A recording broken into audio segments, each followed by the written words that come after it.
Good morning, everyone. Committee, staff. Anybody else that wanders in? That's good. It's 10 o'clock somewhere, so we'll call the meeting to order. Is there any declaration of interest related to any item on today's agenda? Not seeing one. If one should arise, of course, you can declare it at any time. Items for direction or discussion. We first have the corporate financial update as of September 30th. Believe Sue is Garrett. Garrett's taken that. Okay. So welcome, Garrett. The floor is yours, sir. Thank you, Chair, and good morning. In front of us today, we have the corporate financial update as of September 30th, 2025. I just want to highlight to everyone, this report is a point in time.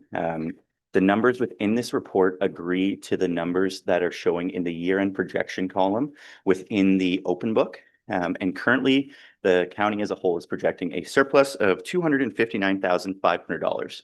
But that projection is based off of actuals up to September 30th, 2025.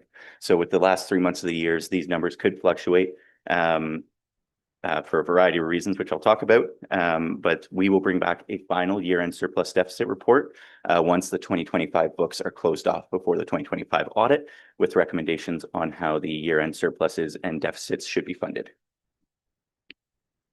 As I mentioned, overall, the county is looking at a surplus currently of $259,500 over its $78,362,800 budget. Attached to the report is a summary Excel that provides each department's current surplus and year-to-date spend, as well as high-level financial statements that summarize each department's surplus or each department's current spend. As a reminder, the financial statements will show a year-to-date budget column. The county spreads its revenues and expenditures evenly over a 12-month period, but a lot of expenses and revenues are not incurred evenly over a 12-month period.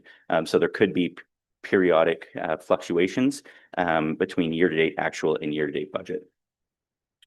Two items before I get into the department-by-department surpluses and deficits that I want to highlight that impact the majority of the county. The first is our staff benefit rates. Our benefit rates renew every April. And often we go out to market to make sure that our rates are still competitive. We went out to market on April 1st, 2025, and these rates were not known at the time of developing the 2025 budget.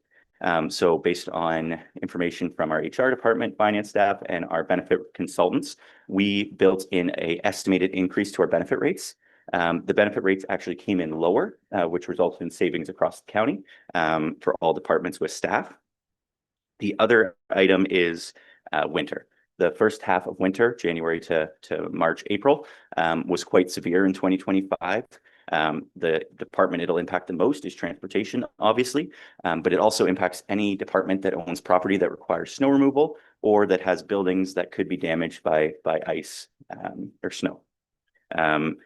We've projected assuming an average second half of winter, November, December. But if we have a favorable, this could reduce the deficits caused by winter. Whereas if we have a few big storms, it could make it worse.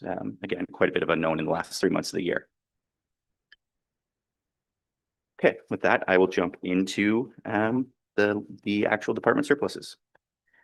So the first department we'll talk about is administration. And currently they're projecting a surplus of $325,200. This surplus is primarily made up of staffing vacancies and changes, as well as savings in county benefits. The largest departments with savings are the finance and CAO department due to staffing vacancies during the year, as well as movements in staff and benefit savings. Communications is also projecting a surplus of $65,400 due to staffing, as well as reduced spending on professional fees, advertising, and software. Legal services is projecting a surplus of $43,700 due to less spending on external legal services. General administration is projecting a surplus of $24,600 due to lower spending on professional and consulting. And the remaining $33,500 surplus is the result of minor savings across various budget lines within the clerks, emergency management, IT, and HR budgets. Additionally, I'll highlight currently the county's investment revenue is projecting to be $509,000 higher than budgeted. But as per the county's investment policy, any investment income in excess of 1% of last year's tax levy is automatically transferred into the one-time funding reserve, and therefore this $509,000 does not generate a surplus. Administration capital is projecting a deficit of $10,600, and this deficit is the result of a 2024 firewall replacement project not being entirely completed in 2024. Therefore, costs spilled into 2025 and were unbudgeted. Next up is climate change, which is currently projecting a surplus of $63,800. The surplus is due to staffing vacancies, as well as being able to utilize some federal funding to cover off budgeted positions that were intended to be funded by levy. And there's additional capital savings within climate change of $14,000 due to lower than expected expenditures within the Climate Opportunities Fund. This is a capital budget that is intended to ensure the county has funding available to pursue grant opportunities that require shared funding between the county and the funder, and we are expected to be under budget on this in 2025. Council is currently projecting a deficit of $17,000. The deficit is caused by increased spending for professional fees due to an unanticipated closed meeting investigation. Additionally, there are overages within conferences, travels, and meals. And these deficits are offset by savings within salaries and benefits due to reduced spending on per diems, as well as alternate rate counselors in 2025. The information services budget is projecting a deficit of $57,100. This budget is budgeted to be cost neutral. Jody and his team work with finance to try to figure out what their total IS costs will be for the future year. And then we split out those costs to the departments based on the number of computers and licenses that they hold within those departments. But in 2025, the renewals on those licenses came in over budget, so there'll be a deficit.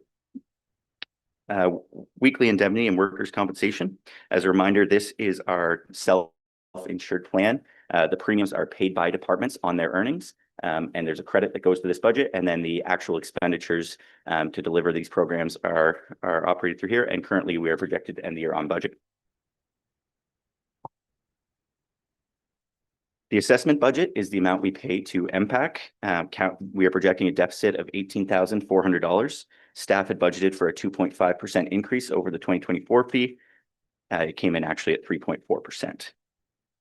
Court security is projecting a deficit of $120,000. This was reported to council through CAOR CW 1525. There's a variety of reasons for this deficit, including increased prisoner transports, higher in-person court attendance. This deficit is intended to be funded by the overall corporate services surplus. Provincial offenses is projecting a surplus of $89,600, and this represents Grey County's portion of the provincial offenses, as this is cost shared with Bruce County based on population. This budget is one that's quite difficult to budget for and forecast based on the variability of when charges are laid and paid, but staff are estimating that there will be a surplus in this department. Next up is the health unit and funding initiatives. This budget is made up of the amount we pay to the health unit in $1,785,700, as well as the payment to Bright Shores in the amount of $200,000 for the 5-year $1 million pledge, as well as a $209,000 transfer to reserve, all of which are projected to end the year on budget. The property budget, which is this building, is projected to end the year with an operating deficit of $56,200. This deficit is the result of significant overages in repairs and maintenances in 2025, primarily due to the building's heating and cooling system, as well as the elevator. The capital within this building is projecting a deficit of $199,500, and this deficit is primarily due to the unbudgeted roof repairs that are required at this building, totaling $188,900. This was reported through CSR CW 1925. And the remaining portion of this deficit is due to carrier control upgrades coming in over budget. Taxation and grants, this is our supplemental billings as well as write-offs. We don't know this number until we get our final reconciliations from all the lower tiers, but at this point we have no information that would suggest that we're trending towards a surplus or a deficit, so we're projecting to end the year on budget. That is the end of corporate services. I can pause there if there's questions, or I can keep on going. Are there any questions from committee to this point? Councillor Gregg. One question, what is the staffing contingent in financial and corporate, in the finance and corporate department? Because that was referenced in terms of some surplus, as well as the communications staffing complement. I think it was $65,000 was surplus in staffing and some ancillary savings as well. So what's the staffing complement in those two?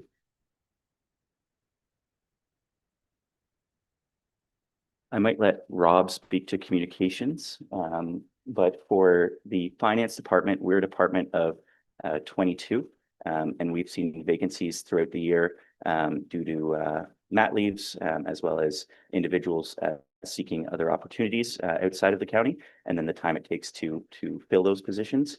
The finance sector, especially for CPAs, is quite competitive right now, so we've struggled with that. Yeah, I will say though, within the communications, that's 65,000. That is also the professional fees and other expenses. So that's not entirely salaries and benefits. Rob, do you want to speak to communications, please?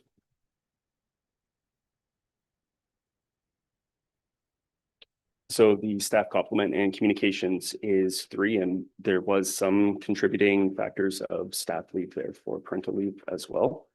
And then other surplus, as Garrett mentioned, is related to professional fees and services that were not used. Okay. Any other questions? Councillor Carlton. Thank you. Just a question about the Bright Shores Health System, the 200,000 that's over a 5-year. Whereabouts are we on that 5-year plan, or is that ending this year or next year?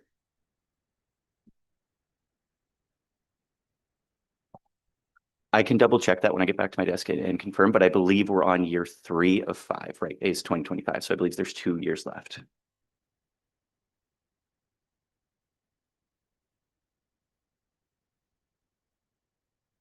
Mary Lou just confirmed that 2023 was the first contribution.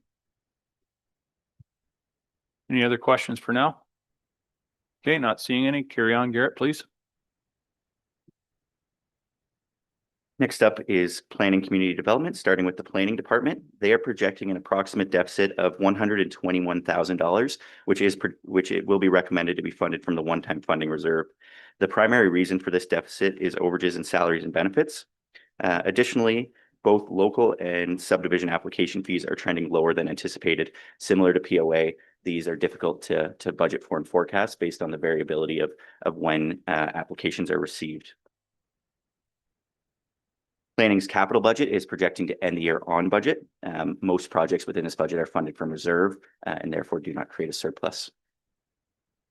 Agriculture is projecting a surplus of $11,900. This is primarily due to lower than expected expenses for beaver and coyote grants paid by the county. Forestry and Trails is projecting a surplus of $4,700 in 2025. The primary reason for that is less spending than expected on fencing at last budget and finance. I believe it was Councillor Mackey asked about the shared responsibility of fencing along the rail trail. This is the budget that we have there for when a neighbor requires fencing repairs, and we don't expect to spend that full budget in 2025. Capital, similar to planning, is expected to end the year on budget. The majority of these projects are funded from reserve and therefore do not generate a surplus. Economic development and tourism is projecting to end the year with a deficit of $13,800. This deficit is primarily the result of overages in building maintenance costs at Sydenham campus due to the increased cost for snow removal. Additionally, we have lower than budgeted tenant revenues. The budget for tenant rents erroneously included the property taxes that we charge back to tenants that are commercial and therefore create a tax liability. However, this account or those fees should go directly against the property tax expense that we pay on that building. The capital budget for economic tourism is projected to end the year on budget. This includes upgrades to the Sydenham campus for exterior doors. There's one project for HVAC at Sydenham campus that is being rebudgeted for 2026. Again, projects are funded from reserve, therefore do not create a surplus. Grey Roots is projecting an operating surplus of $66,700. This surplus is driven primarily by staffing vacancies as a result of the Village Lean pilot, as well as benefit savings. Additionally, the Community Cultural Initiatives Fund will not be expended this year and has been rebudgeted for 2026 to better align with the proposed Indigenous Advisory Circle project timeline. Additionally, Grey Roots has seen higher than average revenues for admissions in 2025 due to some very popular exhibits. People love dinosaurs. Grey Roots Capital is projecting a deficit of $16,600. This includes an overage for the road signage at that building. However, it is unclear whether that project will get completed in 2025 at this point. So if the project does not get completed, we rebudgeted for the project in 2026. It will not create a 2025 deficit. However, if it does get completed, which at this point I don't expect it will, it would create a deficit in 2025.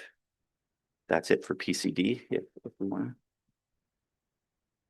Any questions? For now? Okay, not seeing any. Garrett, please carry on. Human Services, we'll start with Ontario Works, which is projecting an operating surplus of $34,200. The primary reason for this is lower than budgeted expenditures for non-shareable costs with the province. These costs are related to funerals for non-social assistance recipients. Overall, social assistance payments are trending under budget as our caseload growth has not been as high as we budgeted. However, these costs are funded 100% by the province and therefore do not generate a surplus for the county. However, within the Ontario Works Administration budget, which is 50-50 funded with the province, there are some savings within staffing for vacancies as well as benefits. Ontario Works Capital is projected to end the year on budget. These relate to the computer replacements for those staff, and they're occurring as the year goes on and are expected to end the year within budget. Early Learning and Childcare is projecting an operating surplus of $126,500. This surplus is the result in the changes to the provincial funding with the Canada-wide Early Learning Childcare Program, or CWELC. At the time of preparing the 2025 budget, we did not have our 2025 transfer payment agreement. And when we got it, the municipal contribution that's outlined in that agreement was lower than what was in the 2024 agreement, which was used to inform the 2025 budget. However, staff do expect to spend a bit more than what the minimum required municipal cost share is in order to maintain our current services within this program.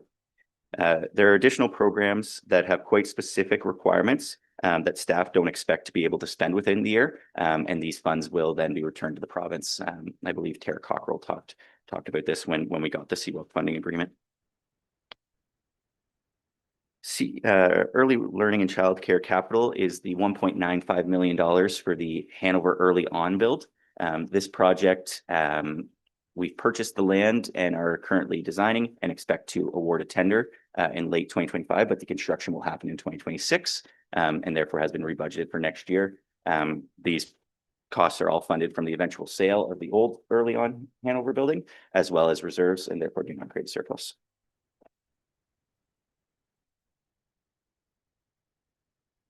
Housing is projecting an operating surplus of $348,700. Housing has seen significant savings within salaries and benefits due to temporary vacancies and benefit savings. These savings are offset by increased contracted services, as when we have custodial vacancies, we bring in third-party custodians to maintain the building. Tenant revenues are also projecting a surplus due to changes in tenant rents and decreased vacancies in 2025. Additionally, there are savings in property taxes due to lower than budgeted tax increases on our buildings. The housing department's insurance premium also increased less than budgeted, creating a surplus. And the non-for-profit housing budget is projecting a surplus due to agreements and mortgages ending with our partners, as well as annual funding reconciliations that resulted in subsidies being repaid by the providers. There is a significant deficit within housing for snow removal at our buildings. However, the final figure will depend on the second half of winter. And throughout 2025, housing staff have worked hard to try to find any operational savings that they can to try to mitigate this deficit. Overall, housing's capital budget is projecting a surplus of $37,300. Several projects have been awarded under budget that are offsetting slight overages in projects over budget, but the net surplus is $37,000. The 2025 budget continues to use the CMHC funding, which provides 30% funding for all capital expenditures, and that program ends in 2026. Housing does not expect to complete a significant number of their budgeted projects in 2025, and therefore have rebudgeted these projects into 2026. These delays are for a variety of reasons, including supply chain delays with the equipment and materials, contractor delays, and housing staff resources being reallocated to major capital projects within the county. Long-term care is projecting an overall deficit of $118,900. Overall, across the homes, this deficit is the result of salaries and benefits being over budget due to collective agreements coming in higher than what was allocated within the budget. However, staff does monitor all program costs and eligible expenditures throughout the year, as if any funding is unspent, it gets returned to the province, and if they're able to reallocate any expenditures into eligible funding guidelines to reduce this deficit, they'll continue to work to do that. The long-term care administration budget, this budget gets allocated out on a per bed basis to the homes and therefore does not create a surplus or deficit. Grey Gables is projecting a deficit of $140,800. This is primarily due to increased salary and benefit costs because of their collective bargaining exceeding the budgeted rates due to the harmonization of collective agreements between Lee Manor and Grey Gables. These changes have been accounted for in the 26 budget. Grey Gables is also experiencing overages due to outbreaks, and when additional staffing is required to adhere to proper infection prevention practices to limit the spread and reduction of time in outbreak. The Behavioral Transitional Support Unit continues to be under budget as limitations exist in order to fully staff the program, but any surplus within this program has to be returned to the province and therefore does not generate a surplus. Grey Gables capital is projected to end the year on budget. Lee Manor is projecting to end the year with a deficit of $142,700. Same issues with Grey Gables on the salaries and benefits, but additionally, they've had to rely on additional agency staffing to cover vacancies, resulting in higher contracted services costs. Lee Manor's capital is also projecting to end the year on budget. Rockwood Terrace is projecting an operating surplus of $164,600. This is primarily due to shift vacancies being seen throughout the year. The impacts of the collective agreement settling were less than at the other homes, as the allowance within the budget was sufficient for these. Additionally, provincial high needs claims are trending higher than budgeted. This indicates that the home has more resource-heavy residents and claims are being submitted to fund the proper care. Rockwood Terrace is also seeing additional resident revenue as more residents are paying the current ministry rates for preferred accommodation, which increases every July.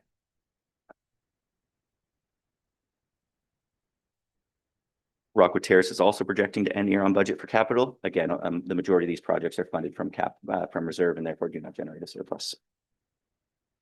The long-term care redevelopment budget includes $51,222,800 worth of expenditures. We do not expect to spend that full budget as construction did not start as early as expected, and the progress draws have not been as much as budgeted. However, these are funded entirely from reserve, provincial grant, and external financing, and therefore do not generate a surplus in the current year. And the remaining budget has been rolled forward into 2026. Paramedic Services is projecting an overall surplus of $241,300. The primary reason for this surplus is an increase in the grant to the community paramedicine for long-term care. Staff had budgeted an increase based on the expected, but the actual increase received from the province was quite a bit higher. This resulted in the $172,400 that was raised for levy to operate this program not being needed in 2025. Additionally, this budget has seen savings due to group benefit savings, as well as lower than expected enrollment in OMERS from our part-time staff. And staff are also seeing a trend in reduced lost time within this budget, which results in reduced spending on salaries and benefits as well. However, this number can vary greatly as the year goes along and in the last 3 months of the year. These savings, though, are offset by overages within medical supplies, medications, and patient care equipment. As our call volumes continue to rise, this results in increased consumption of these supplies, but the cost of these supplies are also increasing at a rate much higher than standard inflation. There are additional overages in computer support and software due to the delays in transitioning to a department software to a new department software and some unforeseen costs within the migration to the new system. Paramedics capital budget is projecting a deficit of $93,900. This deficit is a result of two duty supervisor trucks that were budgeted in 2024, but the conversion did not happen until 2025. These we purchase just standard trucks from dealers, and then they get sent away to be converted into emergency supervisor vehicles. And the conversion took longer than expected, and we received them early 2025, and we did not rebudget for them, so it creates a deficit. This budget continues to see supply chain issues. Currently, the county has 8 ambulances on order, with only 1 expected to come in 2025. Currently, this budget also includes the full budget for Feversham, which will not be completed until 2026. So these costs have been rolled forward into the 2026 budget. Again, though, funded from reserve or debenture, and therefore do not create a surplus in the current year. That is human services. Okay, thank you, Barrett. Are there any questions so far? Okay, not seeing any. Carry on, Barrett, please.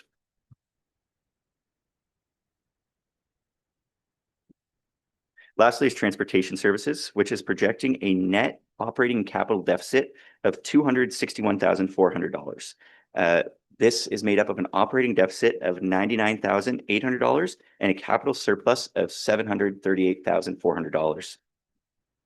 A severe winter in the beginning of 2025 significantly impacts this budget. The winter control budget can fluctuate greatly year to year, depending on winter. Not just the amount of snow we get, but when we get the snow. Back-to-back snowfalls can create significant pressure on this budget. Examples of things that are variable within this budget are increased staffing costs for our plow operators due to their overtime to maintain the county roads, as well as overtime for our mechanics that are required to maintain our fleet when there's additional breakages due to increased kilometers being put on the vehicles. Overages are also seen for materials such as salt, sand, fuel, and de-icer, as well as vehicle parts due to increased consumption during strong winters. And there's additional overages in contracted services as external parties are brought in to remove snow when needed. The county does have a dedicated winter reserve with a current balance of $505,000 that is meant to mitigate the impact on the winter maintenance and cost fluctuations. Staff have projected for an average second half of winter, but the actual timeline and severity will impact this projection greatly. There are additional overages in the facility's operating budget due to damage to depots and storage buildings during the winter. Overages in vehicle maintenance are seen as tandems are being kept beyond their recommended useful life due to delays in receiving the new units. There are additional overages these overages are offset by savings in salary and benefits due to temporary staffing vacancies and benefit rates. Additionally, there are savings for increased permit revenue based on actuals to date, as well as reduced professional fees within this budget as more engineering work and work is being done by internal staff. The capital section of transportation is projecting an overall surplus of $738,400. The major road and bridge construction department is projecting a surplus of $1,901,400. Tendering early in 2024 has resulted in competitive bids and cost savings across various projects. These projections could change when final invoices come in based on how much of our contingency allowances that are used, but currently we're projecting a surplus, a quite large surplus. All projects are expected to be completed in 2025 with the exception of the Grey Road 19 and 21 intersection upgrades, Structure 900-164, Glen Elg Road 23, and Structure 900-363 Euphrasia St. Vincent Town Line, which have been rebudgeted. This surplus has also been reduced by the unbudgeted work that was approved for the advancement of overlay work on Grey Road 9. The facilities, domes, and depots is projecting a deficit of $1,528,700, and this is due to the unbudgeted demolition and reconstruction of the Chatsworth Sand Storage Building that failed in early 2025. This project was originally planned to be done in 2026. Staff have deferred a portion of the electric vehicle charger project to 2026 due to uncertainty when the project will be completed. Additionally, the majority of the Patrol D depot that was budgeted in 2025 has been deferred to 2026 when the expected construction will occur. Machinery and equipment capital budget is projecting a surplus of $365,700. This budget is typically funded by the proceeds from disposal of old units and then transfers from reserve. However, in 2025, we have the unbudgeted sale of let's get this one mixed up. Of a Gradall that was meant to fund the purchase of a rubber tire excavator in 2024. We got the excavator in 2024, but did not sell the Gradall till 2025. So it created a deficit in 24 and now a surplus in 25.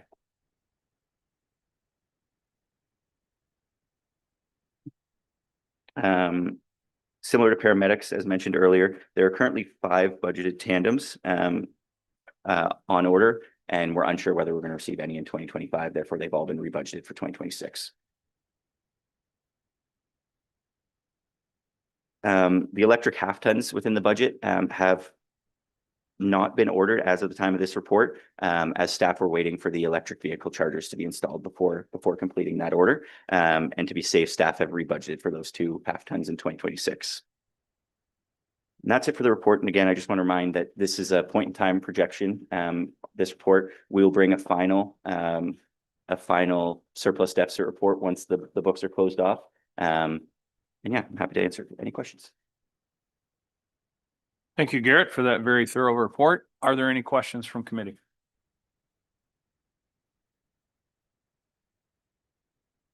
Not seeing any questions. Would someone care to move that we receive the report? Councillor Nielsen and Warden Matrosovs. Any further discussion? All those in favor? That is carried. Thank you, Garrett. I almost think you got off too easy there, but we're not done today yet. All right, Garrett's going to give us an overview of the open book tutorial. So floor is yours, sir.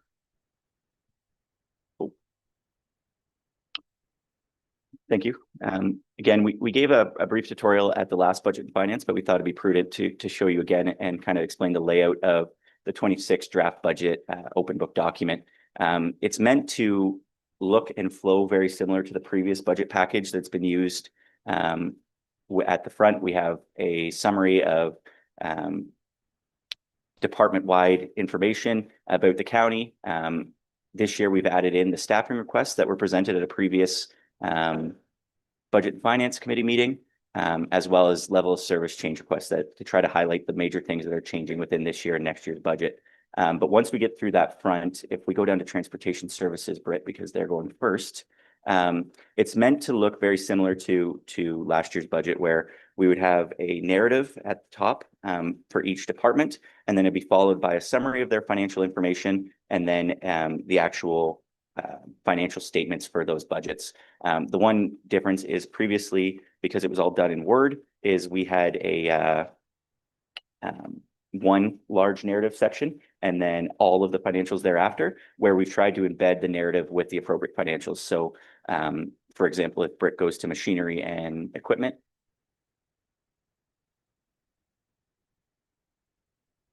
you'll get the write-up just for machinery and equipment, and then it will be followed by the financials for that department alone.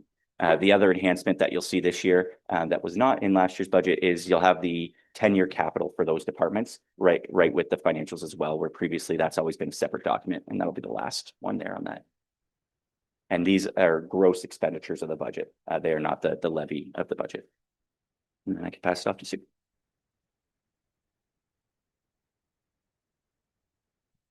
So Randy's going to give us a few opening remarks before we actually get into the budget itself. Randy, please.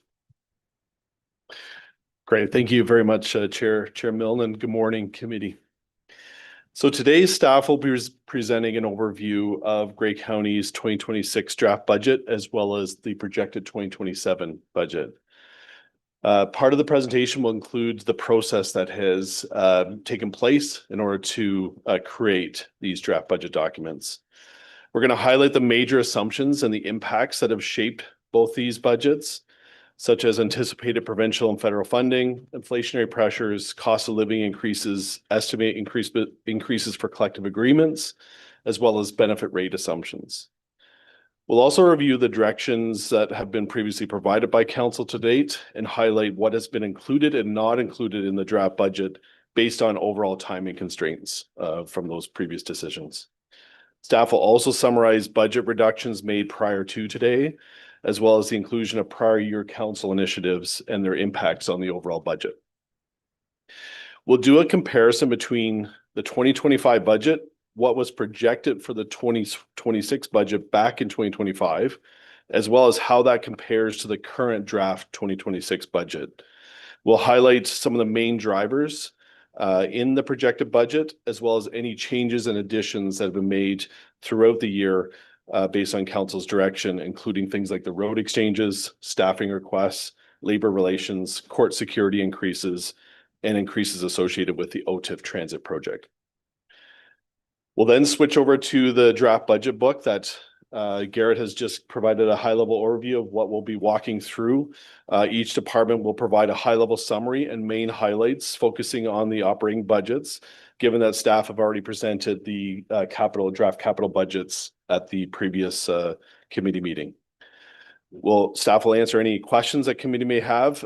If we're not able to answer those questions today, we'll follow up as part of the December 5th and December 12th budget presentations next month. Following the department operating budget presentations, we'll do a bit of a recap of some of the main overall budget drivers in the draft 2026 budget, and then we will open it up for further discussion and questions. Staff are looking for any recommendations and direction from the committee on whether there is comfort in the overall budget numbers based on what you hear today. And if not, any recommendations on a preferred overall net levy target and any recommendations on what areas you would suggest staff explore further for budget reduction opportunities. Staff will keep track of any suggestions for potential budget changes as we go through the presentations today. And at the end of the meeting, clerk staff will go through that list and see if the committee wants to pass a motion on each of those recommended budget changes. Those recommendations will then be brought forward as a list of changes for council to consider as part of the budget deliberations in December. So with that, if there's any questions, we can go into the presentations, but I'm happy to take any questions initially.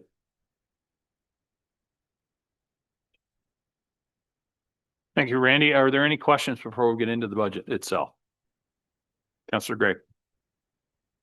Just as a heads up, perhaps, and it's a little more fair to staff to have the data consider it, just to be able to have staffing complements available, because that's the one item that doesn't just populate off the document really quickly. Also, we would never want to entertain using one-time funding for base budget items. However, there are some items which have a little bit more discretion that aren't so much base budget all the time. A lot of the transitional costs for Rockwood come to mind. Is there a chance that staff can just with a click of a button generate just a photocopy of all the ins and outs from the one-time funding reserve this year, as well as next year in terms of what's included in the budget? It's a ledger account, so I'm just thinking that's probably something that can be click and show us where we're redirecting some of those one-time expenditures. I'll maybe direct that question to finance staff.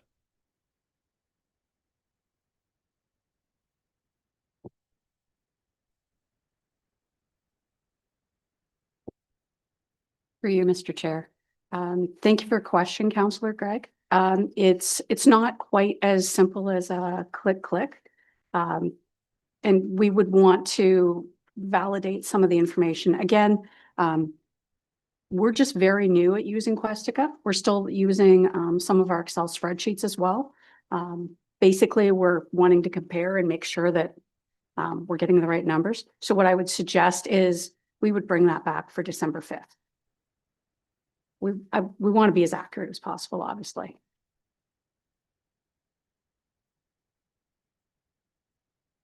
Okay, any other questions for now for Randy before we dive into the budget itself? Okay, not seeing any. Thank you, Randy.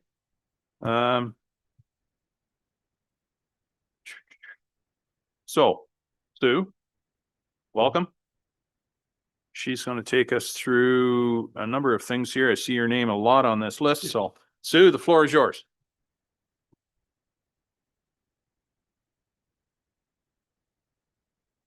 There we go. Thank you. One comment before I get started into my, thank you, and through you, Mr. the Chair.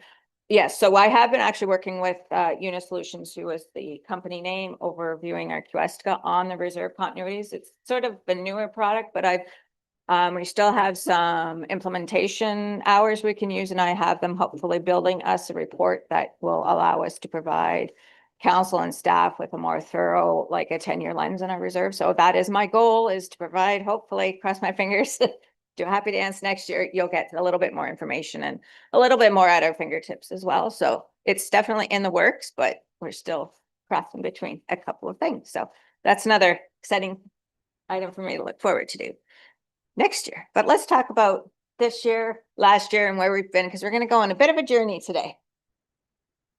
So let's get started. We have a nice pictogram in here that you'll see, and thanks to, I believe it was Niall that did this for me on my behalf, because I was busy and didn't have the time to make it look as pretty as my words were to begin with. So I will speak with him afterwards on how he used it so that I can get better, more visuals to you, because I do think there's a lot to be said for making things look pretty. So if we go back to last December, that was the first year council endorsed a current year budget and a current year projection. And it was sort of the first dip of the toe into our budgeting software. We didn't really focus on that as a presentation, as we will be today and going forward. Fast forward a bit into the spring, that's when we sort of started really implementing the budgeting software. I did some training across the board, held multiple sessions and operating sessions, capital sessions, and there's still lots to be learned. And I still, in my brain, have lots of things I'd like to change, even from what we've done this year, to add some more information that I think will be relevant. And then in July and September, our financial analysts would have met with directors and their managers on budget discussions. Some started a little early than others, depending on the complexities of their budgets. And then we went into September, which we sort of provided our staffing requests that we had in our budget, which was endorsed and passed at that meeting. We went then into October, where we showed our capital 10-year forecast, which was using our budget book in Questica.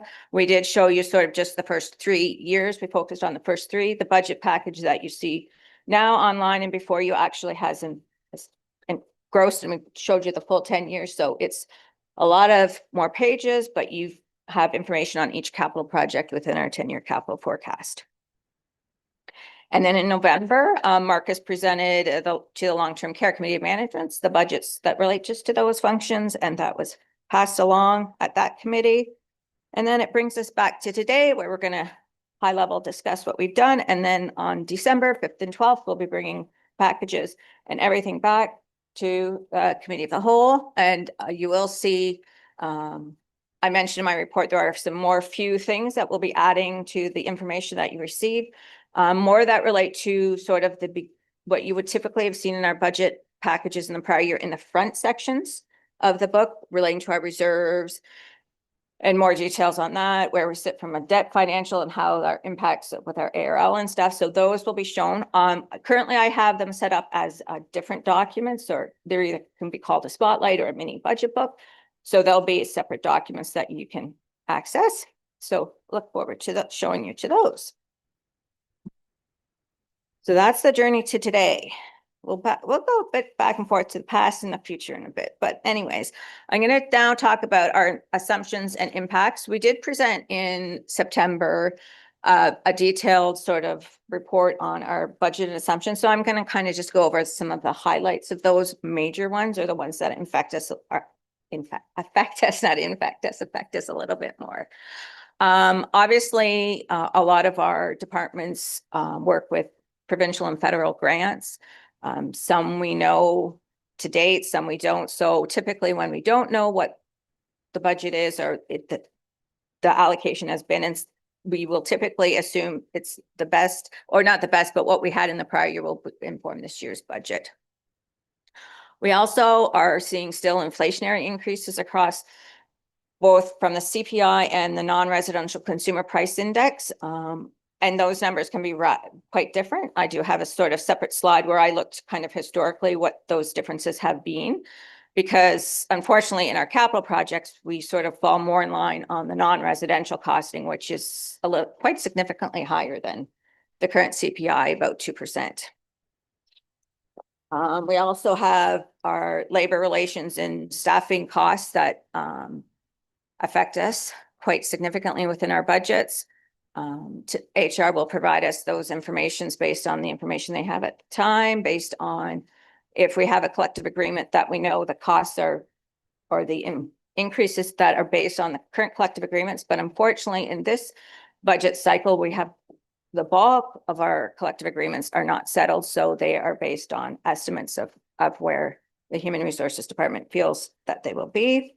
And then we also have just the general flow of staff throughout the year who move up steps every year, and or we have staff that, you know, may leave us and come. And also, as Garrett mentioned, our benefit rates. We know up until March 31st exactly what our rates will be. And then we're basically projecting from that point on to the end of 2027. We do reach out to our benefit brokers who help guide us in some of those decisions, but a lot can change in that time frame around benefits. So this slide here just sort of summarizes over from 21 to 2024, what the impacts on inflation have been. So if we look at sort of an annual inflation rate across Canada, which may be different in different parts of Ontario, but I thought that was a good sort of lens to see. It was higher and it's come down to around 2.4, which is the same as the consumer price index at the end of 2024. But the last one is that non-residential building. So I got that quarterly. So as of the last quarter of this year, it's sitting at 4.21% over the quarter of last year. And 2024's was 4.31. So if you put that in context of what we actually spend in our capital budgets, we spend currently our overall expenditure about 115 million, but you take out some of the salary and information and transfer reserves that wouldn't really lie on that. You take that at a 4%, it's still going to range around a $4 million in dollars if you just did some really quick math. So because our capital budgets are quite large, those inflationary impacts are very significant. As Randy had mentioned, we sort of just wanted to kind of highlight so you are aware of what we've put in and not put in because of the timing of when the meetings have had and when the committee of whole happens, and then the next meeting, the minutes actually get fully approved and are on record. So we have included the staffing requests from the September 24th meeting. You'll see the details in the next slide on those.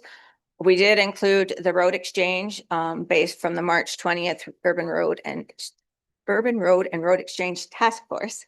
And then, but what we haven't included is any implications due to discussions on our planning efficiencies that we've been having and any recommendations from the last committee of the whole, which was November 13th, which was at the end of the day was to defer the Ayton paramedic base. So I do have a slide sort of letting you know what that impact will be when we get to a final, if that stays. So on this slide, so just to refresh everyone's memory, is you will see all of the FTE or staffing requests that are in the budget. You will have a detailed page in your budget book on each of these that basically takes the narrative out of the report that Niall did in September and is embedded right in our budget book. So you will see that in 2026, we have $339,700 included in levy 426. And in 2027, it will be $921,400. So in 2027, you're picking up a bit more of the 2026 FTEs, and then there are additional FTEs as well.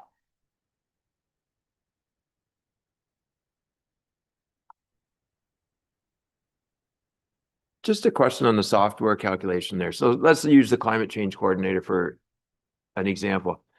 It's 21.8, 28.8, 29, what, 29.5 or something from 2.6 to 2.7 in the actual increase assessment or levy impact. Because 92.3 would go into the base budget in 26.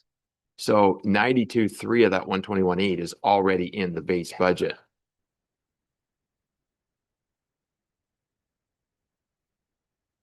Randy? I left it that way because if at some point, if we decided or wanted to change that, yeah, you're correct. The levy is only the difference between those two positions, the impact. But if you were to remove one of those, that would eliminate both of those amounts. So just follow up. I think I see that 921,400 further in the presentation. Is there any, like, is the software perfectly correct that it's not impacting future numbers? And it's just there for illustrative purposes like this? Or is there the possibility that the 921 is actually calculating as an increased levy impact where it shouldn't be? It is not, it is $921,000 in the 2027 levy that was not there previously. So it's not, it doesn't tell you that the levy impact on those positions might be not quite that much in 2027, but overall, in that year, those positions have added that much of levy. Does that help clarify? Oh, It is. I just didn't want the software, as we're getting going here, having our base budget and then running another 921,000 onto it in 27, because that would not be accurate.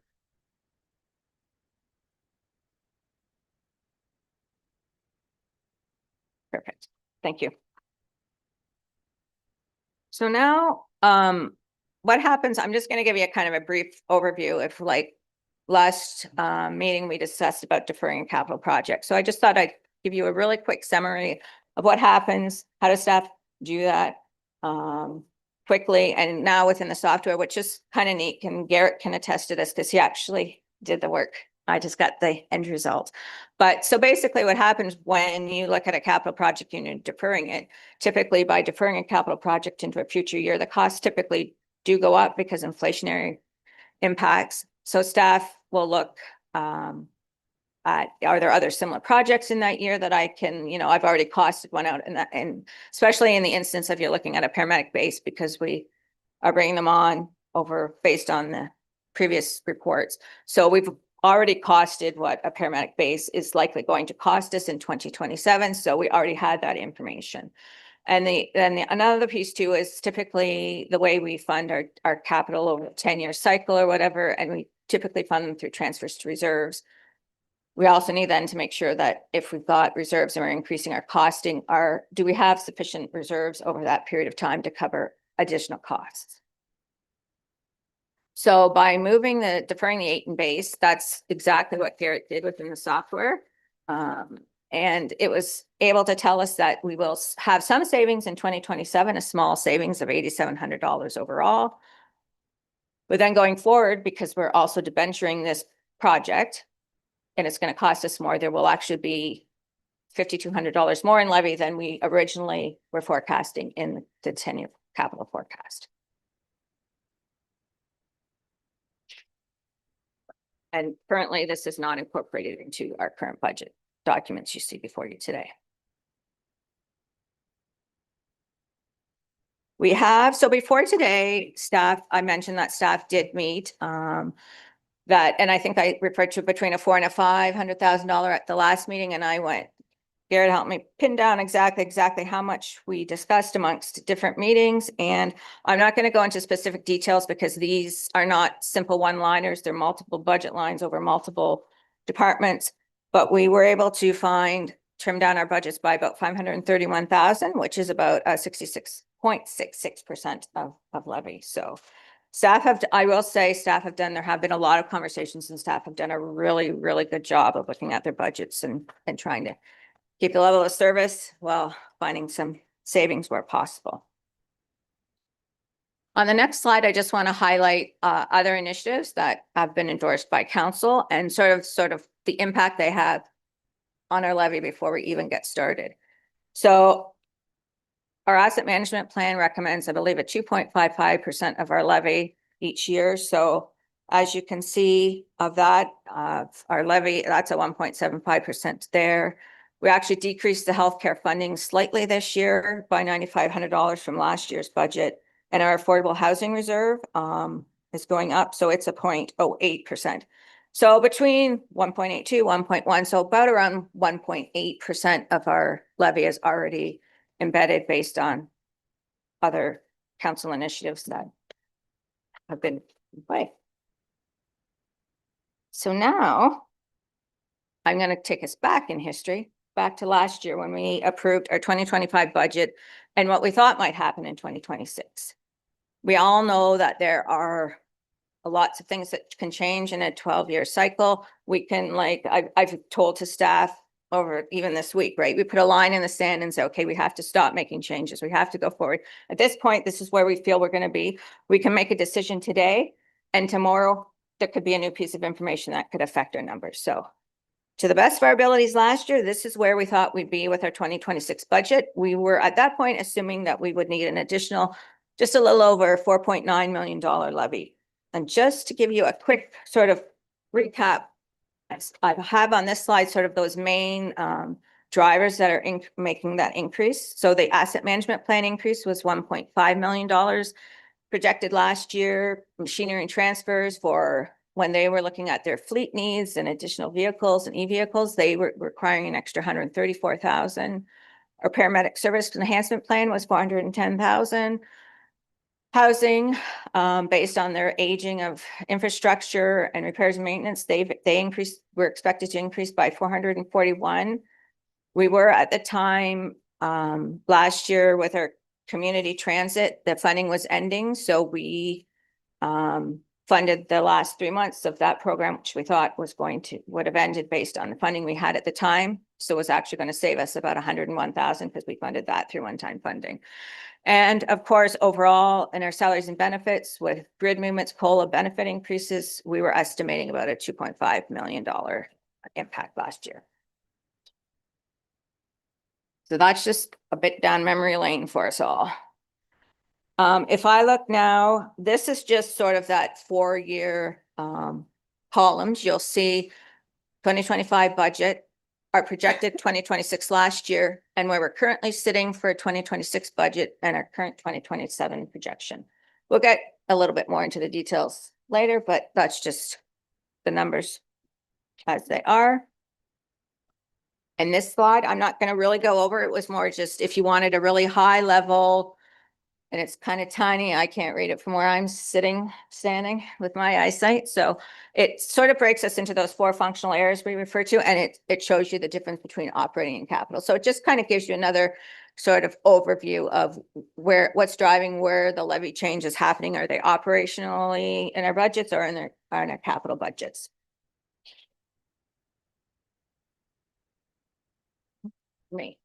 So on the next slide, I'm going to show you. So we started last year with our projection of 83.3 million. And now our 2026 budget that you see before you is currently sitting at $85.4 million, which is a $2.164 million increase over our expected increase. And you can see it's broken down by corporate area. I won't go into the details because we'll be talking those details later. And I did sort of show you this last meeting to sort of highlight, so what's driving that dollar increase that we expected. So these are the main differences. Is this year we've included the roads exchanges of 1.24 million, our staffing increases of 339, which we spoke about earlier. We have some labor relations issues, not issues, but just changes in what we forecasted is impacting us to about 958,000.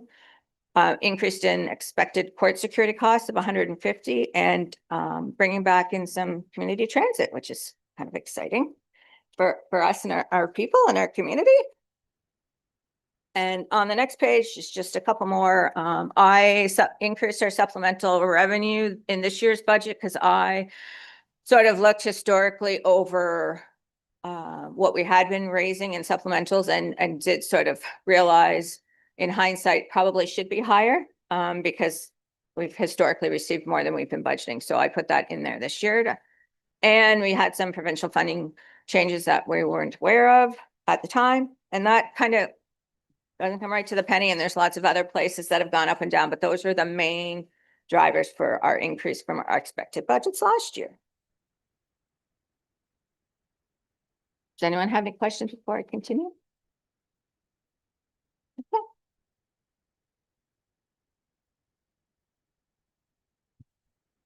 There we go. Counselor Nielsen, and then I'll come back to Counselor Gregg. Thank you very much, Chair Milne. My apologies, I'm just processing what we're going through and making sure that I'm fully understanding. If we go back to the drivers for staffing complement, and that line shows the 2027 staffing projection.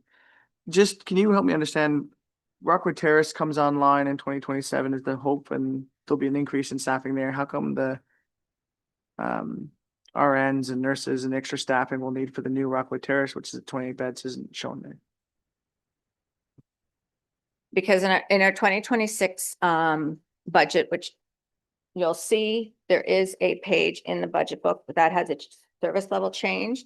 So in 2026, we have assumed that we're going to fund all of those changes by one-time funding, which is around 800,000. So it doesn't actually have a levy impact in 2026. Do I have that correct? Yep. Just double checking with the person who lives with it most. And then in 2027, we are projecting a $452,000 increase to the levy in 2027 based on the new beds. Thank you very much. I was just wondering, because when we're looking at the position, they're not tracked there. So it's just the information separated in different parts of the book. So I can understand that, yeah, because those, I guess in my thought was council had already approved the beds, so those staffing requests come along with the beds. So that's when we did that increase in September. That's why they're not included in that. Well, I didn't have really a question, but I will ask one anyway. Because there's one obvious one you can ask, which is on the one page about provincial funding changes, 372,300. Did we leverage that in offsetting current ongoing corporate costs, or is that then being utilized as a service enhancement? And in fact, then having no net impact to the corporation? No, we didn't. We used those as additional revenue that we weren't expecting to have. So, right, Garrett, those two? Because there's yeah. Just want to make sure I have the right.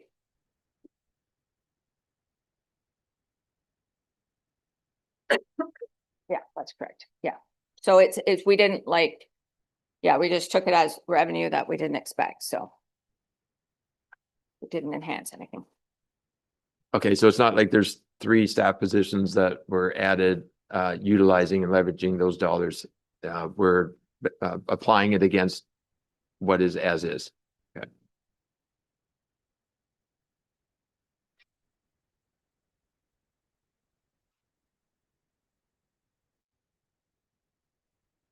I just want to make sure, is there any further questions?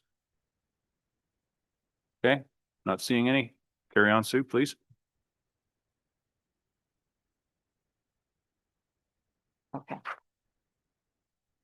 So on this slide, you have in front of you is, now we're looking at the lens of our 2026 budget and our 2027 projection. And you will see that we are projecting an additional $6.9 million in levy necessary for our 2027 budget. You will see on the next slide is sort of same list as prior. This is sort of our main changes into the levy that are affecting that $6.9 million. Another increase with the asset management plan, same with transportation. So you will see here that there are the additional 28 beds here, 452,000. The staffing request of 921. Social services is new build is 70,000. The paramedic service enhancement plan is 431,000.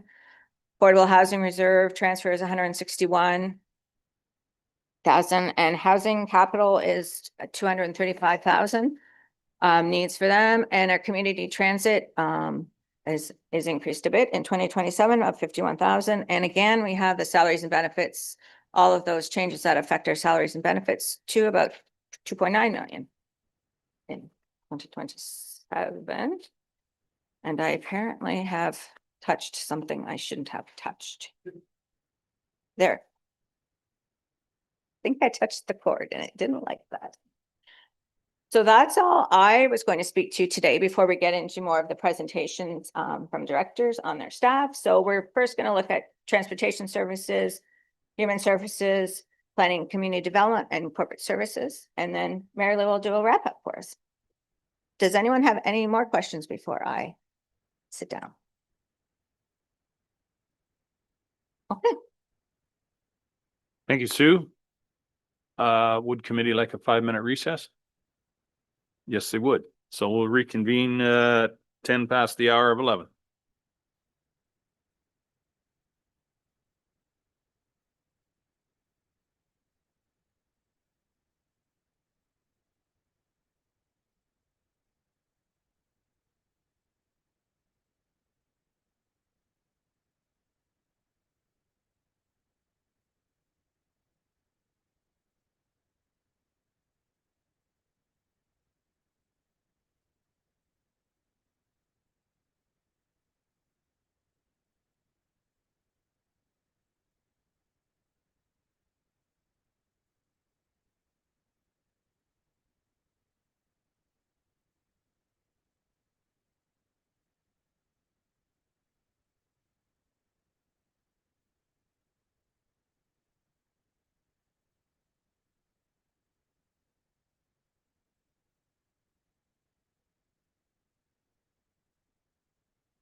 Yeah, I think we're ready to start here just real shortly.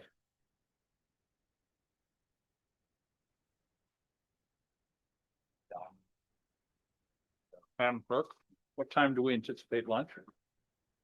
What time do we anticipate lunch? Yep. It's the most popular time of the day. Must be honest. Okay, so we'll bring the meeting back to order. Pat, you're up with transportation. Welcome. Okay, thank you, Mr. Chair. So they're going to move around for us here. Oh, there we go. So we're on page, well, whatever page that is. You'll see there's kind of some weird things when you PDF and print it, the pages are there, but on the screen they're not. So there's a kind of a summary of all the sort of the buckets that make up our budget. So the first three, primarily major road and bridge construction, facilities, depots, and domes, and machinery and equipment. Although there is operational components to those, they are generally capital based for the most part. And then the bottom ones, ordinary maintenance, winter maintenance, and administration.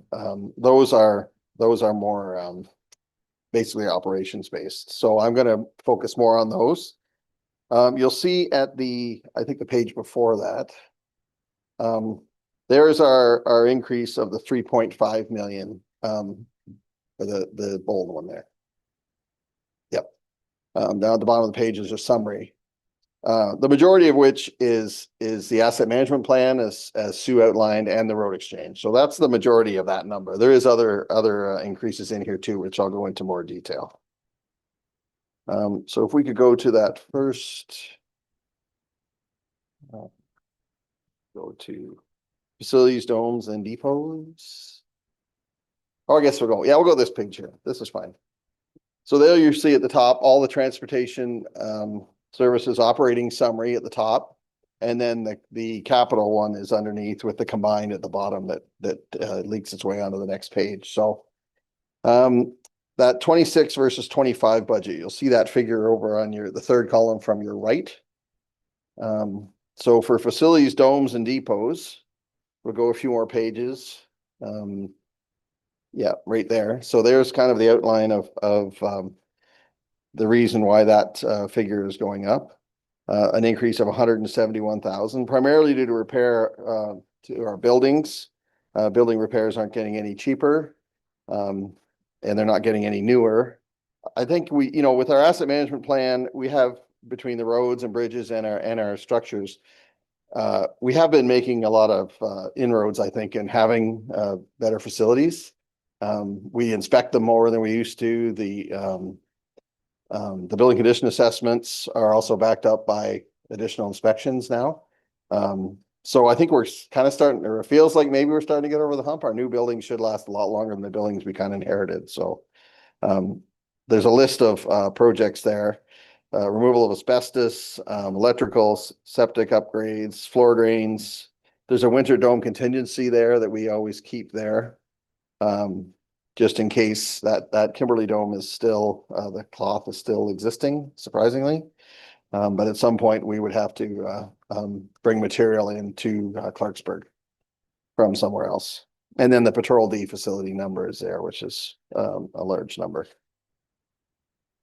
So that's kind of all the increases listed for facilities, domes, and depots. Then I guess we'll go on to the next. Oh, yep, go ahead.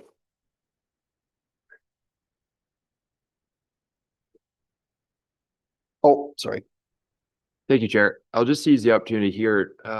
When we're building this new facility in Chatsworth, Pat, which is quite significant, are you able to speak to any savings in material savings, transportation savings as an outcome of that? And 2 years ago, we would have had line items capturing future replacement reserve contributions for that building. And we wouldn't have expected it to collapse. And then it collapsed and we've replaced it. So are you aware of a reduction short term in terms of long-term contributions for that building? Because as you just said, we're building better, newer buildings now that we expect to last longer. So have we realized a reserve contribution change as an outcome of that new building?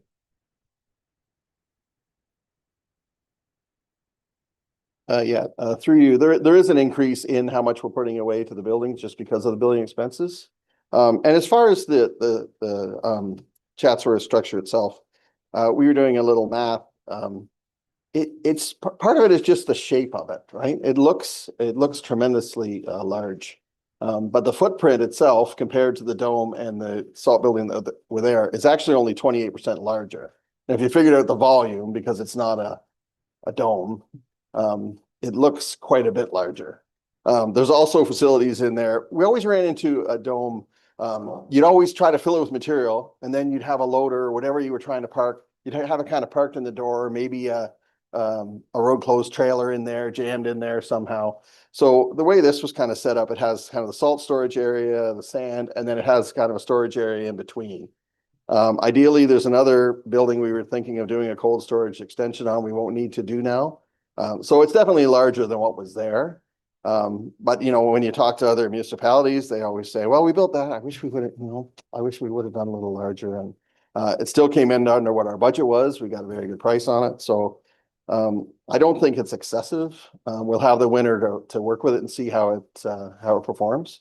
And then we're anticipating building the same facility, for sand and salt in Ceylon in 26. So if we did find it tremendously large, we could make it smaller, but I have a feeling it won't be that. And then we had a discussion internally, of course, my internal worry, because we don't have to order salt quite as much.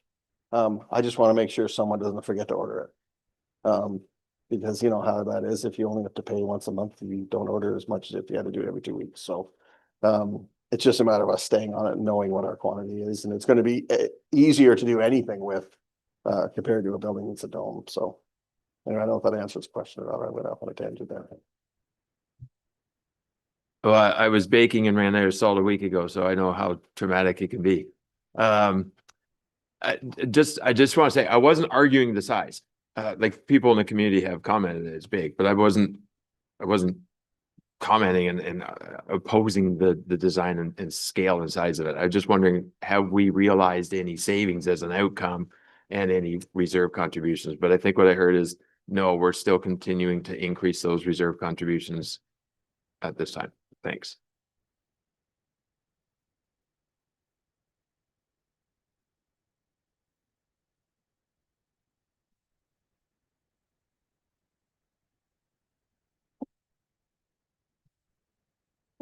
Thank you, and through you, Mr. Chair. So I think it's fair to say there's no reduction, but there would be a reduction in the increase, if that makes sense. So because the building now lasts longer and is a little bit more efficient, although building the same building tomorrow will be more expensive and therefore the reserve contributions will go up, because we expect it to last a little longer perhaps, and so on and so forth, the size of the increase is less than it would have been otherwise, if that makes sense.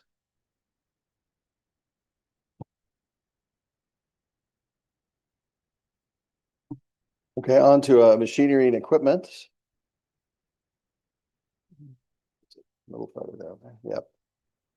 So there's a summary of that increase of 161,000. So a lot of that is for the additional mechanic that we'll be adding this year, next year. Increased equipment prices, of course, we are still feeling some impacts from the tariff as far as expenses goes for parts and that type of thing. And then we've also been adding a bit more to the fleet just for the eventual conversion to electric vehicles. So the electric vehicles continue to kind of, they're not going up in price. We've got a tender that just closed for an electric vehicle, and seems like they've come down quite a bit from what we're expecting. So that's kind of our big increase there. It's just the increase in for the extra mechanic is the biggest one. If anyone has any questions on that, or I know we discussed that previously. Yeah. These microphones, it's really clumsy, but anyway, Councillor Nielsen, go ahead. Thank you very much, Chair Milne. Just a quick question on the mechanic one. When I look at the green sheet, or what I would call the green sheet, the background justification for the mechanic, it's showing that the premises were kind of overworked and we're trying to delay and get rid of some overtime hours and bring in a mechanic. But then the actual budget for the mechanic is showing overtime hours, I think was incorporated within there, overtime wages of 3,900. So I'm just confused as to why we're budgeting $4,000 for overtime for the new staff person, when isn't the staff person coming on board to eliminate overtime hours from before?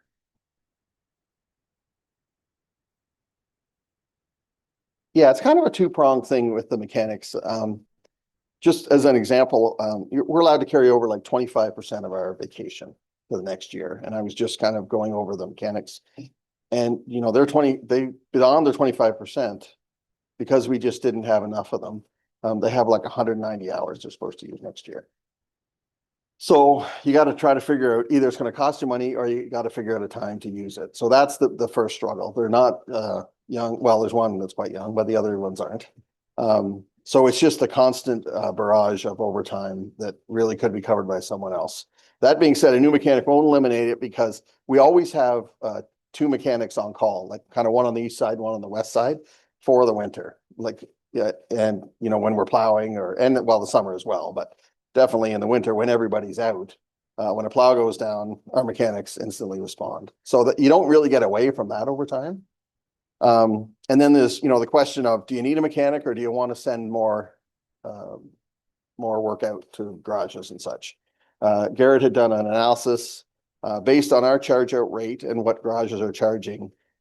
We're quite, even with maybe more downtime than a garage would have, because we'd have more training and some of those things, right?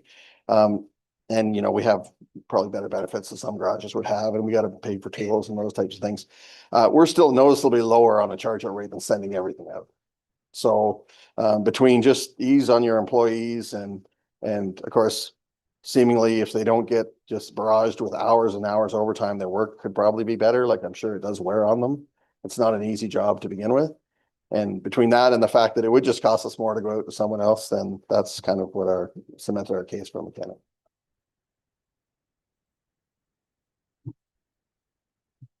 Thank you very much, Chair. Thanks, Pat. Just one final question, I guess, kind of picking up on Councillor Gregg's comments earlier. Currently in the justification report, there's 7 mechanics, I guess, right? So your fleet supervisor, 2 shop supervisors, 3 mechanics, 1 apprentice. All of those staff are the ones trying to maintain the size of the fleet. They're all I guess I'm trying to understand, is one of those people like an office person who just does the paperwork, or are they all hands-on, trying to understand how many people are actually doing the mechanical work? The fleet foreman really is, he is generally an office person, although he does work on vehicles too.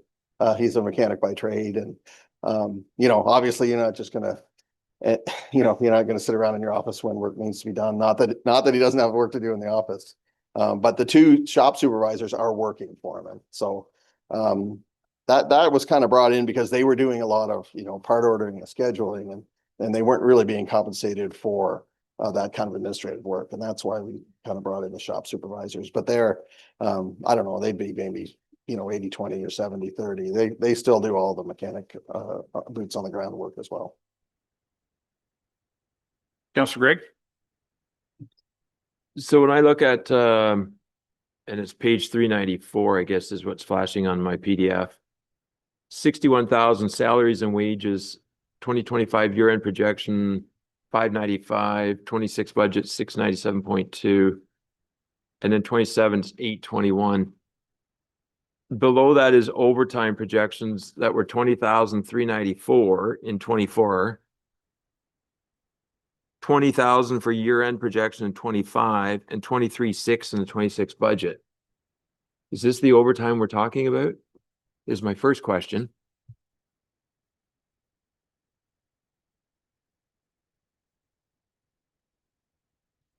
Yeah, on the PDF, it's 394 of 424.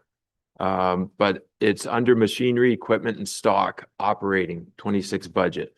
So I've got the revenues, which I assume 19,500 this year is charge outs for like Bright Shores, as the report indicated.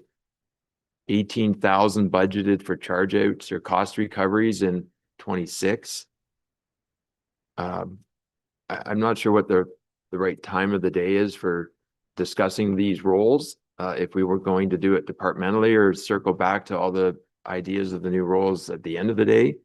But there's one here this is worthy of further discussion and what we're doing. Let's not do some of the work if the charge outs are $18,000 in cost recovery, but we're onboarding 2 mechanics. Let's get rid of some of the work. We can't do it. Let's focus on what we have. Let's work with our lower tier municipalities. If we can share some resources, no and sound, that's the point we're at. We're dealing with a 6.8 after grabbing a lot of growth. And we saw 27's projection. So I'm just wondering, like, do we want to talk about them? Do we want to just raise some concerns here and then circle back later, or as we go to each department? Garrett is indicated he's got something to add here, please. Garrett, go ahead.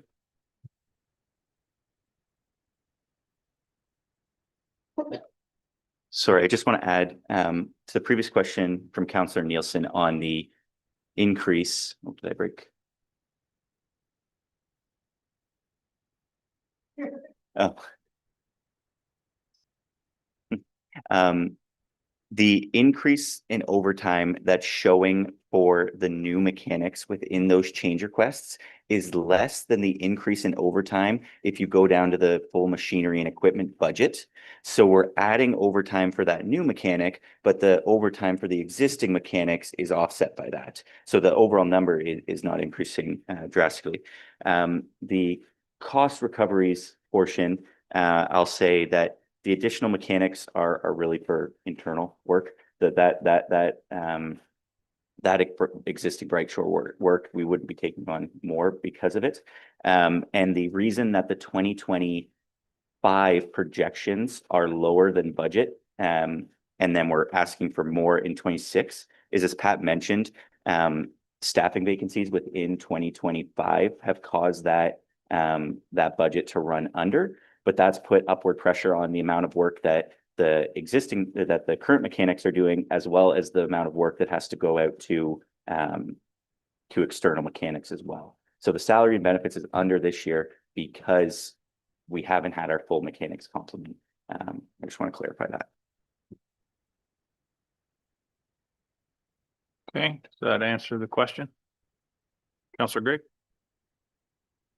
It does. I just think there's more conversation to be had. If could you convince me to advocate for a hiring freeze corporately coming out of today, outside of legislated requirements? You probably could. And I think that without even doing that, why don't we look at some of these roles in the light of what would if we hired the role on 3/4 of the way through the year, what would that look like? At least there's a cost savings there, and there is a corporate response to some of the pressures that are within the department. So then you're just onboarding the role at a 75 or 25% cost instead of just the full annual cost of each one. We rarely look at spreading, and then the future council, whoever may be sitting here in a year and a half, could reevaluate where we would sit with that staffing contingent. It's just a matter of affordability. I wish I could give a donation to every person that walks in my store at my business. I wish I could, but I don't. Nobody does, and you just have to make those choices. So I'm just ready to go through the document today and make some of those choices that are tough.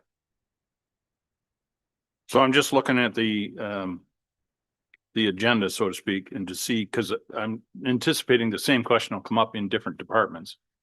So I'm wondering, Randy, where could we land to have that broader discussion?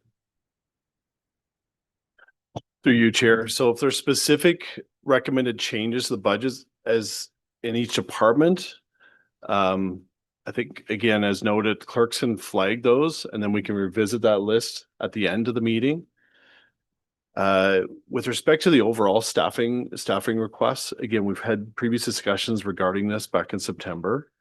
I'm wondering if it makes sense to revisit that again at the end of the meeting in terms of looking at what the staffing requests are and have an overall discussion with this committee. And again, any recommended changes that this committee wants to suggest to council for consideration as part of the budget deliberations, that's one option. Back to the comment regarding the percent increase for the new FT requests. I believe all of them are budgeted at 75%. So we anticipate that we wouldn't be able to hire those staff until obviously the budget has to be approved. And so we're not anticipating to hire those in the first quarter. So we are budgeting 3/4 usually of those positions already. And so that's why you see there's an increase in the 2027 projections in order to account for 100% of those costs for those staff. So I think we've already baked some of that in there. If there's a direction or recommendation that we look at increasing that and not hiring until 2020 or mid of 2026, for example, we can again explore what those reductions are and bring those back to council as part of that, or again, and discuss that at the end of this meeting in terms of direction from this committee. Thank you, Randy. So what maybe I'll suggest is that we carry on with the various departments. And if there's specific things we want to discuss or recommend, we can do that. And as has been noted, the clerk will make note of that. But at the very end of the various departments, maybe we'll come back to the suggestion of an overall discussion on staffing. Is that agreeable to the group? Yeah, Councillor Mackey. Thank you, Deputy Warden. Certainly agreeable to that. Just in regards to the electric vehicles, can you just comment on what our evaluation process is going to be? You know, from a cost benefit analysis to make sure they're meeting, you know, the needs of the county and that we're not overspending just to feel good. Thanks.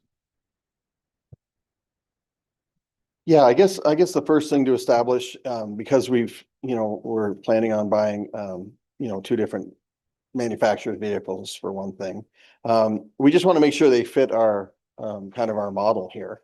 We know for some, we were kind of waiting till the Chargers are in. You'll see a lot of the Chargers are kind of up now. They're not all in the patrols yet, but, the ones on the building are here, but, so we know, like, say the engineering guys, for example, but probably an electric vehicle for them is probably very appropriate. They're usually out during the day.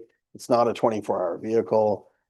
It makes a lot of sense. So we're going to be evaluating to see what the savings are in that and whether it just works at all. I mean, from a patrol vehicle in the winter that drives 24/7, we may never have an electric vehicle for that unless suddenly the technology and batteries last way longer than everybody thinks they're going to in the winter. So that's kind of where we're just kind of dipping our toe in the water now, and we'll see how they turn out. If for 26, like the ones that we're buying imminently, and before we kind of rush in too much, we just want to see how they work. So we will constantly be evaluating what people think and if they have all the needs that we need. Thank you, Pat, for that. So the two that are going to be purchased, the 2 half-tons, they won't be patrol vehicles.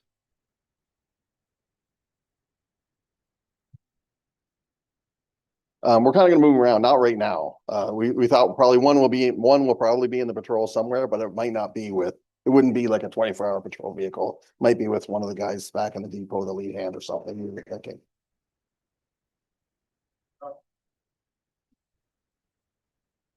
Thank you, Deputy Warden. Just going back to the 2 proposed mechanics.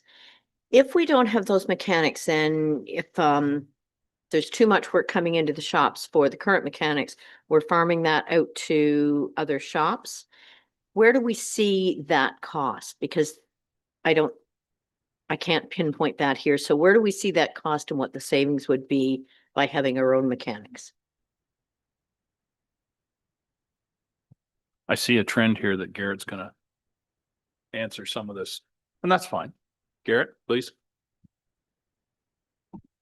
Yeah, I'm just pulling up the account. It appears that Open Book is crashing, so I've submitted a ticket, but if anyone's online right now, they won't be able to access it. But there is a separate budget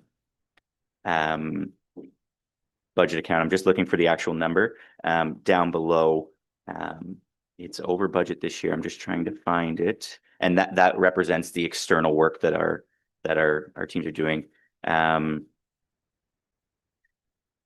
Maintenance of equipment and vehicle operations are the two lines that if we're sending stuff out, now that could also include parts as well, depending on what type of part it is, if it's not a stock item.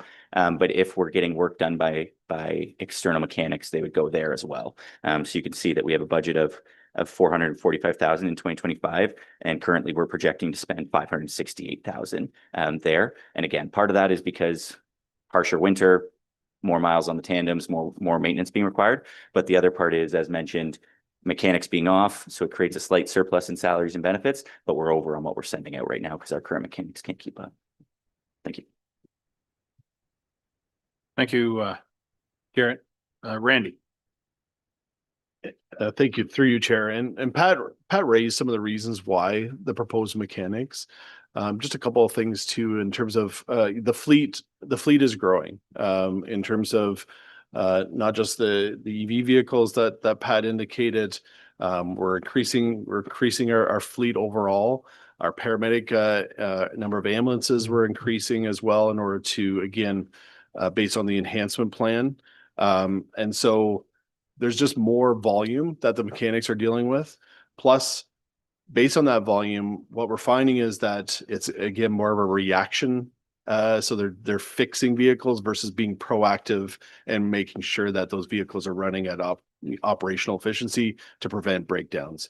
And I think those are two key factors as to why staff are recommending still the mechanics. Again, for the 2026 one, for sure staff are recommending that. We would revisit and see how the 2026 additional mechanic would work out if supported by council, and revisit the 2027 one to see if in fact we still require that one.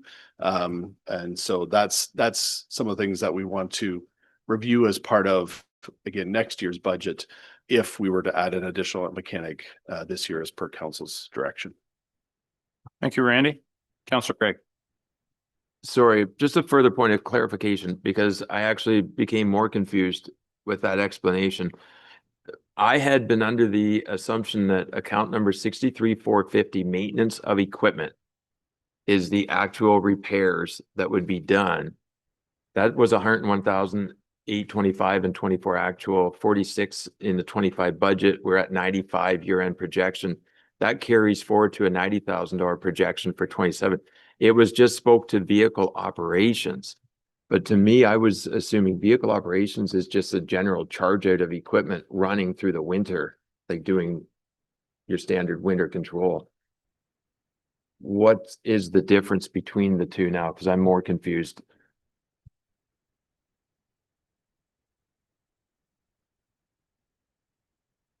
Mary Lou has some input here, please.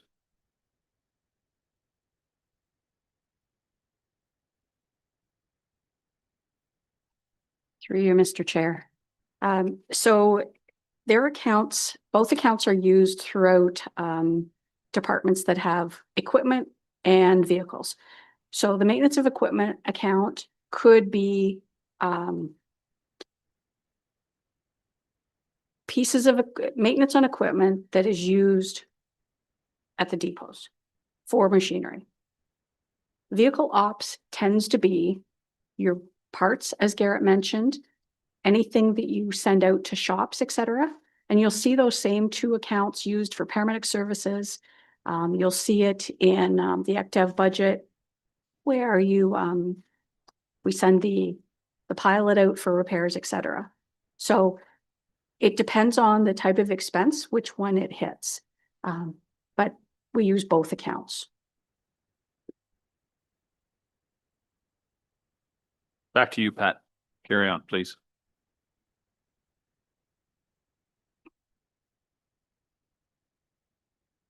I guess on to ordinary maintenance. Oh, do you, okay. What's that, $399? Yeah. Okay, so there's showing our increase at the top of the page there of the 263,000, which is mostly for like road maintenance supplies and actual usage by the crews. Garrett has been working hard on trying to make sure that we can predict as accurately as possible what we're going to be spending.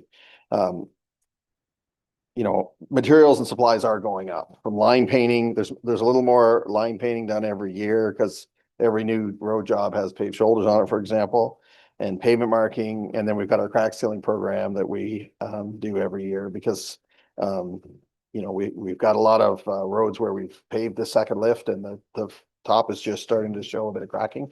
So we want to seal that up while we can. But all those services that we contract out are not getting any cheaper, just from the price of fuel to the price of supplies. So that accounts for that increase.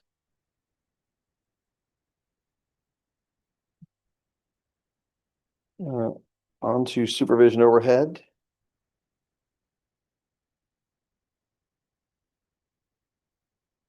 I will say one thing, just when you see me kind of fumbling around up here.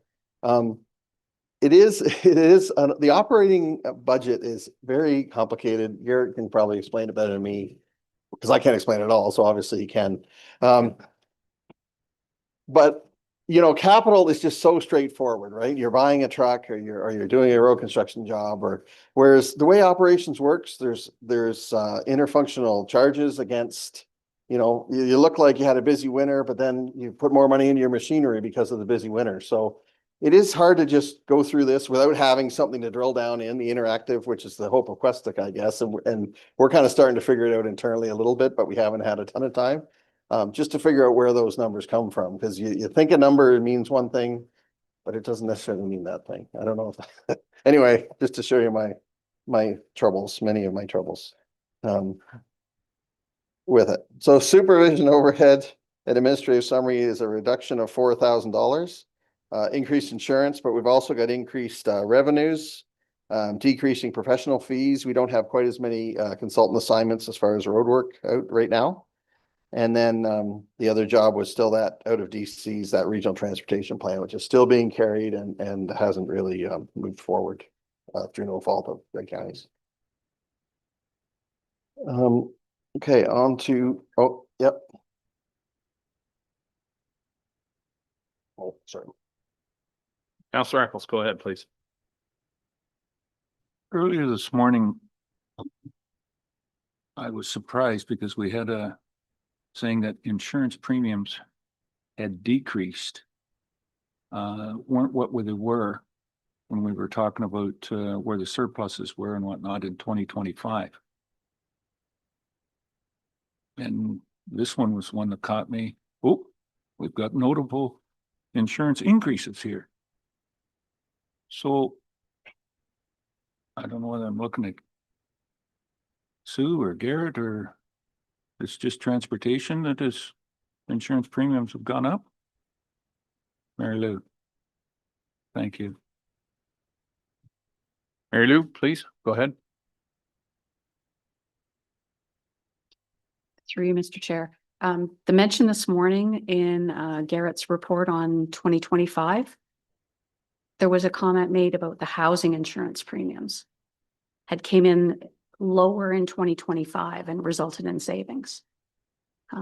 From experience, as long as I've been here, I've never seen typically year over year the insurance premiums go up. We try to mitigate by, say, perhaps increasing our deductibles. As equipment becomes more expensive, the replacement values of our buildings becomes more expensive. There is no such thing as we're not going to save money on insurance.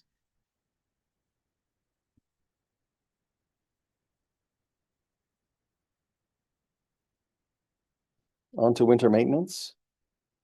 Obviously, it was a big number last year, as Garrett went over this morning. But so that's our biggest increase of the 596,000. Basically, increased costs of our winter control agreements. So there's we have a lot of agreements with other municipalities, from Dufferin to Simcoe, to Wellington, Bruce, and lower tiers as well, just on getting winter maintenance completed to whatever works for people. So those have gone up quite a bit in the last few years. Increased equipment use charges, as we use the equipment more, of course, where the charge out rate is going up a bit.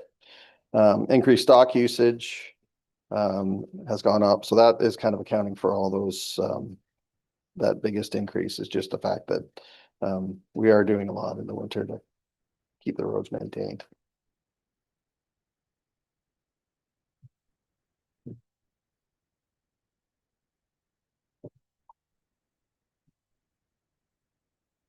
Keep her rolling.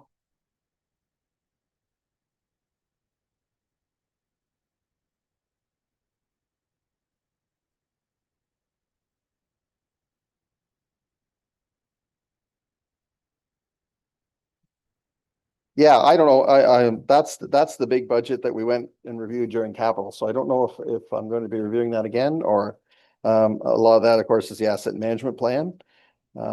Since it's mostly capital based, I wasn't going to really go into depth on that now.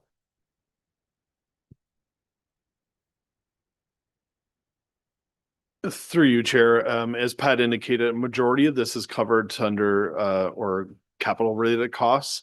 And that was previously covered in some of the highlights in the October meeting. So we're trying to stick to the operating to try to not duplicate as much as we can. So I think Pat's highlighted majority of the highlights with respect to operating. Okay, thank you, Randy. So if you're completed there, sir, all good. Thank you. So moving on to Human Services. Anne Marie. Welcome.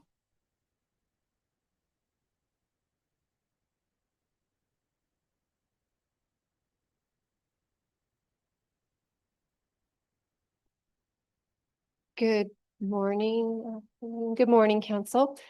Starting off with our social services. Social services is, I think we're on everything right there, Tara. That's the human service summary. So that is social services, housing, long-term care, and paramedics. And I'm going to be starting off with the social services part of it. Social services includes our Ontario Works division and our early learning and childcare. And this year we're looking at a $135,800 increase over from 2025. Okay. Moving on to Ontario Works. The Ontario Works budget had a decrease. So the social assistance budget is actually the budget in the funding that we provide to our recipients.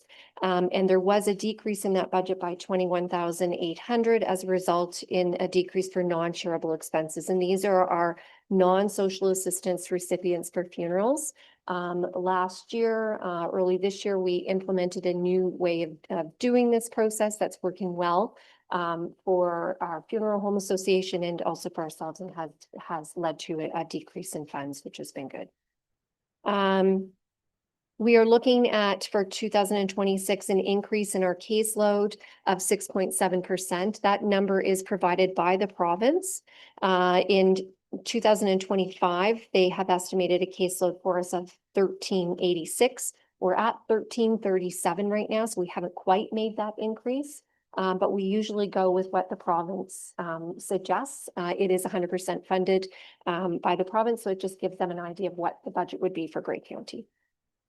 Ontario Works, we have an increase of 145.20 over in 2025. The majority of this increase is due to our wage adjustments for staff, including a 2026 cost of living adjustment for union and non-union. And we also have inflationary increases in some of our budget lines, such as rents that we pay at our satellite offices, insurance, and our legal fees. That is it for Ontario Works. We could move on to early learning and childcare. So early learning and childcare is going to be a little bit of a difficult budget to explain. In 2025, when we put the budget together, we did not have our transfer payment agreement. So we based it on 2024 numbers, knowing that we were moving into an entirely new funding system with CWELC, our Canada-wide early learning and childcare. So before, we had probably about 22 areas in which we were funding. Now that is down to about 8. So for on our end, it's a lot easier for us to figure out what funding we can use for what, and also how much as a county, what our cost share is, because there are different cost shares according to provincial, federal, and our funding. So this looks a little bit difficult to handle on paper, but I do want to say that going into 2026, we don't have our transfer payment agreement yet from the province. We really don't know what our cost sharing is going to look like for next year. So again, we're basing this on the same amount of cost share and hoping that that comes true. And again, we will provide an update as we did in this January when we do get our numbers. So with this funding, we are looking at an increase of $12,400 for the year. That would go into our licensed home childcare. So the county acts as the licensed home childcare agency that oversees our rostered care child providers. We're looking at an increase of $700 for that, a requirement of $700 compared to the $59,000 that we had in 2025. So it's actually a decrease. And again, this is because funding is shifting around from pot to pot to pot. So really, the story here is it's an increase of $12,400, and I can tell you what those services are that we provide. So early learning and childcare administration. So this is our budget for all of our staffing requirements. Some of our administration had been reduced under the new program, but there were other areas of funding we were able to pull in order to meet our funding requirements. The early learning and childcare priorities. This budget contains funds that allows us to move them around between different funds, because locally we may have a shortfall in some pot, whereas another area may not. So this is actually funding that allows us to sort of even out our funding throughout the different programs and provide the necessary supports. Through the Canada Wide Early Learning and Childcare funding, this is the funding that goes to our operators so that our programs can be capped at $22 a day. So we receive $18,825 or $825,500 from the province, and we ensure that that money goes to the operators. So it pays the difference between what the cost is per day and what the parents are paying. So the families are paying that $22, and this goes to pay the difference. It is a large system to run. There's lots of back and forth between operators, and it's paid out on a monthly basis. And we also have audits throughout the year in which we look at. So it's a big system, but it seems to be working. Next would be our early learning, childcare and planning data analysis. We do receive funding from the province in order to look at our data analysis expenses. And this is actually not one person, but it is put throughout some of our staffing. We have a total of 9 staff in early learning and childcare. And this budget goes to help towards that. And we also support our Indigenous partners to deliver integrated services for Indigenous children and families. And we have funds that go through that too. Our early on, this represents all of the early ons throughout the county. We have an early on actually in every municipality except for Georgian Bluffs. And that funding has increased slightly from the prior year. This would be one of the areas in which we do put in some funding towards some levy dollars and have traditionally, as the funding does not meet the needs of our community. We also have an Indigenous-led budget, which is $72,200 and is 100% provincially funded. Next on to housing.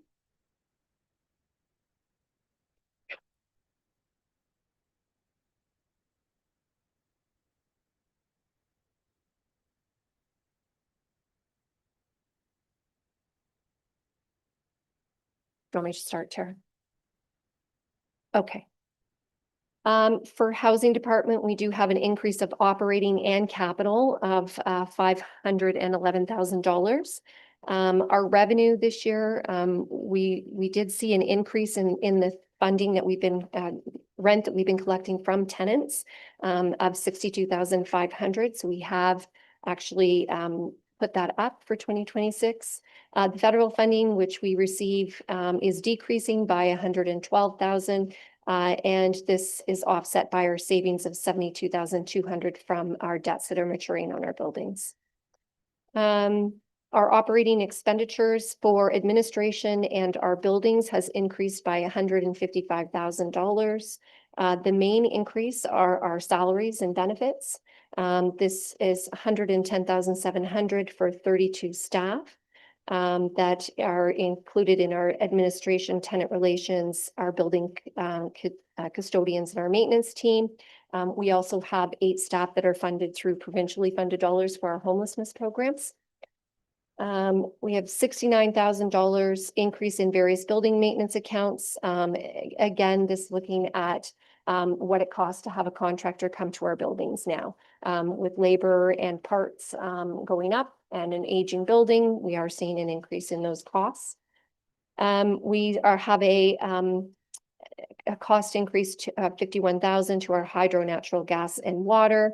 We have an increase in our electrical, plumbing, and leased equipment. We have an increase internally for our information systems charges. We are also looking at a $13,000 increase for our insurance premium, and we have $8,000 in some of our administrative costs, any travel, meals, and any conference fees, as we all know, are going up. But this is offset by some of the savings. We've had a decrease in our debenture, again, due to one of our mortgages being fully paid in 2028. We have a $69,000 decrease in our property taxes due to the multi-residential rate in its final year of adjustment. And we also have $16,000 in admin fees through our Coachee, any of our provincial programs. We did receive a little bit more funding for 2026. So that does equate to a little bit more funding in administration. We are funded for 5% of the funds. Sure.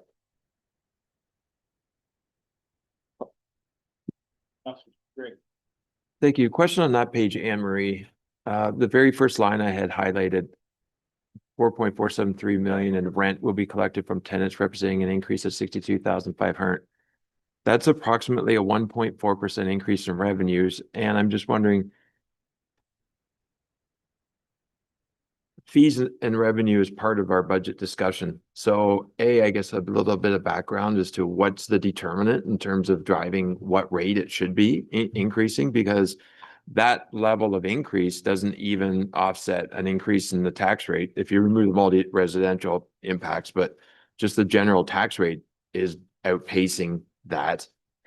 And the repairs and maintenance, the one single line item is outpacing what we are increasing the revenue line from our housing portfolio. So I guess one other question is, how many units is there as well that's included in that? So this needs a little bit more discussion and background, I think, for committee.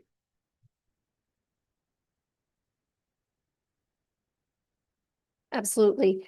So when we come to rent, the province determines what our rent is going to be. So anyone that is on Ontario Works or Ontario Disability pays $139 for a 1-bedroom apartment.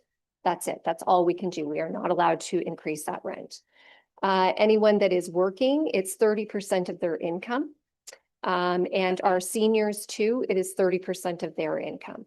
So what we see is when we have an increase to when our seniors receive an increase, that's when we get an increase too. So that's why our increases are very low.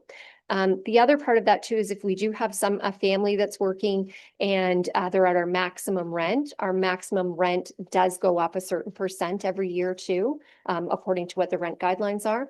But again, that's a very small percentage of our people that live with us.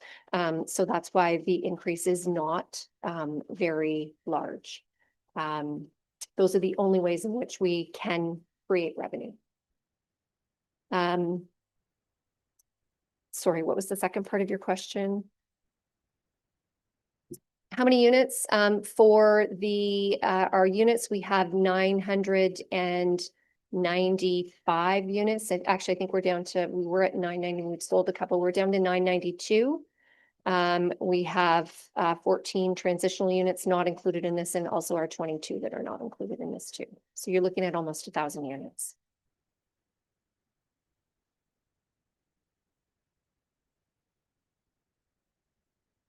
14th Street housing, our revenue, we have increased. We are able to increase that. So for the people that are staying at 14th Street, they are actually we're able to rent it at more of an affordable rent. Again, those rents are charged or are set by the province. And it is 80% of what CMHC considers an average market rent. So those are around our 300, our 600, 700 for those that can afford it. For those that aren't working, which is the majority of our people, then it is the full the full section that we would get of their rent out of the Ontario Works for accommodations. So for instance, for Ontario Works, that would be $396. So it is a little bit more than our 139 and does help with going towards our expenses.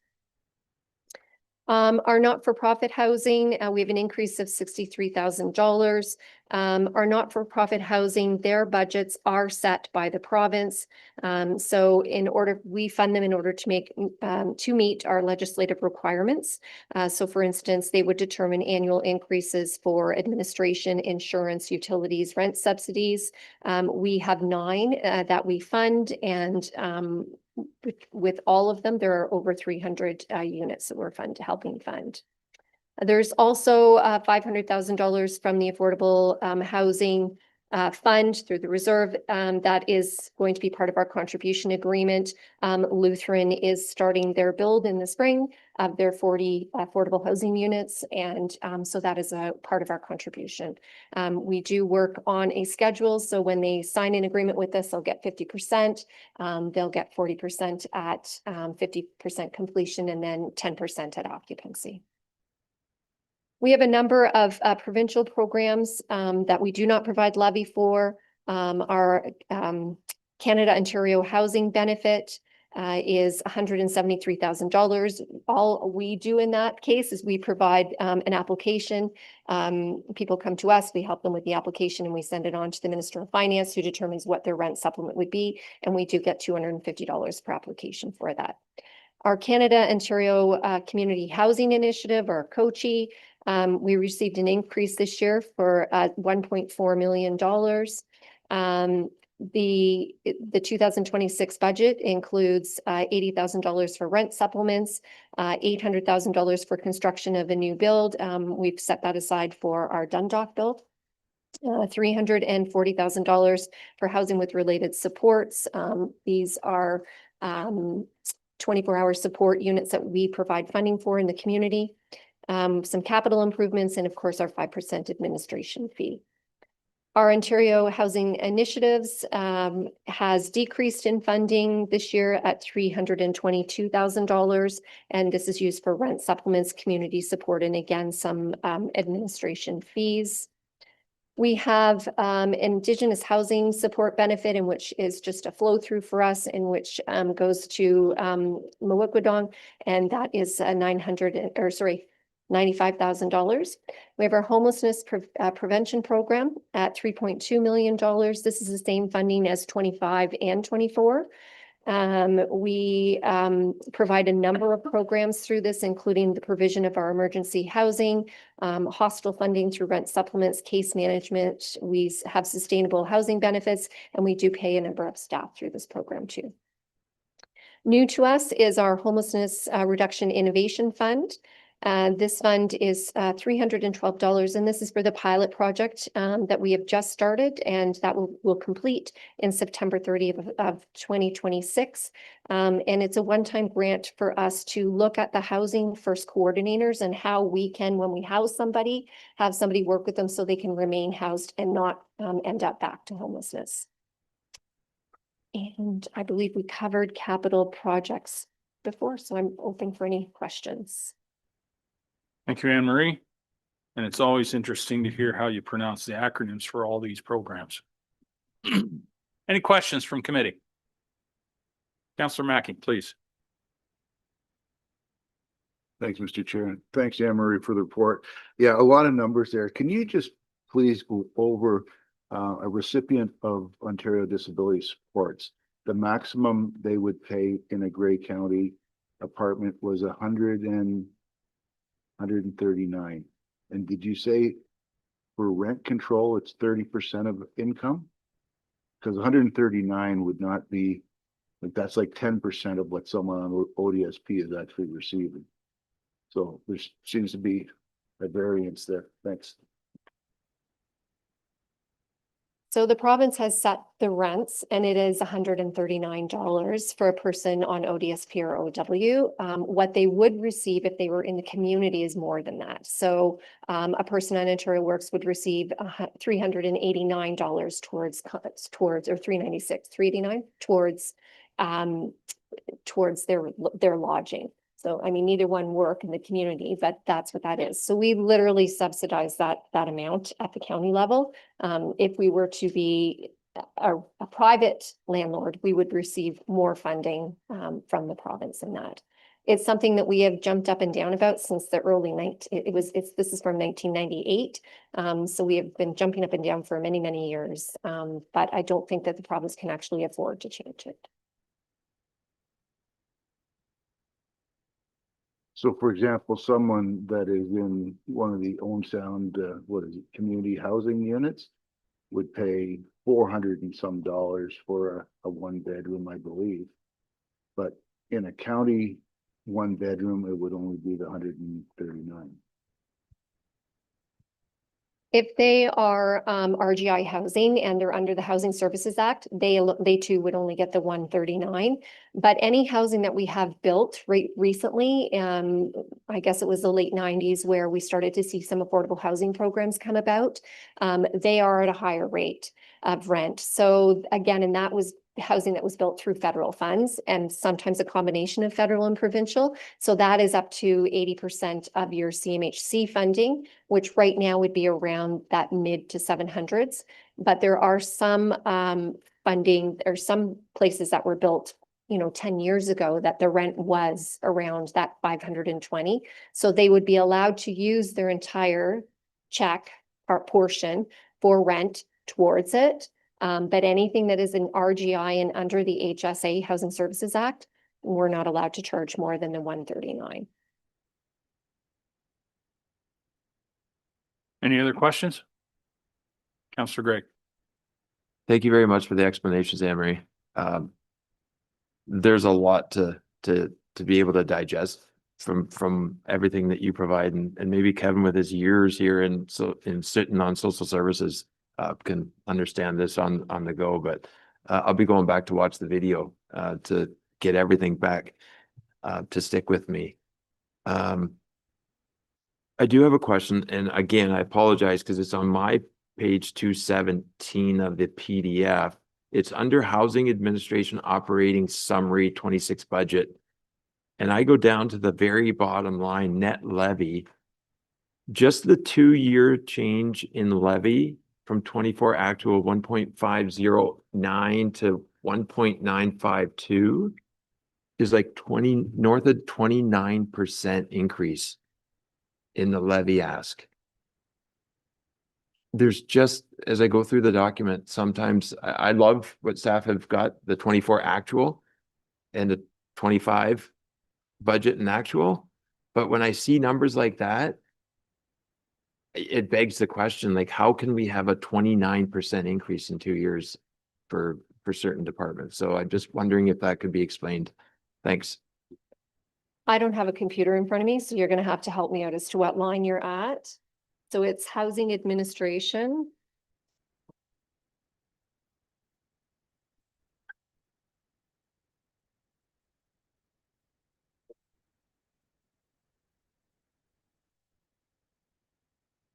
So it is, that's the capital summary. So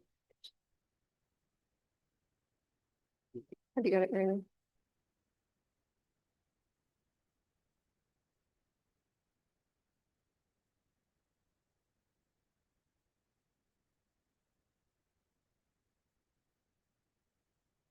Oh, I see. Oh, to the net levy, and this is under, sorry, Mary, this is under recurring. Yes. Housing administration, yeah. So a lot of that is the housing administration for this year. So again, the money that we receive from the federal funding cut by $112,000. And that's been a trend over the last, how many, 7, 8 years now. So that doesn't assist us. And the other parts of that, along with all of that, would just be any of our costs for increases. So again, hydro goes up, insurance goes up, everything goes up. So if we didn't have the federal funding dropping off, it would make a big difference.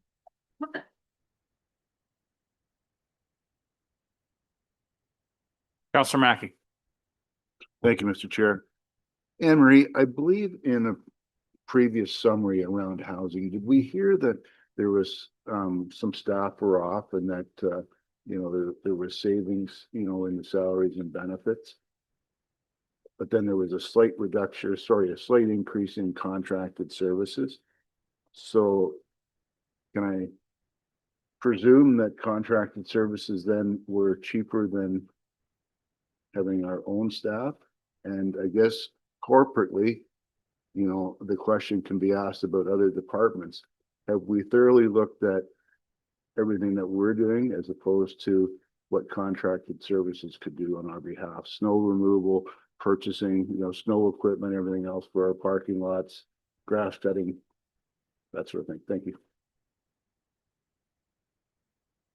So yes, we did have some staff off this year, various reasons. And with that, when we put a staff person, when we hire someone to come in, it's usually just for something specific. So we don't have them doing the entire job. We would flex it with other staff if we can. So maybe we have somebody in there just shoveling snow or just doing garbage for us. They're not doing unit turnovers. They're not doing that sort of thing. Staff pick up the slack if they can. And if not, if we know it's going to be a short one. So for instance, we had a person that was off with a knee operation for 6 weeks. We can't very well hire someone for 6 weeks. So we piecemeal it together as best as we can. And that's what gets done. So when he comes back after 6 weeks, he probably has 2 units that he's got to clean versus 1 for a move out or whatnot. So it really is a piecemeal. It's not apples to apples that we're doing. And we did have a look at that. I think you can remember a couple of years ago, we were spending a whole lot of money on painters. And so we looked and it was actually cheaper for us to hire in-house and have somebody paint. And we proved that within our couple of years afterwards, that it was cheaper for us to buy the bulk paint and pay our own labor and do it than what we were paying painting companies. So we have looked at those opportunities. Any other questions? Okay, thank you very much, Anne Marie. So we're going to try to keep going here and try to make up a little bit of time. So I'm not asking anybody to rush, but Kevin, No pressure. we're not getting lunch until we get to the end of planning. So we're going to do paramedics now and we'll see how it goes. Kevin. Morning, committee. So paramedic services operational budget. The paramedic services budget includes a net departmental requirement, total operating capital of $11,254,700 compared to $9,934,600 in 2025, which is an increase of $1,320,100. This is an increase of $573,000 more than the amount included in the 25 budget for the 2026 forecast. For the operating budget, the 2026 operating budget reflects a $1,169,500 increase as compared to 2025. The Ministry of Health provides a current year funding based upon 50% of the previous year's operating budget, adjusted for public sector accounting board eligible expenditures such as amortization, future benefit, and future WSIB costs without any inflationary adjustment. We lost that inflationary adjustment in year in about 2019. 2026 budgeted grant amount of $11,510,700 has been calculated using this assumption that this funding model will not change. And this funding model has been in place for a number of years.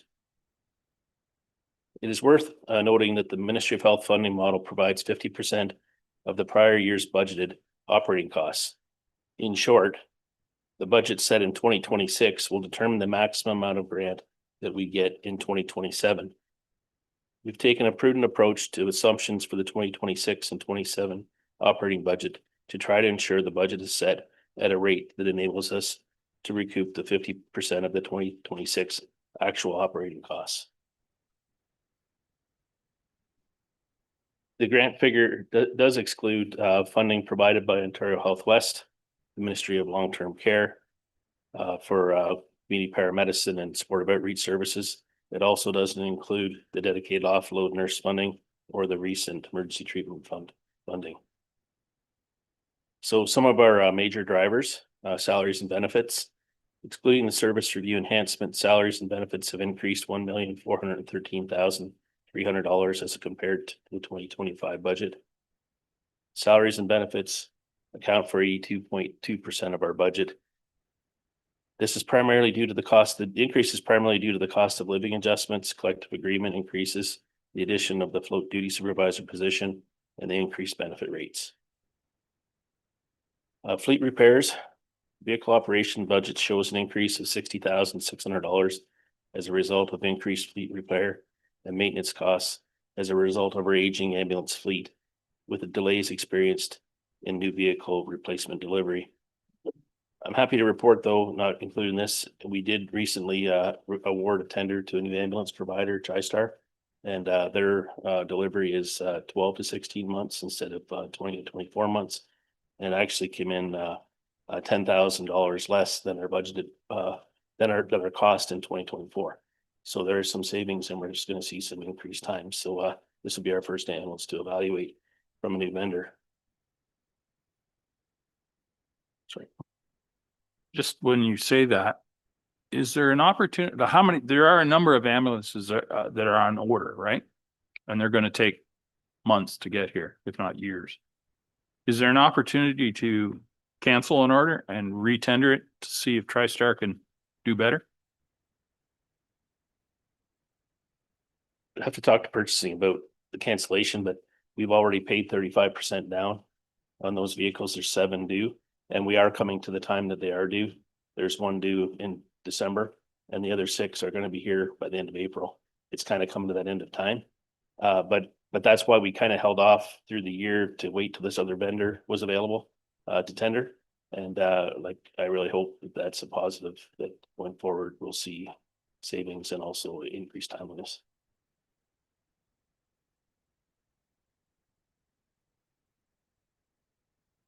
So with that, there was a 14.5% increase in insurance premiums and a $26,200 increase in fleet maintenance cost.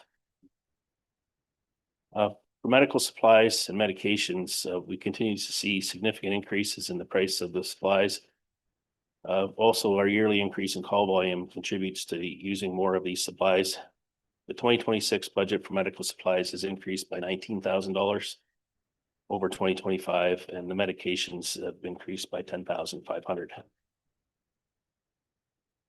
For service enhancements, based on projections developed during the Paramedic Services Comprehensive Review in 2022 and the call volume in 2023, staff created a service enhancement plan over 11 years, 2024 to 2034, to ensure that we can meet the response times. The original plan presented to council included 8 new 12-hour shifts, 2 supervisors, a rebuild of the Durham base to incorporate logistics and administration, and 5 new bases, base locations over a 10-year period. During the 2024 budget process, this plan was reduced by about 20%. And the current plan consists of 6 12-hour shifts operating 7 days a week, 1 weekend up staff, 1 supervisor, 7 additional ambulances, 4 bases, in Feversham, Ayton, Thornbury, and Cobble Beach. So far in the plan over the last 2 years, we've added 3 12-hour shifts. We've added 1 supervisor. We've increased our fleet by 4 ambulances. And the Durham base is now complete, and we're operating out of that location. This year, we were advised that Dundalk would require a base to facilitate the needs of the fire department in Dundalk. this was not a part of the 10-year capital plan. And throughout the capital budget process, it's being proposed that due to this, we're deferring 8 to 2027. So in 26, 25, there's this year, 2025, 26, we are continuing with the builds in Feversham, and we're starting on the work in Dundalk. Based upon current information and assumptions, the staff estimate that a 431,100 annual levy increase is required over the next 9 years. The first of the plan raised 372,500 from levy in 2024, then increased to 410,000 in 25. This amount has been increased to reflect changes in assumptions and timing of enhancements. And it also incorporates any increases in weight, like the increase in wages, and also increases the base cost that we've seen on a recent tender. Included in the budget also is a comprehensive review update. The 2026 budget includes an update to the comprehensive deployment review to ensure our strategies meet the needs through 2033. Using ORH's AMSIM model, the review, if approved, will analyze updated call demand, population growth, staffing impacts.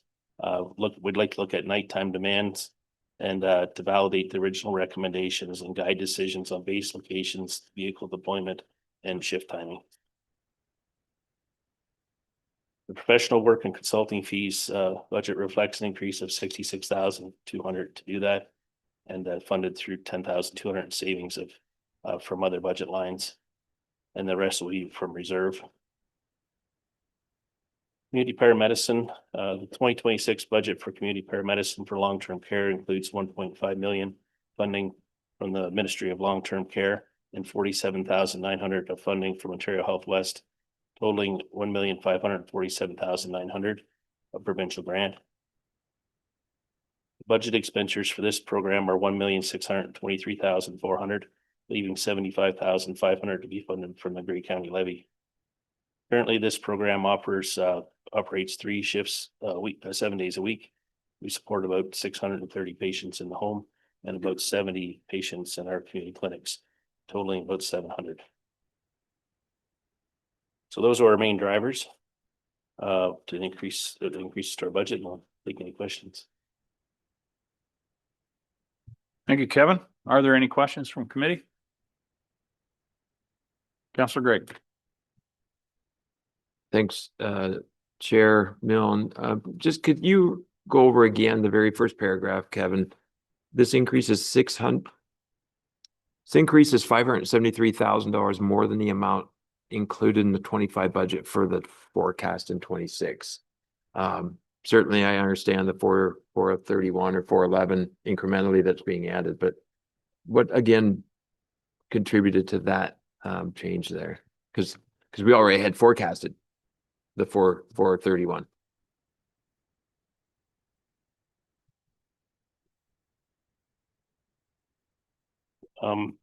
I believe a lot of this would be around salaries, wages. Like we try and do our best on assumptions of what 2026 is going to look like. And I'm going back to that statement about we don't want to underestimate what it potentially could be because we don't know some of those rates yet. So it's just trying to ensure that to the best of our knowledge, based upon what we know, that we are preparing the budget appropriately.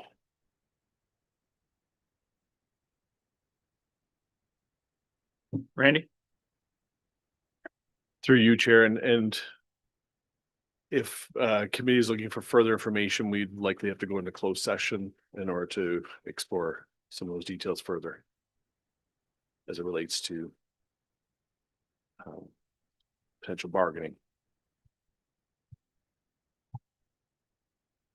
Jennifer, please. I would just remind all members and through you, Chair Milne, that I shared a closed session report with the bargaining update and financial implications for budget year 2026 and 2027. If you'd like to go back and reference that, it was a closed session report. Okay. Is there a need to go in closed session? Councillor Gregg? No, I would just say that I'm glad that we are looking at reviewing that 10-year plan that we had started on in 23, because this, as this indicates, It's a terrific service department, but it comes at a significant cost, and when there's that kind of a driver in the middle of us increasing the service levels across the county, it certainly warrants us acknowledging it. Because that wasn't considered in 2023, that type of escalation in the cost of just maintaining, right? So I think it just further affirms the importance of reevaluating where we're at and the successes and still the gaps that might exist. Okay, thank you. Any other questions? No, not seeing any. Thank you very much, Kevin. Good report. Moving on to planning and community development. Scott is going to talk about planning, ag, forestry, trails.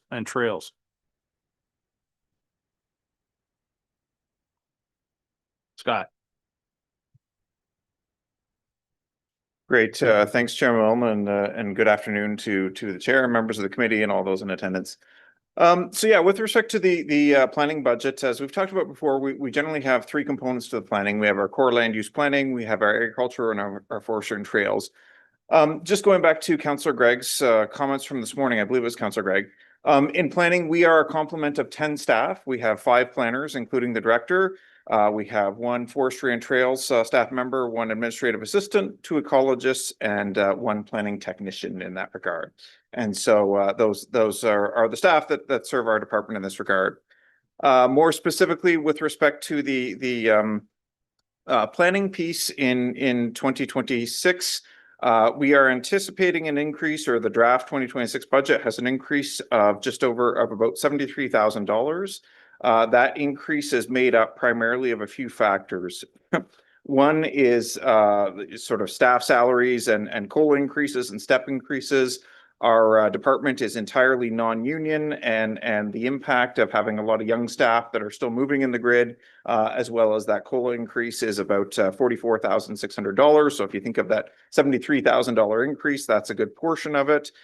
We are also, as we heard this morning, anticipating an economic slowdown. We've seen it in the latter half of this year and moving into 26.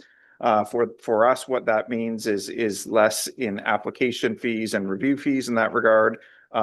That's sort of an educated best guess, but at this point we're projecting $35,000 less in revenue coming in that regard. And then we do also have some savings, some good news. We are anticipating less in terms of Ontario Land Tribunal matters. So we are anticipating $5,000 less in legal fees in that regard. Beyond that, we have a bunch of much smaller numbers in that regard. We are proposing just a $1,400 increase in training and conferences budgets, and a slight increase in our travel and meal expenses in that regard.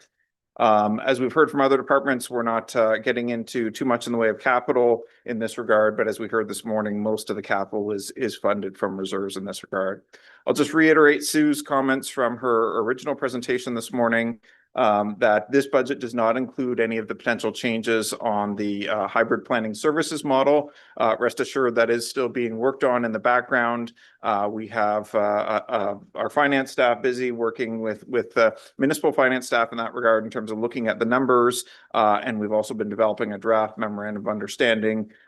So any future financial impacts from that will come back to county council and municipal councils via separate reports in that regard. So from a core land use planning perspective, that in a nutshell is where we're at, but happy to take any questions if there are any through the chair. Very efficient. Questions from staff, committee? Not seeing any. So just to clarify, Scott, did you say that the budget proposed for 2026 does not reflect any changes regarding the planning model? Is that correct? Yeah, the draft 2026 budget, the projection into 27 isn't including any of those hybrid planning services. So just as a bit of a reminder to committee members, we had 7 of the 9 municipalities express an interest in those services.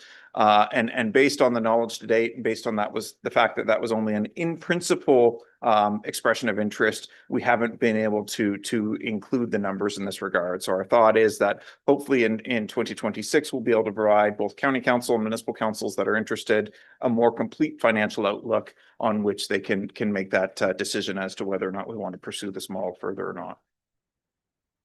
Very good. Thank you. Any other questions from committee? Councillor Mackey. Thanks, Mr. Chair. Scott, I know none of us have a crystal ball, but with the potential changes happening with the conservation authorities and our partnership with them for the trails, our trail, you mentioned a staff working with trails. How is the funding recognized with that trail position? Thank you. Yeah, through you, Mr. Chair. Thank you for your question, Councillor Mackey. Wish we had that crystal ball. So, maybe jumping into the forestry and trails and agricultural budgets. We do have an agreement with Grey Sauble Conservation Authority to provide a lot of those trails and forestry services, as well as our bylaw enforcement services. The current agreement is set to expire at the end of this year, and throughout the year on a staff to staff basis, we had been negotiating with Grey Sauble staff on what a revised agreement could look like in that regard if we were to enter into another multi-year agreement. With the recent changes that have been proposed by the province, what we're recommending in this regard is that the agreement just roll over for one additional year. So there is a clause in the current agreement to say that, if neither of us terminate it, so to speak, it'll roll over on a year by year basis. So rather than recommending to the Conservation Authority Board or to County Council that we enter into a multi-year agreement, the thought amongst staff at this stage, based on the details that are known, is that we roll that over for just one more year, see what ultimately gets approved by the province in terms of the changes to the conservation authorities, whether or not conservation authorities like Grey Sauble, if they're amalgamated into the 36 to the 7, can still enter into such agreements. If they can, we might be looking at some changes to that agreement. If they can't, then we need to reevaluate staffing resources in that regard. So I will say that we are working on a report for December 11th Committee of the Whole, summarizing some of those changes. This is one of the things we flagged in that draft report is the impact to existing agreements. So whether it be agreements with the county to provide services like this, or whether that be impacts to agreements that the conservation authorities may have, say with recreational clubs or with their charitable foundations or various things like that. So more to come on that, but based on the details announced by the province to date, we're pretty foggy still. Thanks, Mr. Chair. Scott, the only other thing, we've had public meetings around bounties for beavers and coyotes. We've had different submissions, certainly from individuals that are doing the work for us, and the hunters. They're submitting that there needs to be a significant increase in bounties. Projecting out, I guess we can't do that until council makes a final decision on what that needs to be or what the amount needs to be.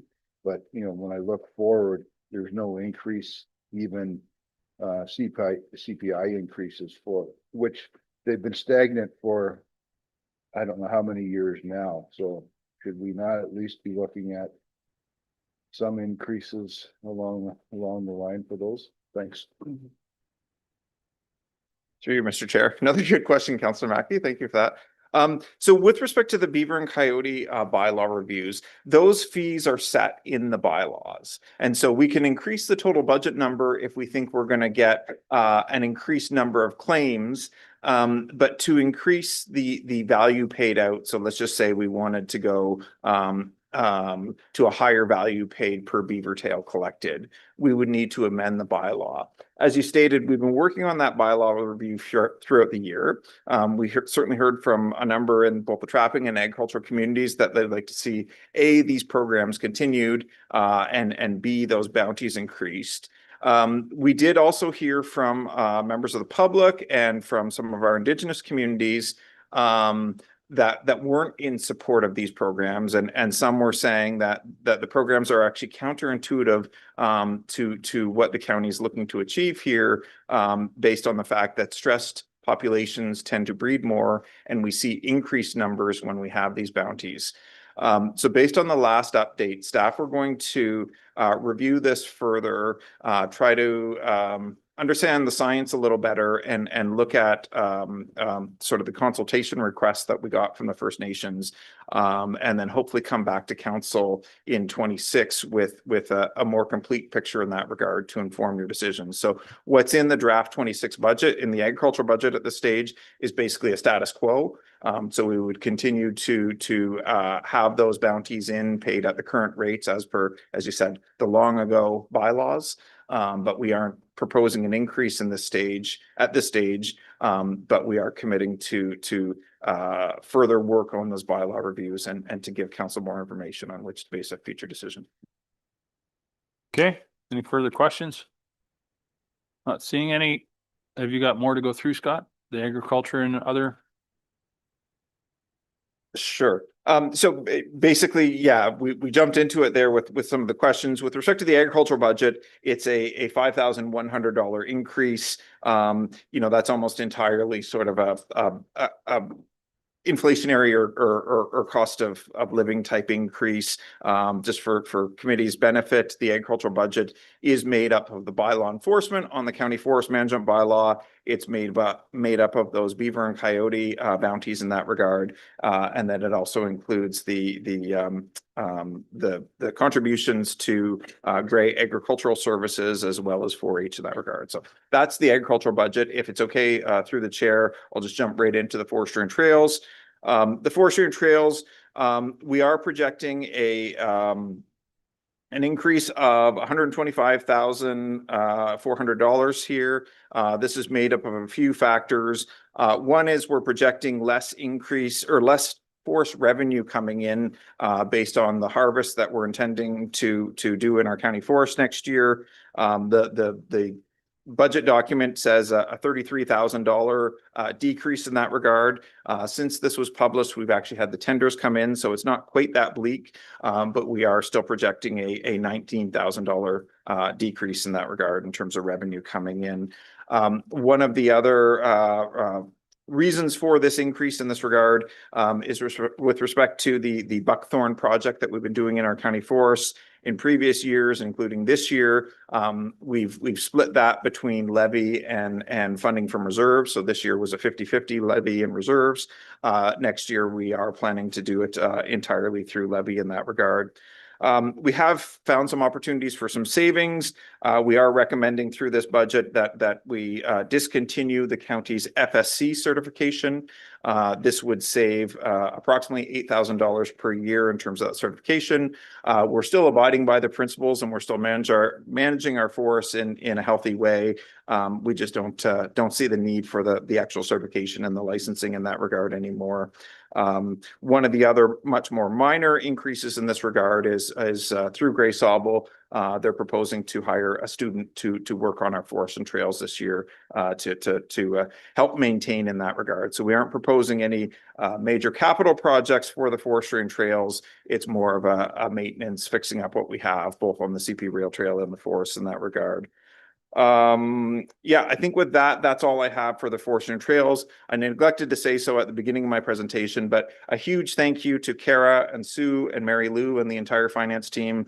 They've done the lion's share of the work on this budget. So certainly me standing up here wouldn't happen without all the work they did. So very, very thankful in that regard. And I'll turn it back to you, Mr. Chair.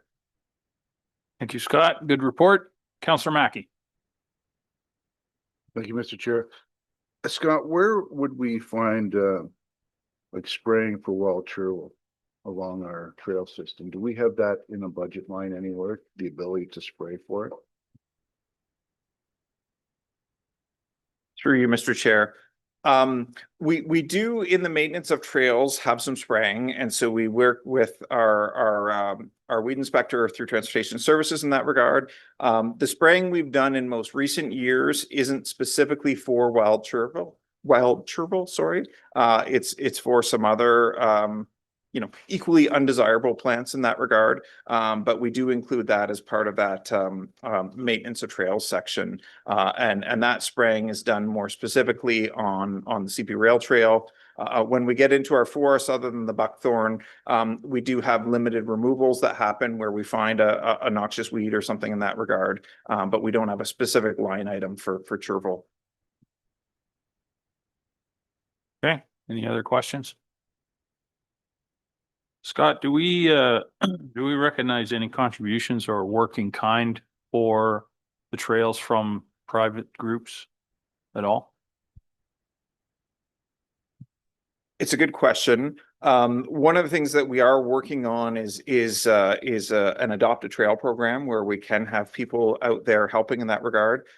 We do have some limited agreements at this stage, whereby there's an individual in the Owen Sound area that actually helps remove dog strangling vine from sections of the trail. So he's doing that work at no cost to the county. It doesn't show up in the budget documents, but we hope to work with our friends in legal services and insurance in that regard to look at more opportunities where we have interested volunteers without hopefully putting somebody completely through the ringer in terms of what they need from an insurance perspective. We are recommending that be limited. We're not, looking for the public to go out there with their chainsaws or anything, but there's certainly lots of work that can be done, similar to the Transportation Services Adopt a Road program, that can help maintain the gems that we have in that regard. Very good, thank you. Any other questions? Okay, thank you, Scott. Appreciate that. So we'll move on to Economic Development, Business Enterprise Center, Sydenham Campus, Grey Roots, Community Transportation. Savannah, welcome. Floor is yours. Thank you very much, Mr. Chair. Now I'm between you and lunch. I thought that was Scott's spot, but here I am, right? I'll go fast then.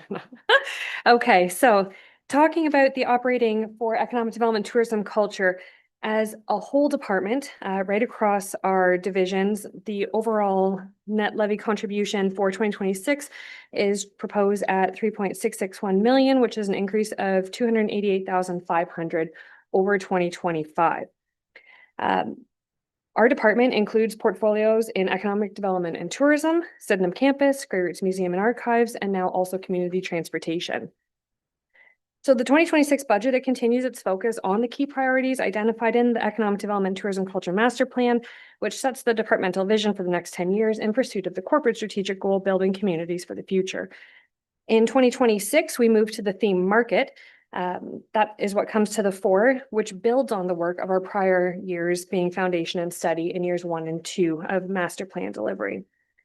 So in addition to sustaining relevant operations, this budget also reflects improvements realized through departmental lean training, including a streamlined organizational structure, consolidation of purchasing practices across the department, and software efficiencies to reprioritize staff resources.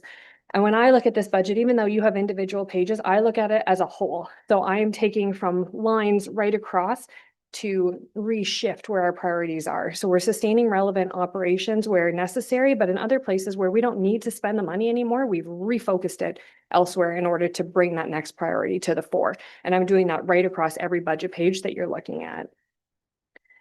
The budget includes merit increases and COLA, which is a substantial contribution in this budget, alongside computer replacements and licensing for staff. We're also prioritizing professional development and the continuation of lean training so that we can ensure the EDTC team continues to acquire the expertise and seek further efficiencies by determining highest and best resources or the value of all resources, whether it's resources that we are purchasing or the human resources themselves. And additionally, through 2025, Community Transportation Initiative has now formally been merged into the EDTC department from the CAO's office. So in looking at the first budget page, economic development and tourism. And your question, sorry, earlier, Councillor Greg, we have 21 permanent staff in our department. 1 is part-time. I also have 16 student positions. We don't hire all 16 student positions because some of them we extend for year-round service. So we reallocate and have flexibility in those students, whether it's in summer, in a different cohort of the school year, or year-round. But it's the same number of positions as what we've had in the past. So for economic development and tourism, this budget has been intentionally developed to support the market theme of Master Plan Year 3 implementation. So it's prioritizing shared county and municipal access to Environics data. It enables the next phase of regional investment readiness feasibility through our studies and reports, and supports targeted regional marketing for tourism investment, including the continued production and the growth of the Gather campaign. You will notice that there is no secured grant funding currently included in this budget. So where last year we knew we had multi-year grants coming in, we were confident that that money was coming, so we included it in the budget. We have not done that this year because all of the granting opportunities have only opened as of this fall after the election. So we will absolutely be going after grants where it is feasible, where it makes sense to leverage the dollars in this budget, but nothing is actually budgeted because there's no guarantee. So that's it for the economic development and tourism page. I'm going to move on to Sydenham campus unless you've got questions. So Sydenham campus, oh, sorry.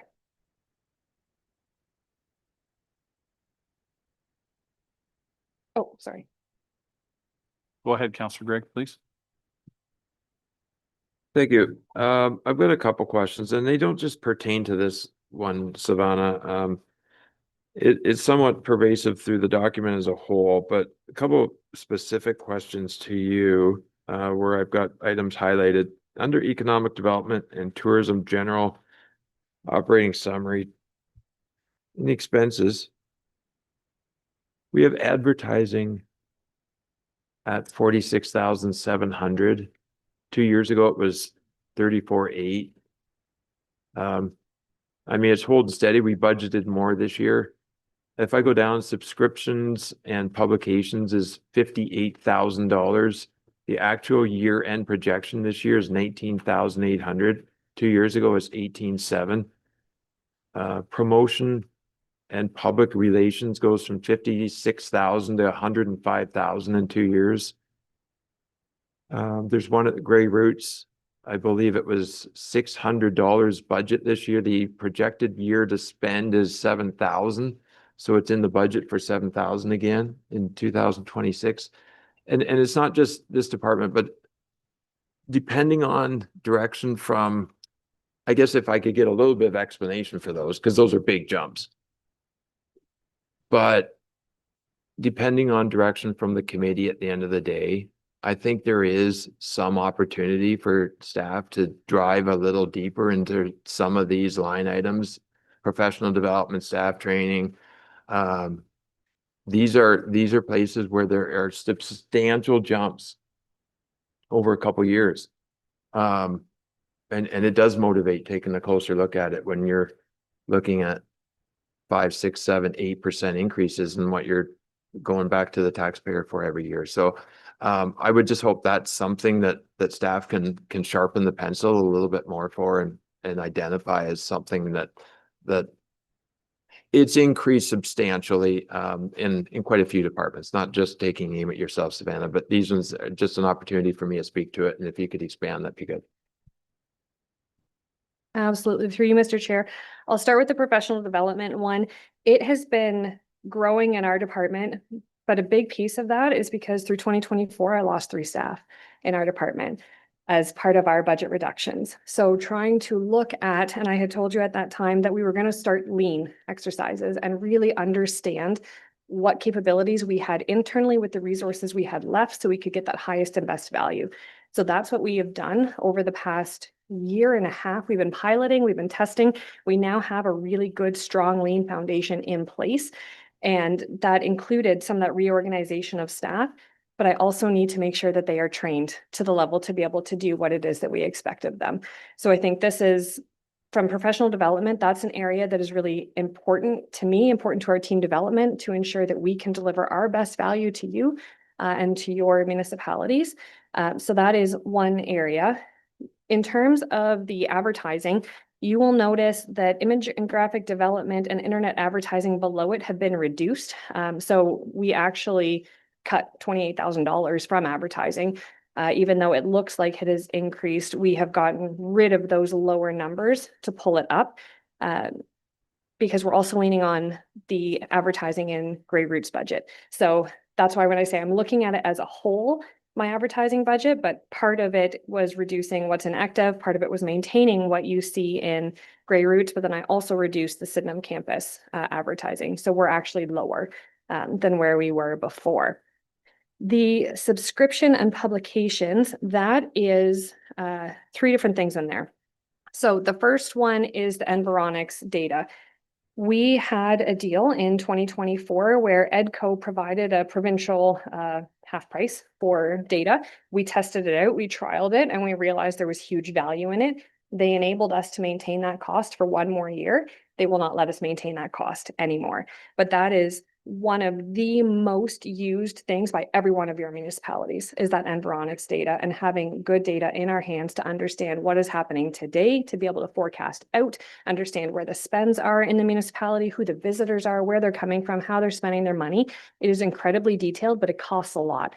So that is it's going from 15,000 to 37,000 this year. So that's part of that increase. The other part is from the tourism website, where we are looking at new external hosting instead of doing it internally, because the platform is so much more streamlined and faster for staff that when we ran the business case to get the license for the whereabouts and to do the hosting externally under this new platform that's not Drupal, it actually saves that exact amount that we're spending in addition to the staff time. So if we think of, markup in terms of retail, that entire markup I'm making back in staff time that I can reallocate elsewhere now because of the cost to that subscription and service. When we look at promotions and public relations, that $50,000, that has been driven by reductions in other budget lines to be able to prioritize the next phase of the Gather campaign. As we continue to see the attention in our area, we're continuing to see the growth among our businesses, and that is the second highest request we have from our municipalities, is more Gather, more Roger, more community engagement around our food and beverage scene. So I have reduced other line items to make that $50,000 possible, not right to the extent of the 50, but I'm about $40,000 that we took away from other lines so that we could add that in there. And that, I think, was the end of your questions on that page. The Grey Roots one, can you tell me what line it is? I mean, we'll get there in a minute, but just so I can highlight it.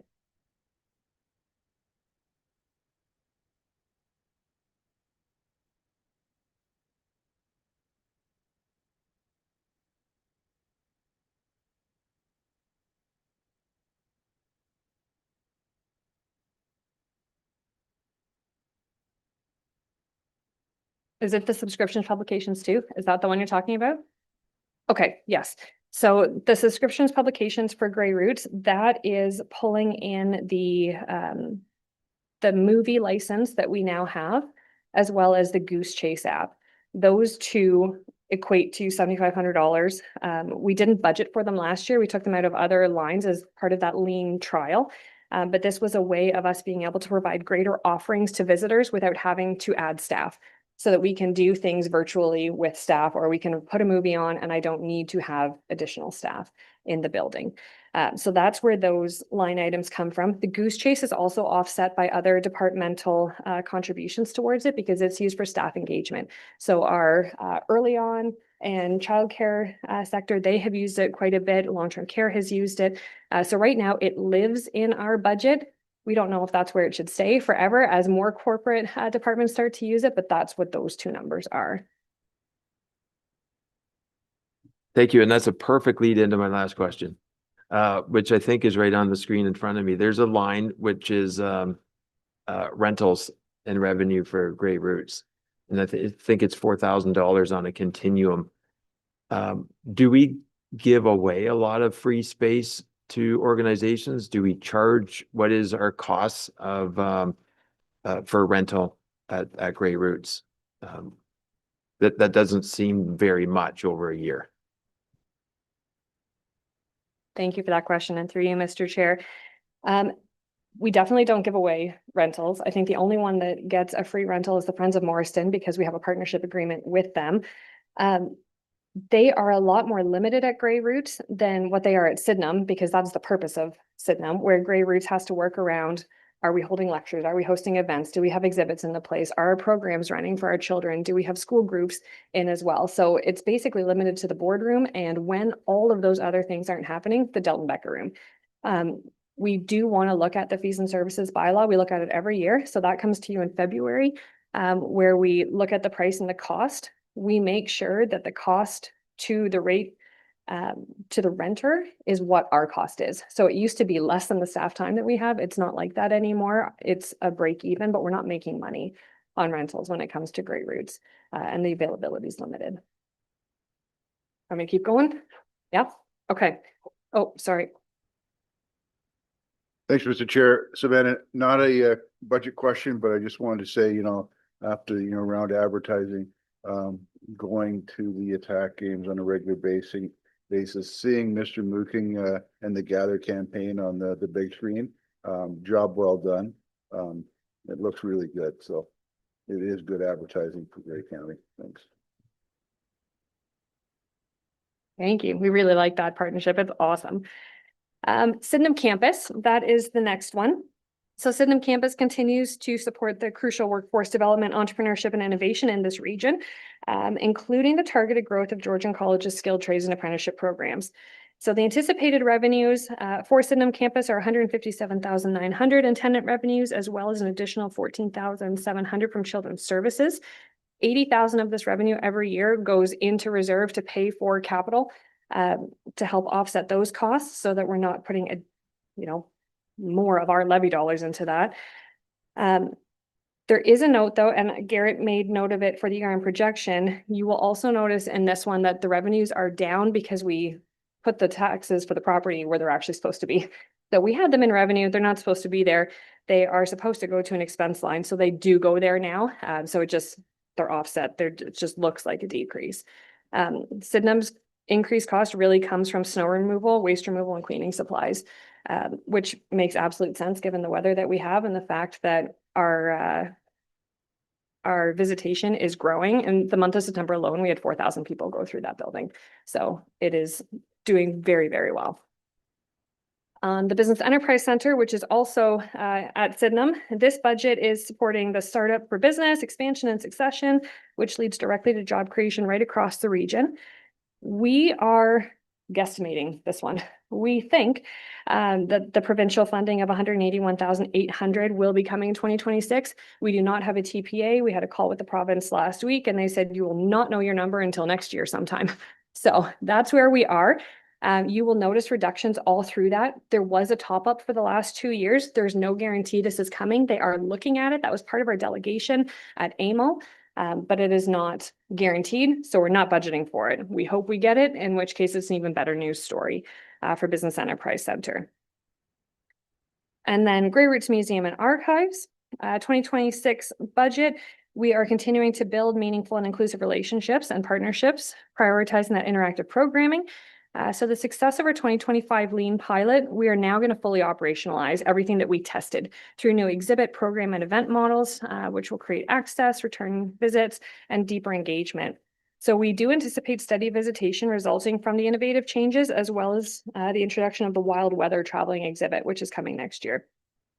On the theme of market and to support the newly launched website, we'll be refreshing marketing efforts with greater alignment through tourism. So this is part of that consolidation of all of the purchasing that we're looking for, where Grey Roots and tourism are now doing it together instead of apart and buying individually. So we can get better economies of scale there. The largest drivers for us in Grey Roots is building automation system and program licensing, which is what you've already highlighted, Councillor Greg, as part of the budget. And the final one in our department is community transportation. So at the time of, well, I guess this budget development, we're providing the 2026 allocation towards the regional transit network. That decision, as you know, will not formally come until the spring when the study is complete. But based on our understanding right now, the operations of GTR and GHOST are included to August 31st based on our council direction in the last meeting. And we also have the OTIF funding to support both services as well as community transportation system that could be implemented as of September 1st, pending council approvals from all partners. So Grey County's commitment of 145,000 is in here, and that's a $43,000 increase over what was in the budget last year. So even though we had talked about the 101,000 being net new, it's because we had not forecasted it to be in here. But based on what is in the budget from last year to this year, it's a difference of $43,700. And I will stop there if you have any questions. Thank you, Savannah. Are there any questions from committee? Counselor Greg. I have to ask one question again. We have cost recovery for fees on the GTR of under 3%, $8,700 and a $299,000 operating cost. It was stated at the last council meeting, we still charge $5 a ride. Under 3% is way below anything remotely close in comparators for public transportation. Why do we not look at increasing that to $6 or $7.50 or something more reasonable per ride? We've been stuck on this $5.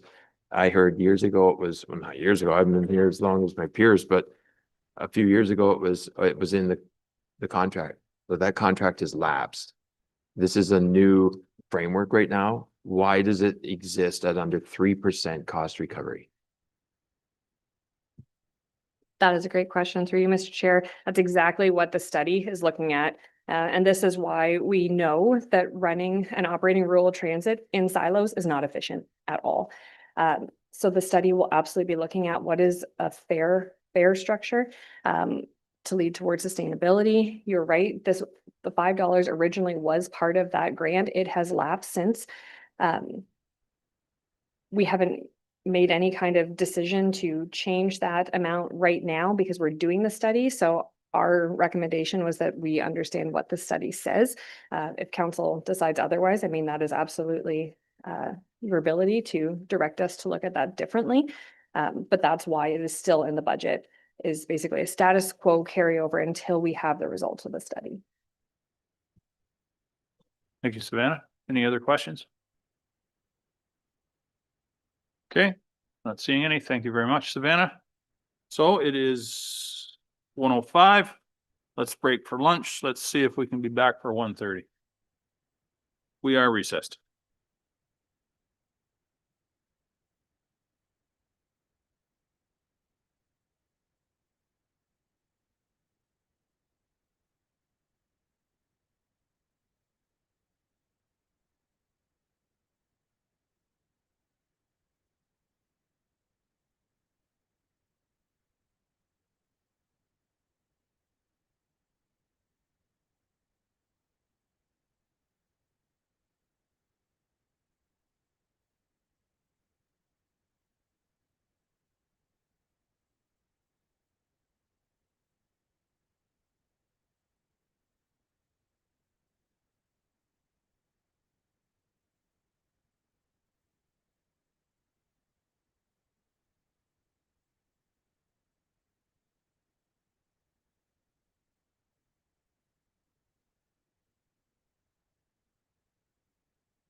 I try. Right? Yeah. Just talking about backup options for. Okay, I think Madam Clerk, are we ready to resume? Yes, we are. Okay, I'll bring the meeting back to order. We're going to start off with long-term care, human services. So Jennifer, the floor is yours, please. Thank you very much, Mr. Chair, and good afternoon, committee.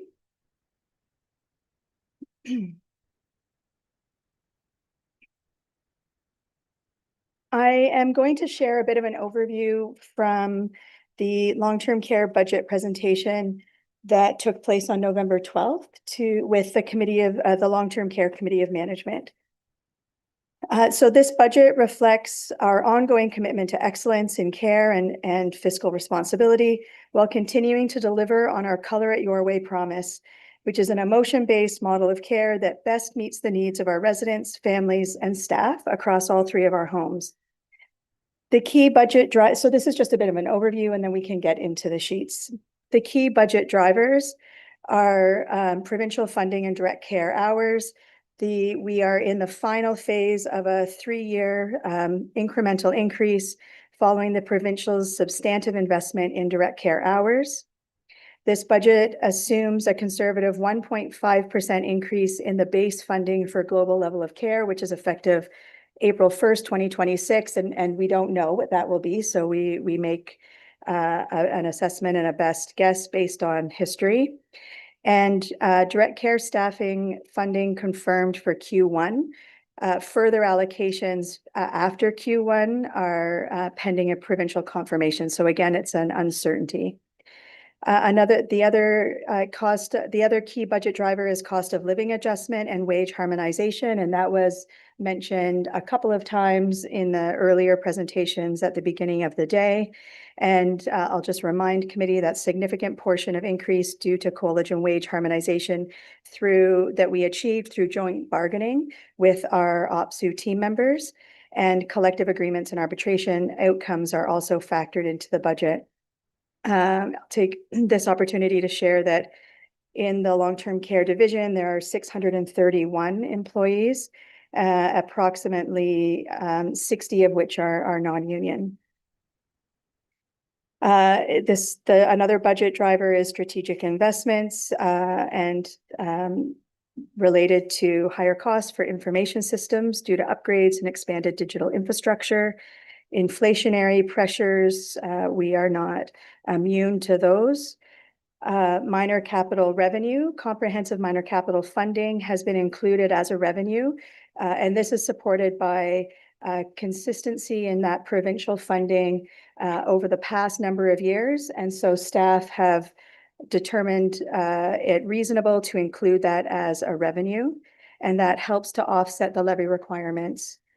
Redevelopment and future planning, we will also discuss. So this proposed 2026 budget, excluding redevelopment, contains operating and capital expenses of $53 million with a net levy requirement of $8.94 million, an increase of $674,200 over the 2025 budget. Including redevelopment, total expenses reach $91.9 million with an overall net levy contribution of $11.5 million. In summary, this budget is designed to maintain current service levels, address financial pressures, and invest strategically in our homes and our staff. And so and as I mentioned, the Long-Term Care Committee of Management spent a significant amount of time on the November 12th meeting getting into the details of what you see on your screen. So the overview I have addressed. And I guess maybe I'll look to committee. Would you like me to go through all of these sheets? I did a bit of an overview and a summary. Is there specific questions? Mr. Chair, what do you recommend? Maybe I'll ask the committee, how would you like to proceed? You want to, Jennifer, just continue with the presentation and we can ask as we need to go or ask questions as needed? Go ahead, Councillor Gregg. I could probably ask my questions pretty straight away. Sure. And then I get them probably all asked the first question I had was, in the preamble, it discusses trying to get to the goal of 4 hours of, per resident. But from 3 hours, 53 minutes currently. What's the time frame and the cost of that, you know, that initiative? Can we put a dollar value on it? What does it look like? Are you trying to get there in 1 year, 3 years, 5 years? If it's too expensive, is 5 years is better than 2 years, from a cost perspective, and how does it, relate to private? And through you, Mr. Chair. So that's an excellent question, and I can offer some clarification. And if I get some of the numbers wrong, Marcus and Karen are here to provide support. So the Direct Care Hours Initiative was a phased-in approach of the Ministry of Long-Term Care, with having made a commitment to get an average of 4 hours of direct care per resident across the province. And so under the direction of Committee of Management over the years, we have utilized the funding to get to the direct care hours only, and not increased hours that would have a direct impact on the levy. So we are currently at 3.56, an average across the 3 homes of 3 hours and 56 minutes. And we are not proposing any further increases at this time, as that utilizes all the funding that is available for the Direct Care Hours Initiative. And we feel comfortable with this decision that we have done our part to contribute to the hours, to the goal of the 4 hours, and that by not doing further increases, we're not putting any residents at risk. We are providing excellent care. We're managing, looking at our quality indicators and all sorts of balancing indicators. And so at this stage, this budget does not propose any additional hours into the direct care. Okay, thanks for that, because I certainly think the level of acuity is not going to decrease in the years going forward. And when you continue to have to probably have increased, I don't know, it's hard to walk back down the road. And I think we're all going to be in this boat rowing together, and it's going to be tough to row forward as we get another 15 years in towards long-term care, and we watch what's going to happen with the population. And we don't want to admit it, but I think that's the frank truth. We could establish a level of care that we'll never afford as a population. So thanks for the explanation there. I did have one question under Grey Gables. This is a general revenue question. 243,800. That's off of 241,300 in the 25 budget. Still down from 2 years ago.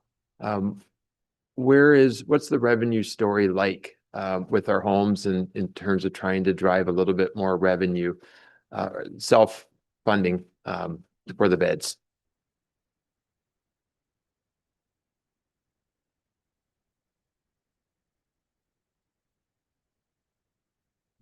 So thank you, and through you, I'll start, and then if I'm going down the wrong path, I'll call a friend. So again, I didn't bring my computer up, but based on what I think I understand the question, the resident copay for their stay and living in our long-term care homes contributes to the overall revenue. And that copay is determined on their accommodation. So preferred accommodation, which is either semi-private or private.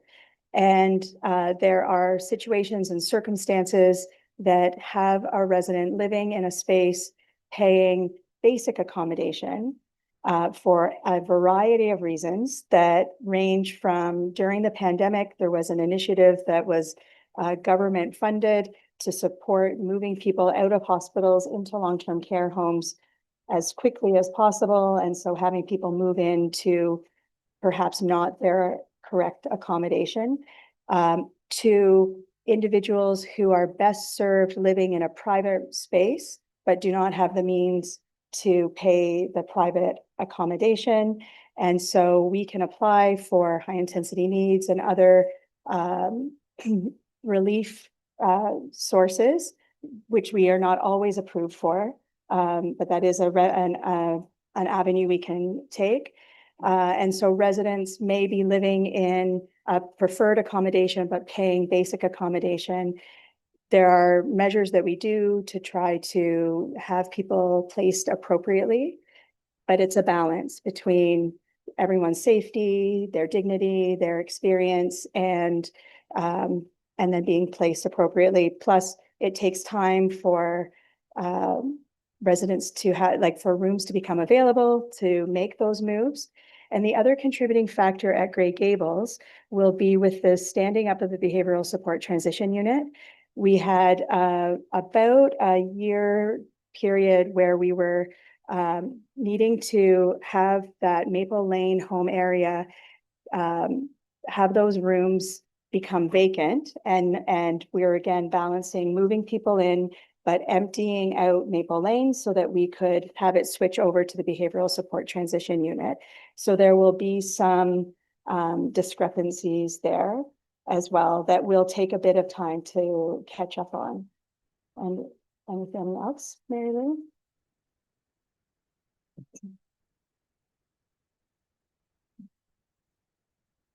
Thanks, Jen. The only comment I'm going to make is it's very similar to housing, Councillor Greg, in that the province sets the rates.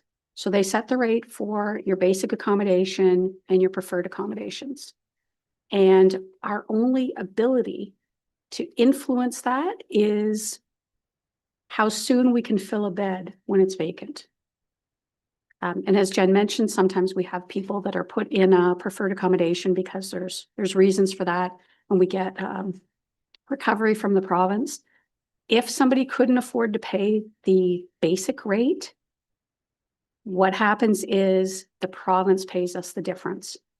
So they ask us for our occupancy and our revenue midway through the year, and they adjust cash flows. So say, for example, I'll just use like simple math. If they thought that we're going to have $100,000 in revenue and we tell them we've got 120, they reduce our cash flow. But if it was 80, they're going to increase our cash flow. So they're asking us based on the people that are in the home, who are they paying the basic accommodation, and what they have to adjust the cash flow to. They're doing that not because we're municipal, because we have pockets, but for the not-for-profits and the for-profits. If you had a large number of people come in that couldn't pay the full basic rate, then they're having trouble paying their bills.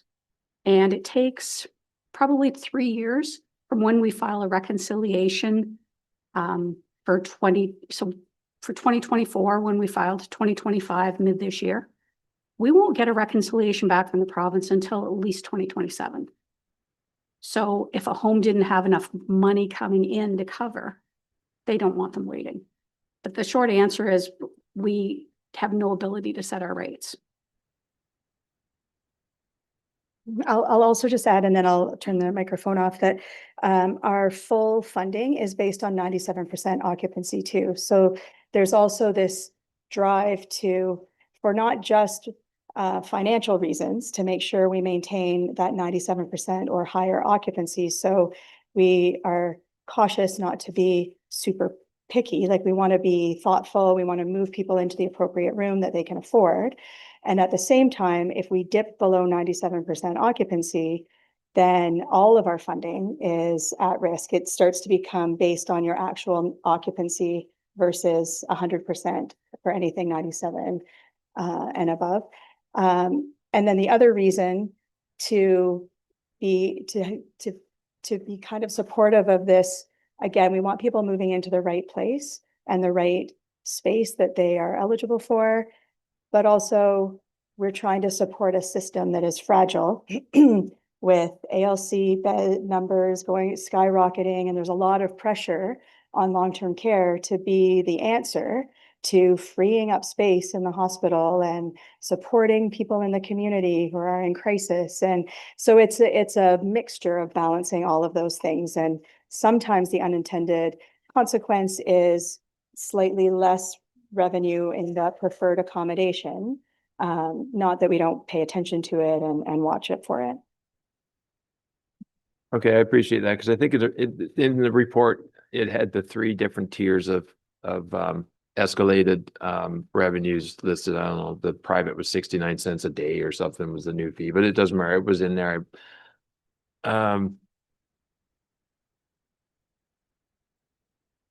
Yeah. I might have had one other question that had got triggered, but just one question, one item jumped out at me in the budget, 11,500 at Grey Gables for internet.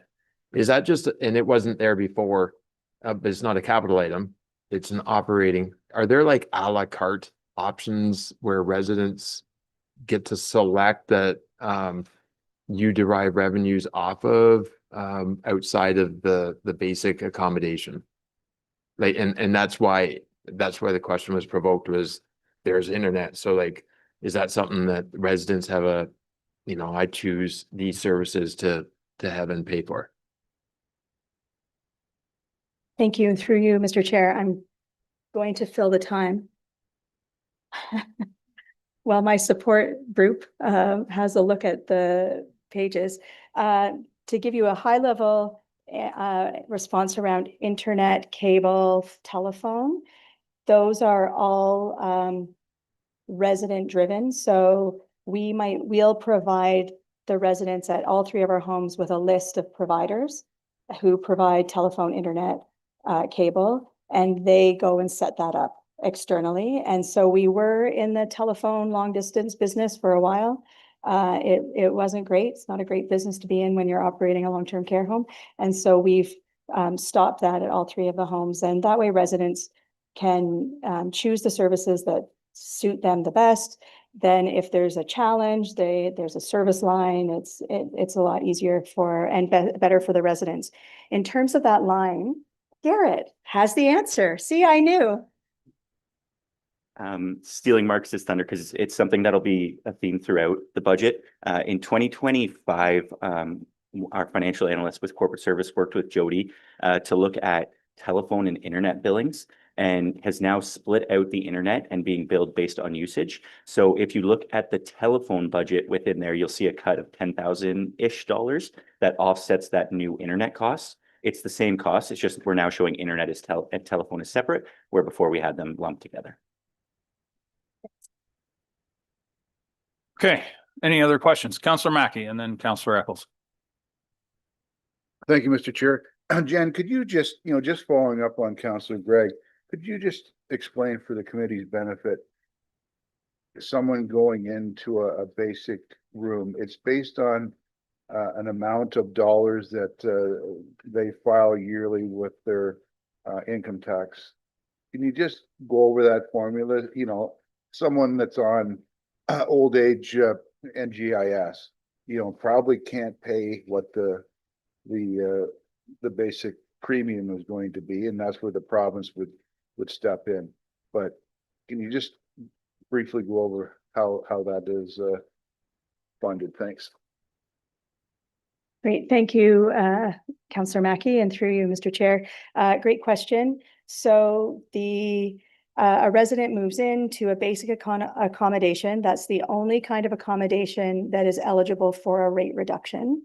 And those are the words for getting the additional support. And a rate reduction is, it used to be one of those forms that had like 7 layers, but now it's all digitalized, and it's based on the individual's notice of assessment. So their income from their notice of assessment. And that way it takes into account what their old age security, guaranteed income supplement, whatever benefits they're getting from the province. And so it's a calculation that then determines the amount that resident will pay as their co-pay to the home.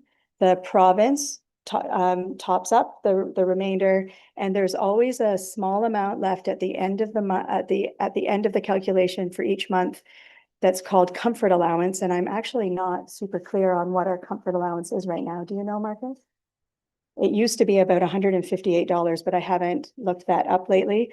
And the comfort allowance is the money that is left over for the resident to use to pay for cable, phone, internet if they wish, their hair appointments, kind of any incidentals. And it's not a lot. The comfort allowance hasn't gone up in a while. And so every year around June-ish or maybe May, we send out letters reminding people to bring in their notice of assessment. It's an annual process that happens every year. And when spouses move in, we work with spouses, or a spouse is still living in the community. We work with them to support them to get their benefits from the province sorted out, because there's ways to support them so that they're being seen as individual, kind of having two houses, two homes, instead of trying to manage with their incomes together. So there's lots of support to help people. And so that's an overview of that process.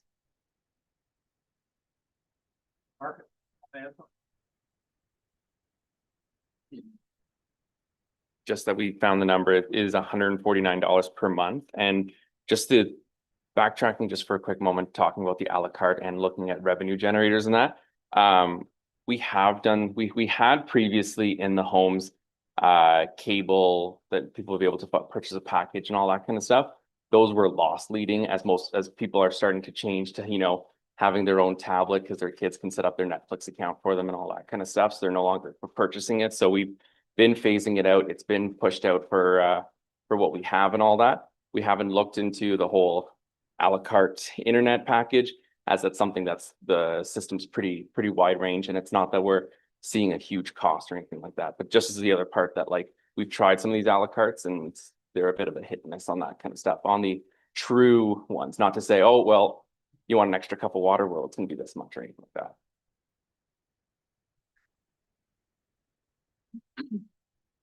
In the overview, in the third paragraph, it says the 2027 long-term care budget, 64 million, with a net levy requirement of 112 million. Is that?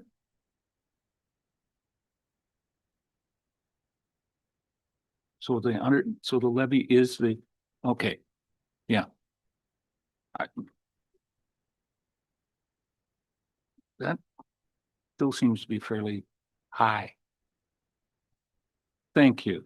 Yeah, there's an extra one in there.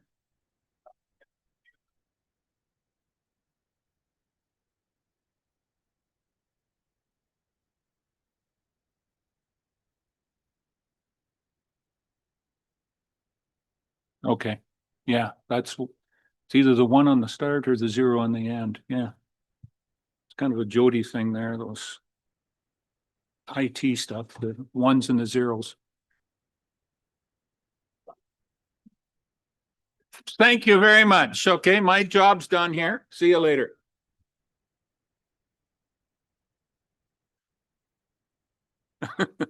No, but mine was.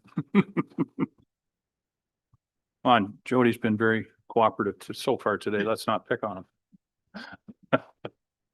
Any other questions for Jennifer before we proceed? Do you have anything else, Jennifer, or is that it? Okay, good. Thank you very much. Moving on to long-term care development, redevelopment. Mary Lou is going to speak to that one, please.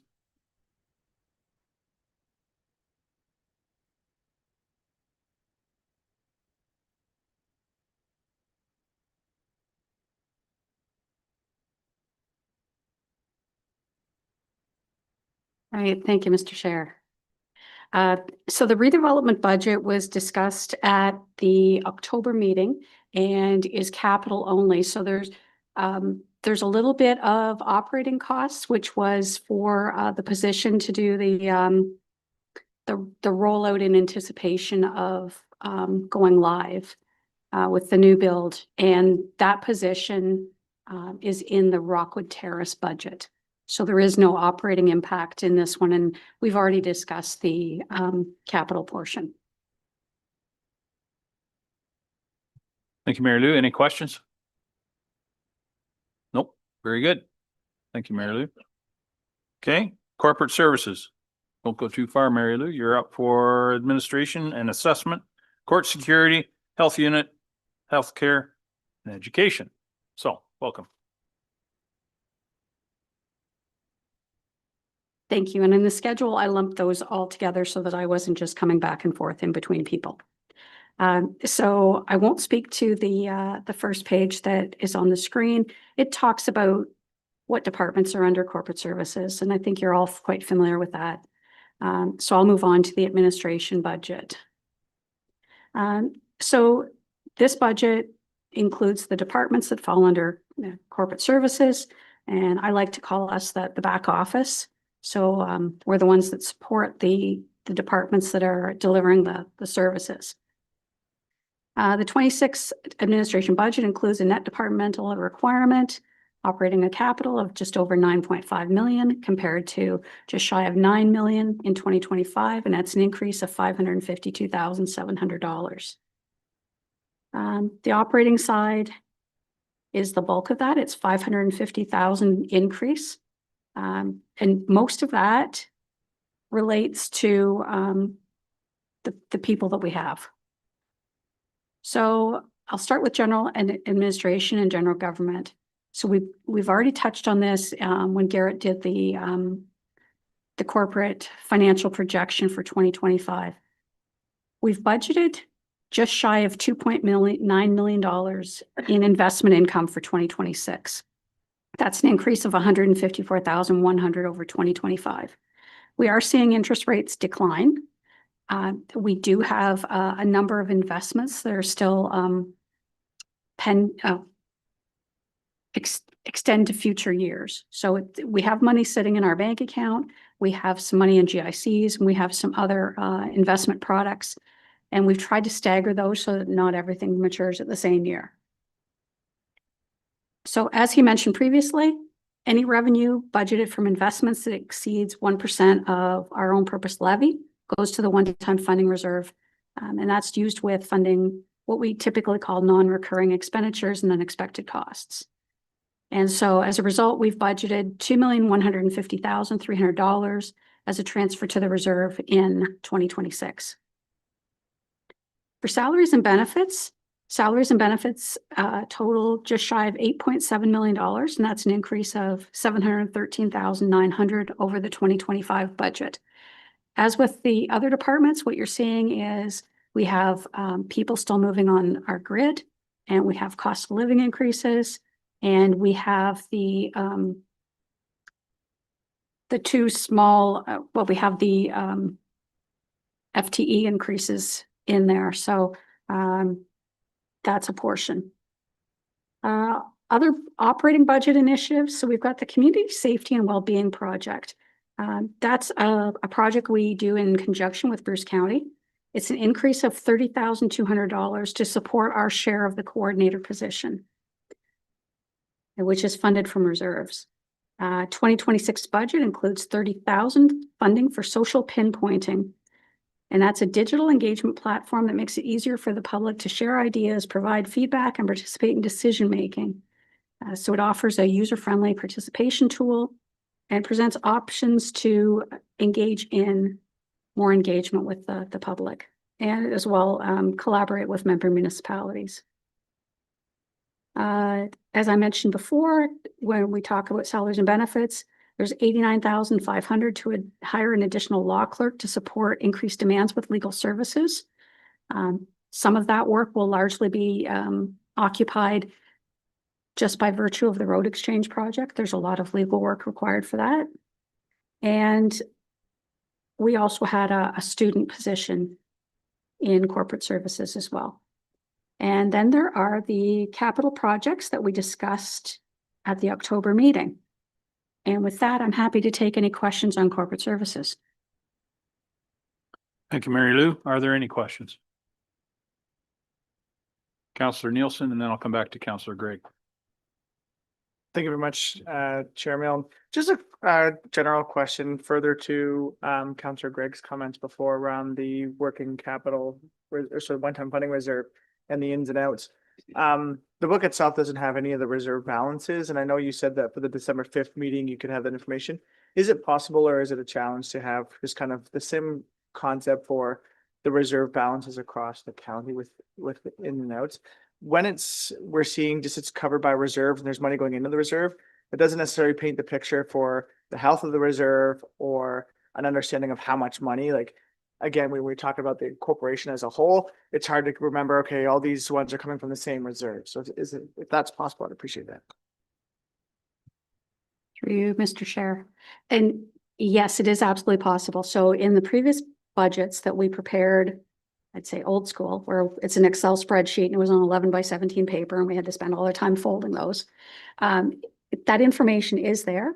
We are just doing obviously some work validating that. And we are very mindful of looking when somebody says, oh, I can fund that from reserve. Well, do they have enough money? There's a bit of a juggling exercise because, for example, housing may have budgeted a number of projects to be funded from reserve in 2025. So we can't just take what was in the 2025 budget to come out and go, boom, that's our opening point. We have to sit and go, oh, wait a minute. We had to carry those over. So it's a complicated multi-tabbed spreadsheet that leads to the overall spreadsheet that Sue's trying to work with to put in Questica, but if it nothing else, it'll be available in what we would call the old school way. I'm just going to make a comment on one-time funding because we have looked at a number of options and you won't be aware of any of the options that if they show that they're funded from one-time funding in the proposed budget, that's already been a conversation between CAO, the deputy CAO, and finance, and being mindful about, is this a recurring expense, which you're just fooling yourself unless you're going to fund it every single year, or is it truly something that is an anomaly? And those are the ones that we look at and say, those are the things that it's appropriate to use one-time funding for, or as a bridge if we were going to phase something in. Thank you for that. And speaking to the one-time funding, I mean, the report here was just, or your discussion was just commenting on the investment income that goes right into one-time funding. Is that the main source other than any like operational surpluses at the end of the year that go into one-time funding, or is there other sources of funds that go directly into one-time funding? That's a really great question. Nice segue. So the majority of the surplus comes from two places. One is the investment income that exceeds the 1%. And the other is if there is surplus from corporate services, it tends to go there. If transportation has surplus, we bring a report with motions in it, asking to direct that to their reserves. Housing, no different. Long-term care, the same, because they have demonstrated needs. Corporate services, we would transfer to a reserve if we have a plan in place and we've come up with, here's what we need to do, and we need to have a means to come to that amount. So I'll use an example for communications with Rob's AV equipment. We have a regular transfer to reserve based on what we think that it's going to cost. At the end of the year, if we have surplus, and if I said, maybe we know his reserve is inadequate because we've already got an updated price, we might recommend to put some of the money there so that his starting point is easier. Otherwise, we're just writing a report saying, I'm going to fund that difference from one-time reserve. But those are the two primary places. And some municipalities would put it all to one reserve and then divvy it out later. I've seen studies where it's been suggested that's not perhaps the best idea, because there would be no incentive for a department to have savings. You look at the province and it's spend it or lose it. So there's an incentive that if they keep the money for their departmental needs, because we don't have a department that won't have needs. But corporately, like if you go the back office departments, then most of ours, unless we're doing a project and we don't have funding, would just go to one-time funding. And for example, that's how we're paying for when we go to do the software replacement. It's coming from one-time funding too. Only if Dane's all finished. Okay. We're gonna circle back to prior year surplus before the day's over, because we had $4.4 million in additional surplus that we took from the taxpayer last year, and we need to show that. And it's 6.2 million over the last 2 years. But now it's a little early yet. Just to comment a few things here. Some of my notes, I see under salaries and benefits, administration operating summary 2026 budget. This is page 61 in my document. 26 budget is $6.665 million approximately. And 2 years ago, it was $5.361 million. That's a 24% increase in 2 years. And in 2027, it's projected to go to $7.2 million, another $550,000 on the shoulders of 24% in 2 years. I'll just go back a couple pages. I think the 2026 budget includes $30,000 funding for Social Pinpoint. That does sound like a neat product that was on their website. But when we've got a tax increase projected like we do, I think it's a nice to have, but not a need to have type item. And I wouldn't be in support of the $30,000 expenditure for that item.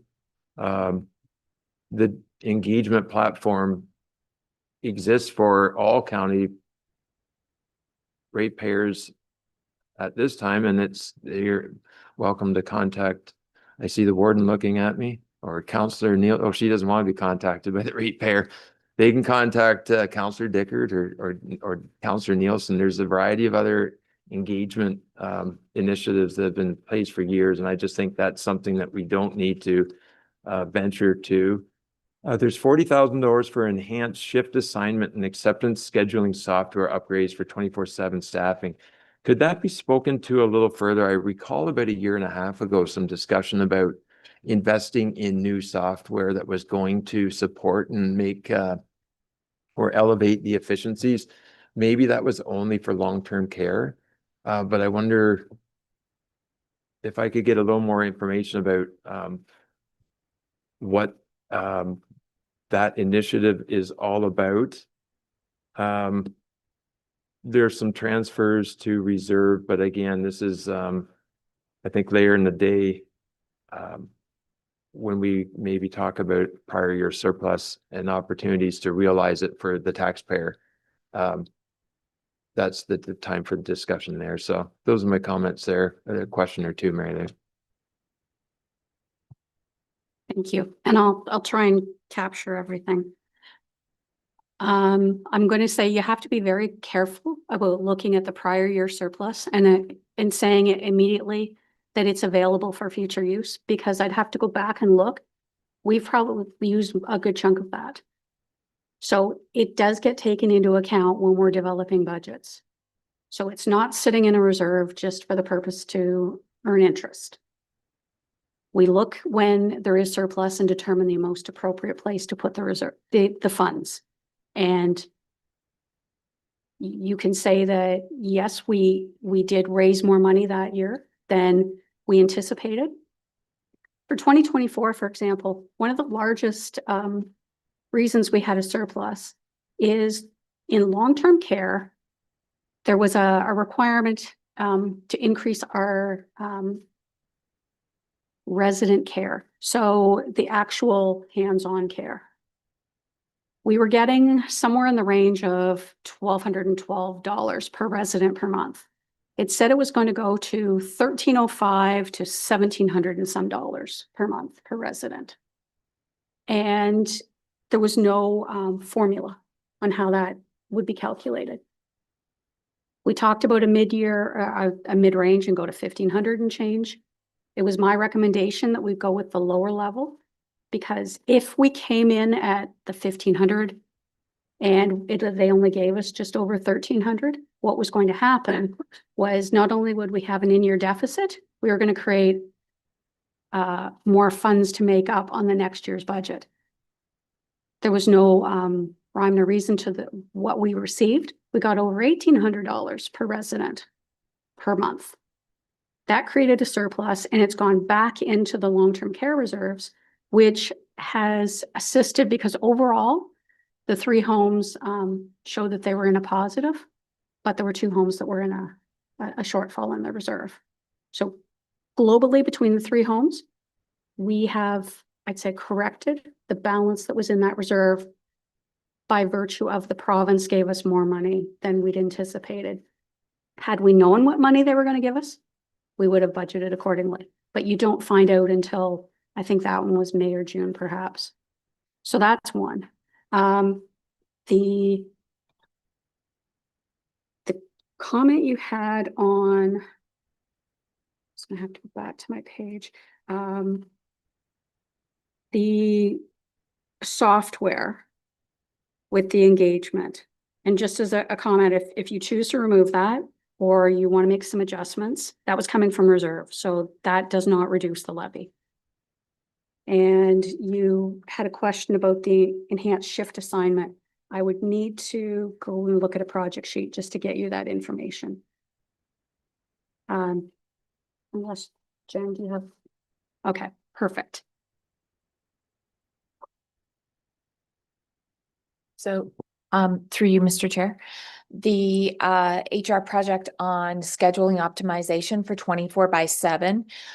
This is something that was contemplated in our RFP when we adopted Dayforce, and it was in the report when we came to you. We are ready to begin the project next year. So we'll pull from reserve for this portion. And it is meant to, so right now, if a shift is going out in long-term care, it goes out via a messaging system with staff stat, but it doesn't talk back into our systems. So someone gets the message, shifts available, they have to make a call, somebody has to take that call, somebody has to enter it into the system.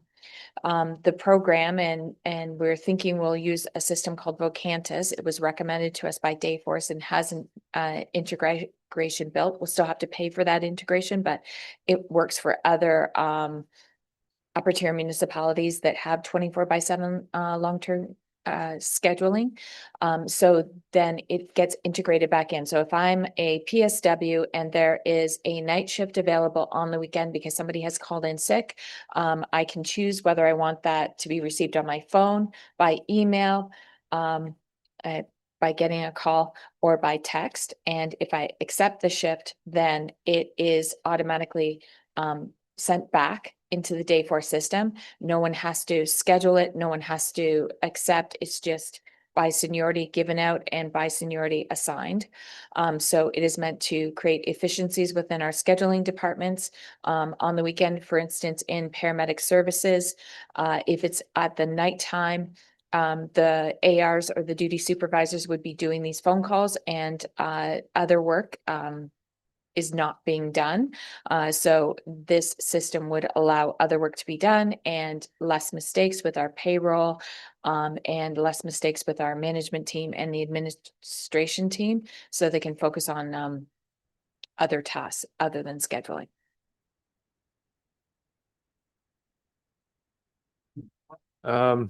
Thanks for that. I think that does sound like an explanation on that software a couple years ago, I think, when you were given an overview. It's just taken a while to get to the implementation phase.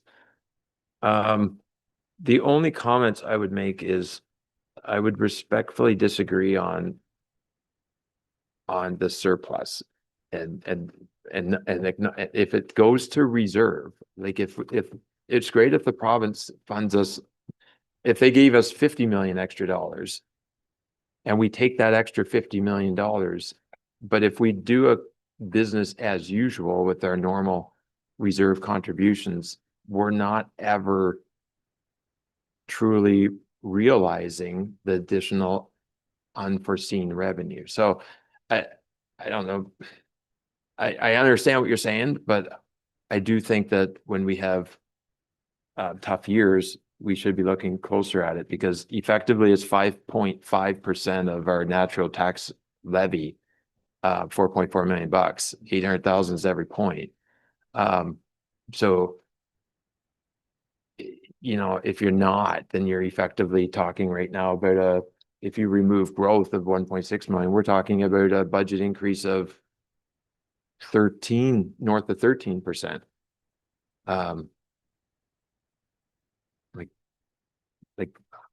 So I think we have to look at recognizing it further.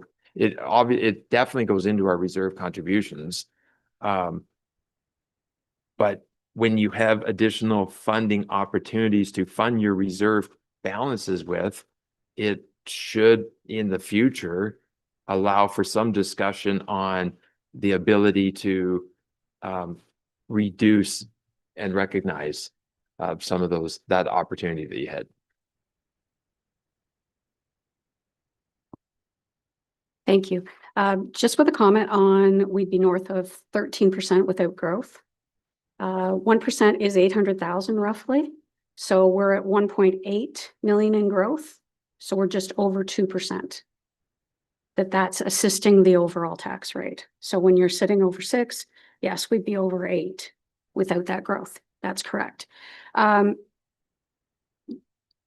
one thing I would say, and I understand where you're coming from about the need to be mindful about increases. And yes, that money has benefited that reserve. And what it's doing is correcting what the reserve balances should be, because not only have we reduced contributions to reserve in prior years, but everything, going back to the original slides that Sue was presenting, everything is costing more. So our buying power isn't going as far as it would have with capital projects. And if we had known that we would get that direct care funding, we would have budgeted for that funding level. You're right. And as a result of getting that money, it's going to right-size the reserve. We might use some of it to maybe reduce the amount we borrow for Rockwood Terrace redevelopment.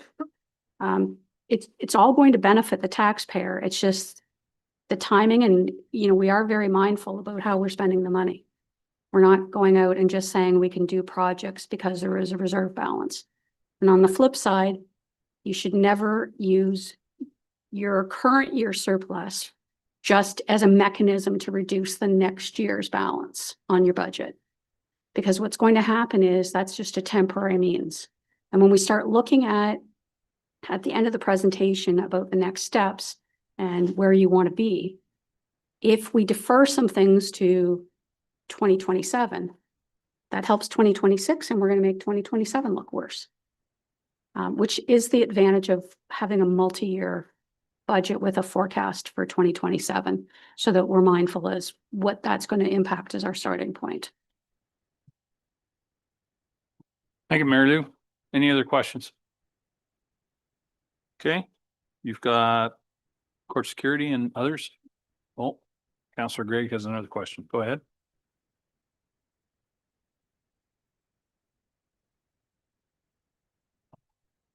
I won't belabor the point on court security. We budgeted $250,000 for 2025 with our first year. We've already had a report come that it's about 117 and change over budget, and we've increased the budget to 400,000 for 2026. Also recognizing in hopes that the province, with their change in standards, assists municipalities such as the city of Owen Sound with their court security costs and increases the funding. Any questions on that one? Okay, not seeing any. Carry on, please. Councillor Mackey. Thank you, and through you, Mary Lou. When we're talking court security, are we including transportation? Is that where some of the increase has been in prisoner transportation? So that's all part and parcel of court security.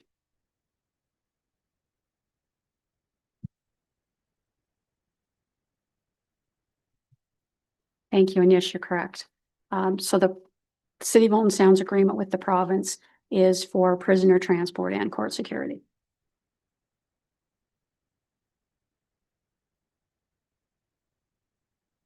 So do we have a breakdown on where the big increase is happening, whether it is in prisoner transport or just in the actual court security itself?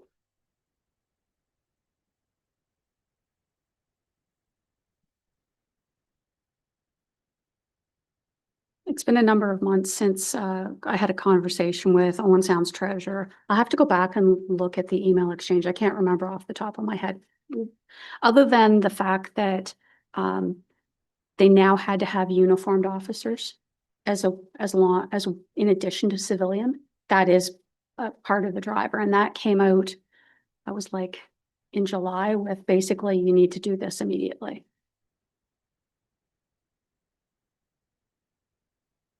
Okay. Counselor Greg.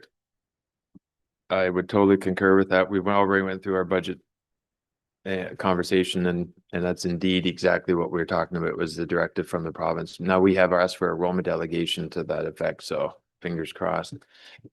Can I quickly ask, there was a couple slides before going to court security. Are we still covering council, or did we just jump past council and climate change?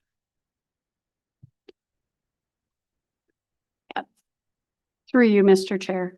Yes, so I'm covering we are skipping around a wee bit because I'm covering versus going back and forth to the podium. I'm doing everything that I'm presenting on, and then everyone else will follow in their order. Okay, any further questions on that one? Okay, carry on, Mary Lou, please. Thank you. Okay, so the next one is assessment. So everyone knows that we pay MPAC on behalf of all municipalities in Grey County. So we have a budget of $2,770,600. It's an increase of just over 86,000. And in the financial projection to year end, Garrett mentioned that we were slightly overspent because we budgeted a 2.5% increase and it came in over 3%.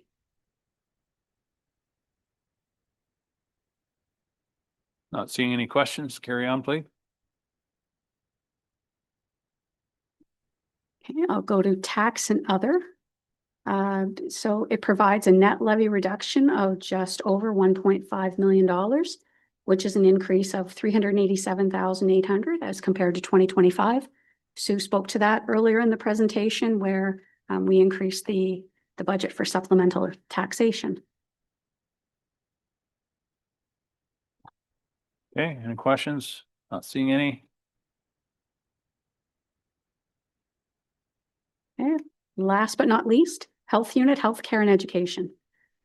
Health unit, we have a levy requirement. We've estimated at $1,743,400, an increase of $25,000. It reflects a $60,100 transfer from the Safe Restart Funding Reserve to offset part of that contribution. So yes, we are still sitting with some Safe Restart money that came to us during COVID, and we've determined that that was an appropriate use of the funds.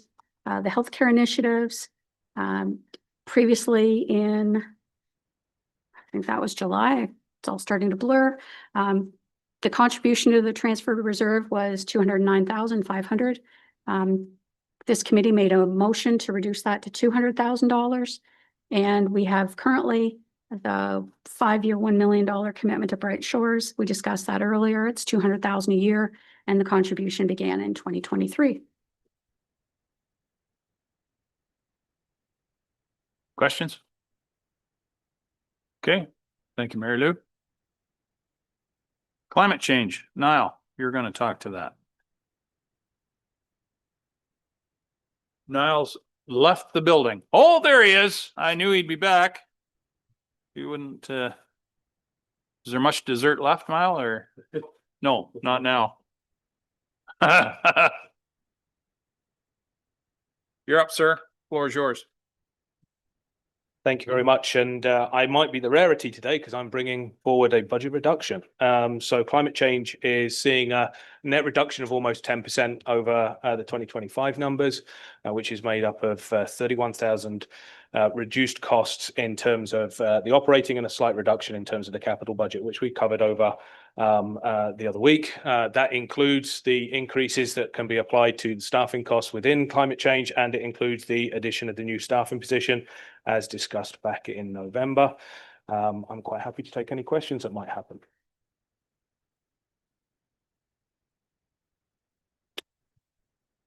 Thank you. Any questions? Councillor Nielsen, go ahead. Thank you very much, Chair Milne.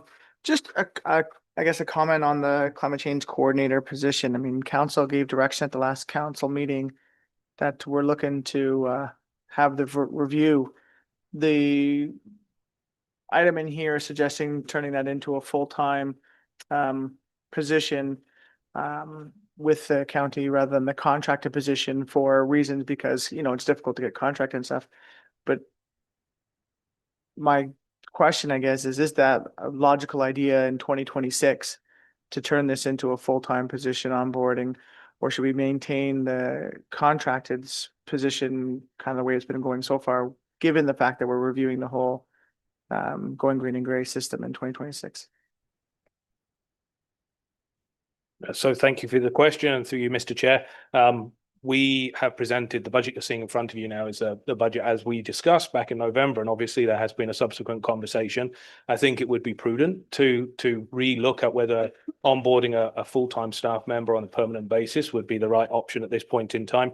The costs differential between a full-time position and a contract position in that full-time role would be broadly similar, and so we can certainly take the direction back. It doesn't make a huge difference to the numbers within the budget to shift to a contract from a full-time position. But I certainly think that depending how the budget conversation rolls out, looking at how those dollars are spent makes sense with the direction that we have from council to come back with next year. I should note that the budget for 2026 associated to that position wouldn't see the staff member starting in January. It was a deferred cost, so we don't have a full year of costs associated to that. I think we had balanced it 75-25, so roughly starting in and around the beginning of April. And so there is that.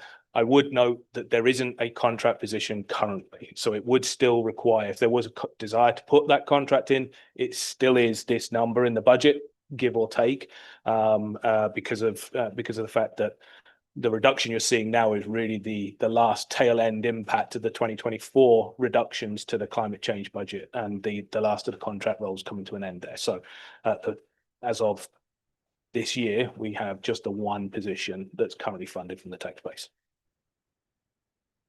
Okay, Councillor Gregg.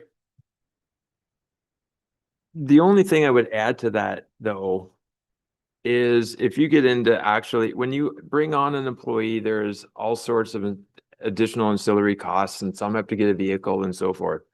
And you get back down into this spreadsheet here, cellular jumps from 1,300 to 2,600. That sounds like a new employee.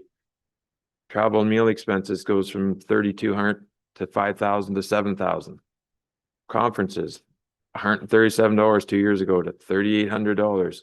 So I think there maybe is more than just it's 75% of the year, because every time you add that employee, you are outfitting them. And that's the spreadsheet right there, that out of 492 of them or whatever is in the document, or 420, really highlights it well. So I think there's further discussion there as well. So thank you for the point. It's well made, and through you, Mr. Chair, some of those costs that you're seeing in the budget are actually associated to contract staff positions, which we're recovering funds from. But you are quite correct. There are costs associated with onboarding staff. The costs of those onboarding staff really don't change a great deal between a full-time permanent position and a contract position. So the costs of onboarding staff are broadly similar between the two. We obviously look to try and minimize those costs as much as possible, but certainly there are some costs associated to that. Any further questions? Okay, thank you now. We move on to council and Tara.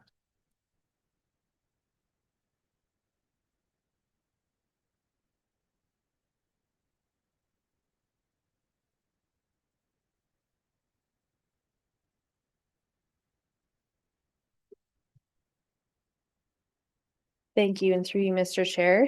The 2026 council budget is seeing an increase totaling $47,600 over 2025's budget. There's a slight increase noted in association membership fees, anticipated increases in the number of per diems to be paid in 2026, and a cost of living adjustment of 2.8% for council members.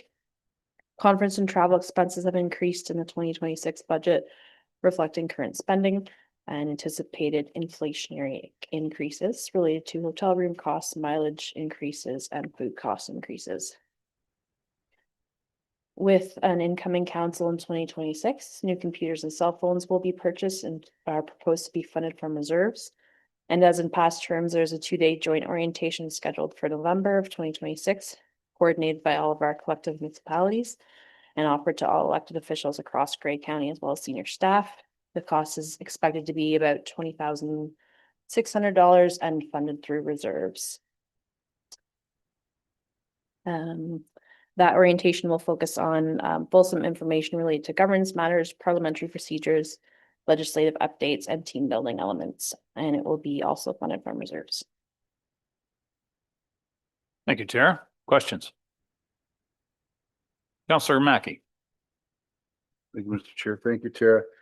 Can you just, for our benefit, the cost of living adjustment of 2.87, which is a little bit higher than CPI, but, and maybe the question is for Jennifer, but where that figure, how that is derived? I know there's a different formula, I guess. So if that could just be shared with the committee, please.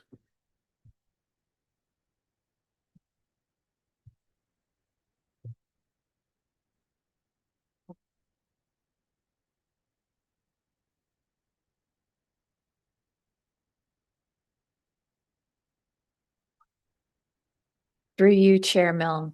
The formula that we use to establish non-union and council proposed cost of living adjustment was established as we went through our non-union market evaluation and council evaluation in 2023. I was asked to bring back a compensation policy that dictates how we calculate that formula. The formula is calculated by an average of 3 factors: our collective agreement, our arbitrated rates, our 10 comparators, and also the past year's average CPI. All 3 rates are put into a formula and are averaged, and this year that equals 2.87%. Thank you, Jen. Any other questions? Councillor Matt or Greg, please. Thank you for the opportunity. I think that this budget committee and council should be reviewing our current policy for 2026. It's an election year. I'm not sure what would motivate councillors to be able to get to every conference, but I think it's our duty to recognize that all the conferences and meals and additional costs that go with that continue to escalate. I think it would be prudent to scale it back at the county level to 1 conference paid for by the county taxpayer. And if you want to go to other conferences, it's, at your own will at the lower tier municipality. But there is some degree of masking that occurs when we have elevated budgets here because the microscope is on the lower tiers. If you could just, for me, Tara, expand a little bit on travel and meal expenses. Again, it's went from 80,000 to 125,500 in 2 years. Conferences is way up. There's a bit of professional consulting fee. There might have been a little bit of dialogue about enhanced fees because it is an election year and for training purposes. This is one of those items where, and I said at the start of the day, I don't advocate to use a current year one-time funding as part of base budget funding, but if this struck me as a bit of an example where there could be that consideration given if it's occurring once every 4 years, and we're not contributing to it.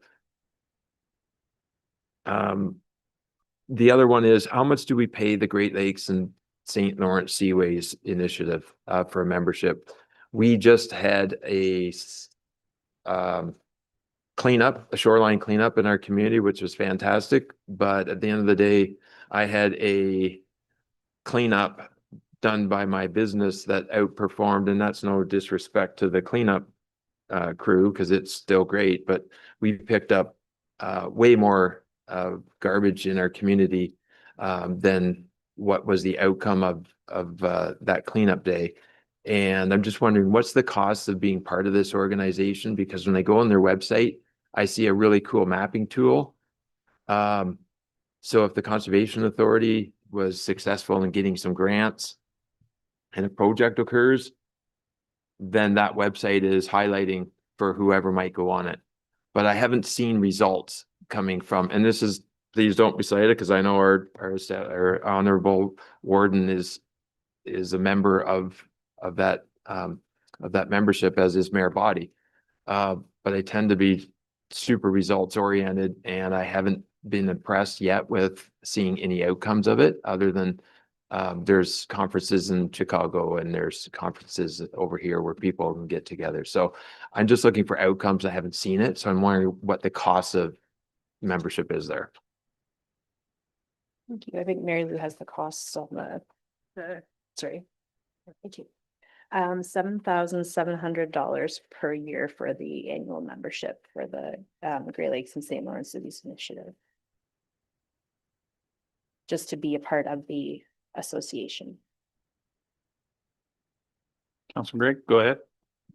So it's been really, I mean, we can't just rely on staff just to have to take every anecdotal piece of information. So can I just make a motion that we recommend to council to remove that membership for 2026 from the budget, that being the Great Lakes and St. Lawrence Seaways Initiative membership?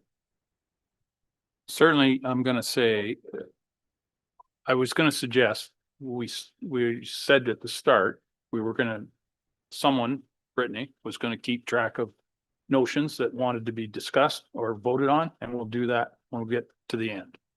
So she's taken note, or Tara has taken note. Do you want to respond to that, Tara? Go ahead.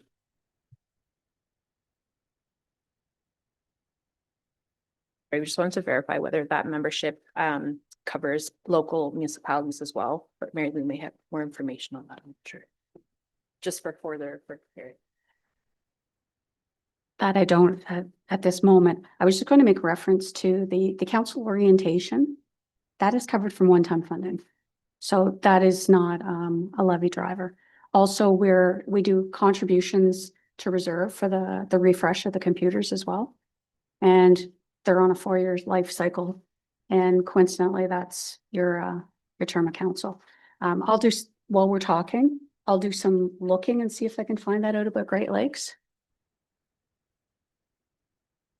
Just further to the orientation as well, this will be at least the 3rd term where we have done a joint orientation. So for next year, we're going to start setting money aside, knowing that this is likely something that we'll keep doing based on the support that the contributions by all of the collective Grey County municipalities, and just the benefits of having all of us in the room together, having the same information and really realizing some efficiencies there.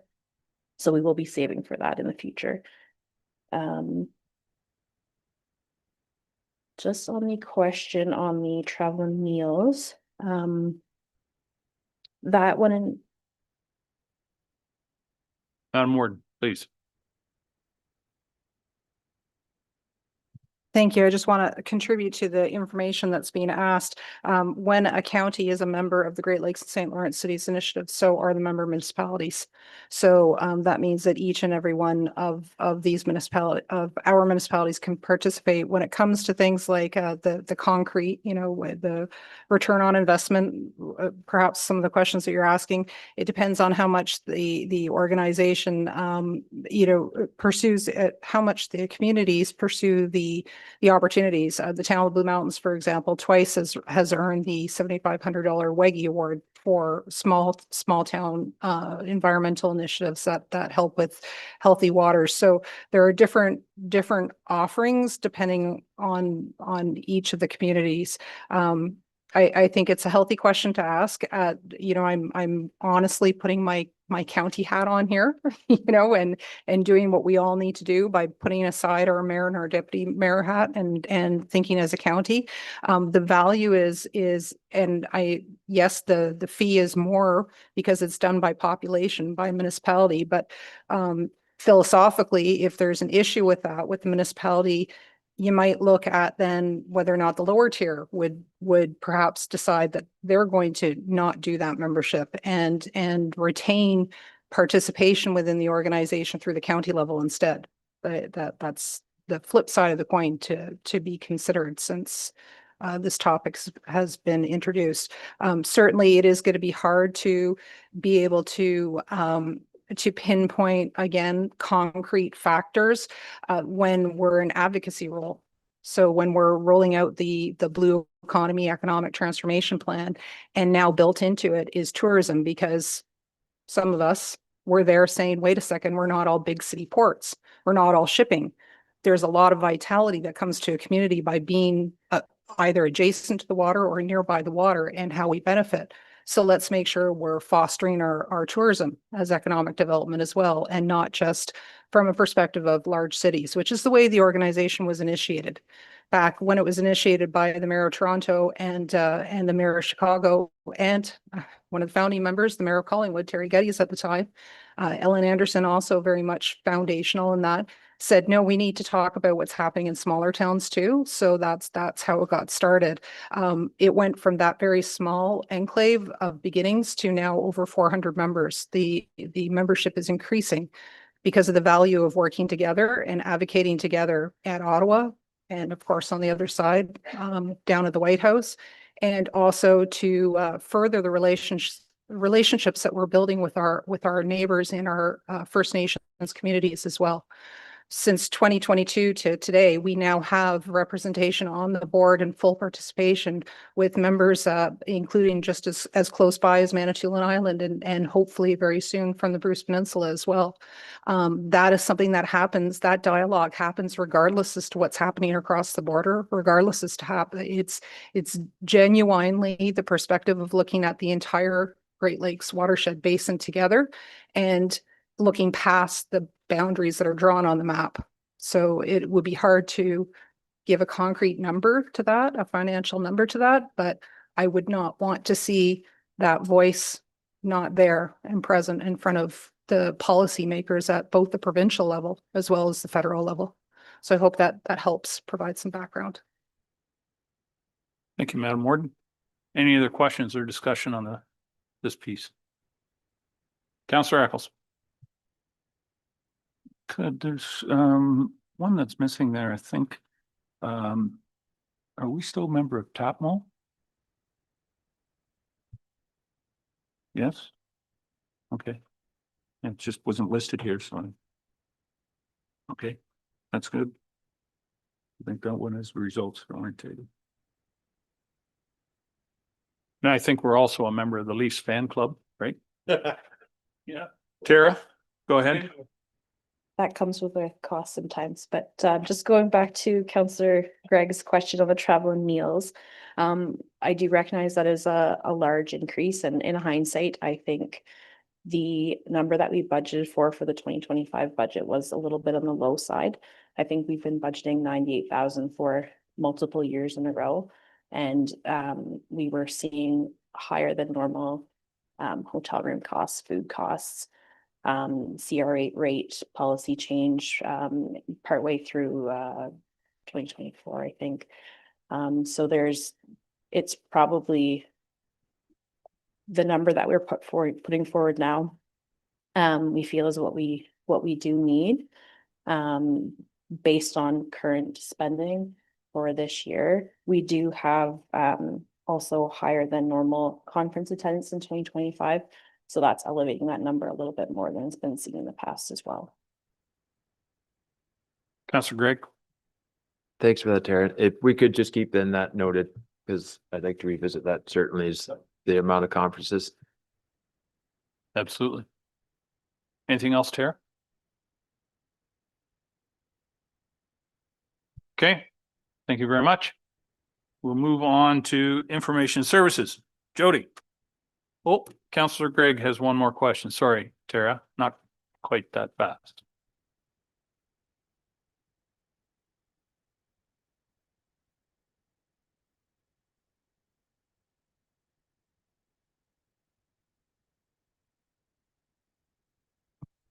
Thank you, Mr. Chair and members of committee. So for IT, we have, aside from the capital, we have two budgets, the IT operating and the information services budget. IT operating, there's no big changes this year, and the impacts were discussed by Mary Lou in terms of administration and corporate services. So including myself in IT, we have 15 staff members. We have 4 on the business solutions team who deal with software, custom development and websites. We have 3 in the GIS team. And we have 7 on the infrastructure team, which includes our 3 help desk staff. IT cybersecurity is everybody's responsibility, but our infrastructure team is doing a lot of the heavy lifting there in terms of policies and configuring firewalls and the software on our computers that keep us secure. We also have 3 students annually, 1 for each department. So as Garrett mentioned this morning, the information services budget is essentially the cost of running and securing the network. It is distributed to the other departmental budgets through an interfunctional cost and recovered that way. And 3, used to be 4, now 3 of our capital projects where we're making reserve contributions are offset by funding that goes through those interfunctional costs as well. And that's relevant, and I am going to come back to it. Overall, the IS budget is increasing by $102,000. We are also showing the internet costs going directly into this budget now, which was mentioned earlier. So that looks like a $50,000 increase, but it is just redistributing costs that are elsewhere in the county budgets into the information services budget now. So there's a few areas that I would like to highlight where the increase is tied to either expanding or new services. And then I'm going to come back to the capital thing. The capital project. But a lot of what we are seeing is just sort of increases on our software licenses, either, with inflation, minor increases, or sometimes a little more than inflation. So in terms of software, the ones that I would like to call out, we have an increase of $5,000 in door access control. So this budget includes the software for a lot of our buildings outside of this one and outside of long-term care. That software is licensed both by the number of sites or doors that we have and the number of users, and that $5,000 is really just accounting for an increase in the number of buildings that we are managing under that software, mostly the new buildings and paramedic services, and anticipated for the new Flesherton or Ceylon Depot. We have a $10,000 increase in our software that we use for IT service management. So this is the platform that allows us to manage IT tickets. We track assets. We automate some of our workflows in terms of creating new user accounts, signing the triage, doing call outs, things like that. And there's other tools in there that align with IT best practices in terms of change management or problem management. It is also the IT knowledge base. So this software is used by departments and corporate services. Other than IT, we are using it for comms, we're using it for records. And the idea is that we're going to expand that a little bit more for corporate services next year to potentially also include HR.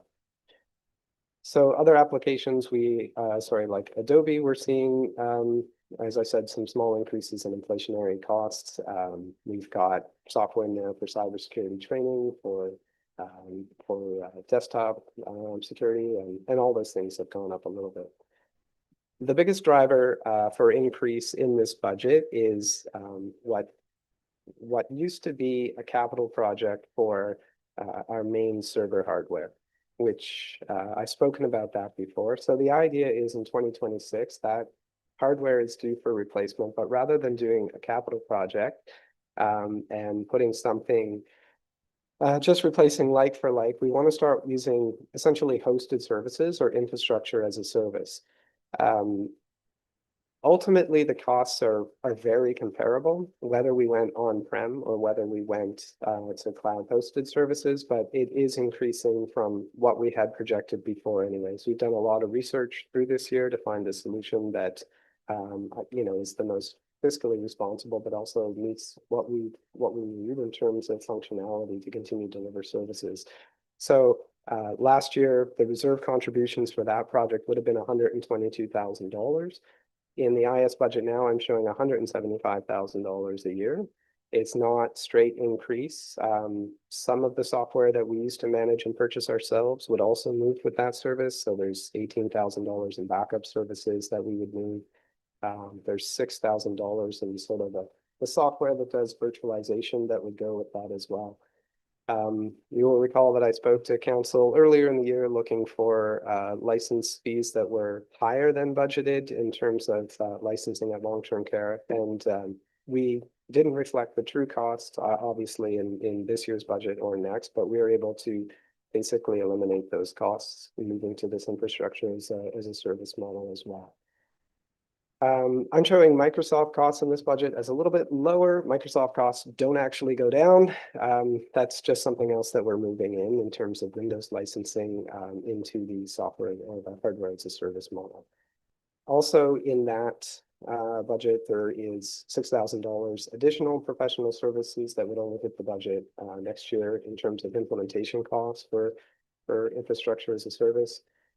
And the one other addition that's noteworthy is we've included around $10,000 or just over $800 a month to do a direct connection by fiber from this building to that hosted hardware provider, which would ensure that we move things that are currently hosted here and you can access with a lot of traffic and no lag. Their uptime is reliable. We put them somewhere else, and we're not having any performance issues just going across the internet. That is the information services highlights in a nutshell. Thank you, Jody. Good report. Any questions? Not seeing any, so all the information is good. Thanks, Jody. Moving on to property with Anne Marie.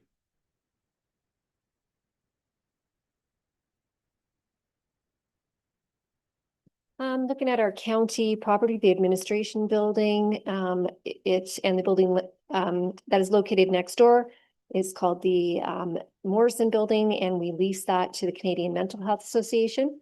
We're looking at an increase of $28,500 budgeted for the administration building, primarily due to contracted services and based on actuals and any inflationary changes for our utilities, insurance, and consulting fees. We did add in for next year too for $3,000 because we have some of the rebar on our outside of our building that we need an engineer to have a look at. I'd be happy to answer any questions. Thank you, Anne Marie. Are there any questions? Councillor Gregg. Okay, just some clarification then on our lease revenue from the Morrison Building.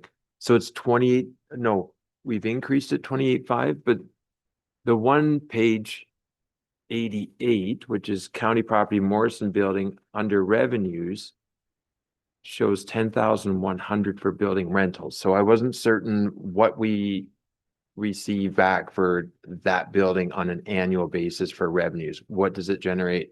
Because I know what the costs are because they're all outlaid in the 10-year capital plan, I think, for it too.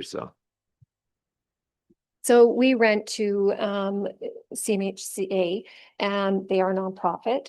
So we do have a very low rent for them. So that is the rent that we receive. It's $10,000 a year. They pay all of the taxes, the utilities, all of that sort of thing on their own. So the only thing that we do receive, that we do pay for that is the rent, or sorry, we don't pay. So if you look, $10,000, we have a very low, we put $1,000 in just in case something happens that we as a landlord have to look after. So yes, there is capital. So this is just operating that we're looking at. So any of the upkeep for capital, we do put some into reserve. If you look, we put a reserve transfer to asset management, and we put that towards capital funding.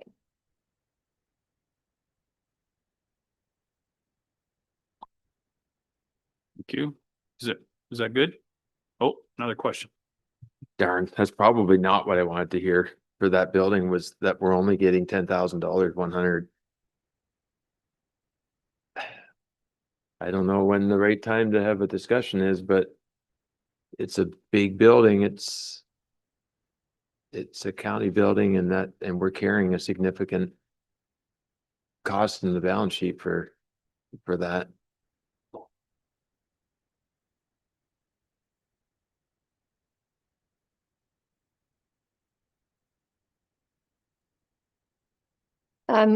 That's traditionally what we have. Our rent goes up every year by the CPI, so the Consumer Price Index, as of May, whatever it is that year. And that's the agreement we've had for 10 plus years, as long as I've been director here. So it's just the agreement that we've had. I mean, we could look at increasing. I'm not sure if they would still be our tenants if we do that, but there's certainly that. They're a great tenant. That's the other part of it. They do have access to some funds through the Ministry of Health for some repairs and some other things that they have contributed to in the past. So that's another benefit for us too. Do you know what that translates to on a per footage rent basis? We have a multitude of buildings at our lower tier, and we're having the discussion now as to whether we need each and every one of those buildings. And for what this costs us, maybe this is a building that we take a look at and examine whether or not this should be under the county's portfolio of assets. Certainly something we can have a look at, probably not in 2026, as I believe we do have to give them at least 8 months notice, 6 to 8 months notice, I think is in our agreement, just simply because they are a program that's moving, just not a tenant moving themselves.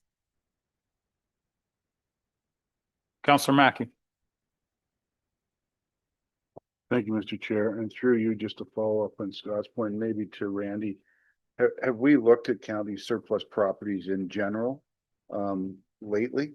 Just an inventory of properties and whether or not we can foresee a use for those properties? Through you, Chair, the two properties that we are looking at more actively are the two properties that we're looking at from an affordable housing perspective. That was a previous report that that planning staff brought forward last, I think, couple of months-ish. So those are the only two that we're actively looking at from a surplus land perspective. Plus, we know that we also own land adjacent to the new Rockwood redevelopment. And so that's one of those properties that we're exploring further. And there's lands that we own in Markdale beside the CP Rail Trail that we're actively looking at. Just pulling up this particular building, I don't know what the square footage is, but we can look into that further and bring that back. It is looks like it is part of our existing property. So if we were to ever try to dispose of that building, we'd have to look at going through a planning process, severance, things like that we'd have to probably pursue. Again, something that could be looked at, but not something right away that would give an answer to a potential budget reduction for 2026. Okay, any further questions on property?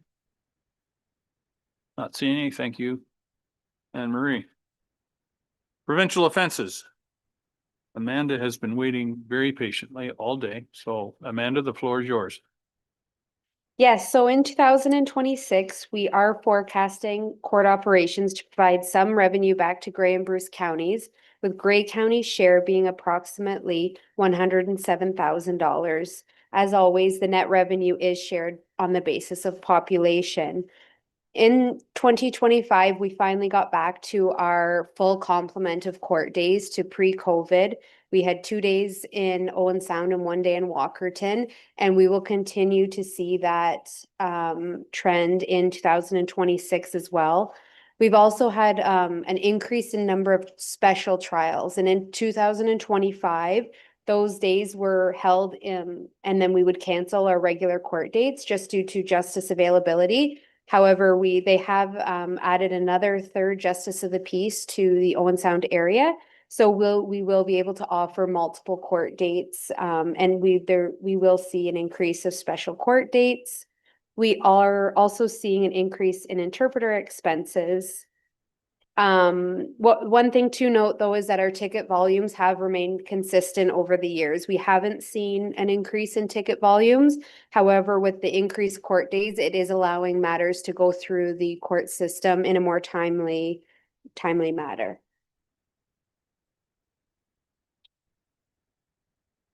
Very good. Any questions? Nope. Oh, Counselor Mackey, go ahead, please. Thank you. And excuse my ignorance, but the fines that are levied through this court, can you just, for my benefit, tell us what share of that we receive to help cover these costs?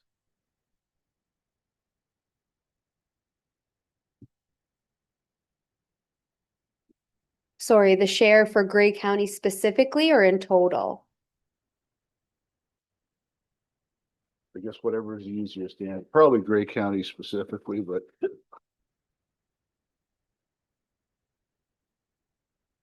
there's a huge cost around the court, and the fines, I'm not sure, what the percentage is that the province receives from those fines and what percentage we get as a county, I guess. Be clear, thanks. So it's kind of broken down into a few different pieces. So there's victim fine surcharge, so that's levied on all fines. That gets paid back to the province. We have to pay for the justices of the peace. So there's lots of different expenses. So we don't have an exact amount. If you have $100 fine, what is our exact percentage? We don't have that. Because it all depends on what the fine is and all of that. Okay, thank you for that. Any other questions? Thanks, Amanda. Moving on to and finishing up with WSIB, we have Jennifer to deal with that one. Jennifer, please.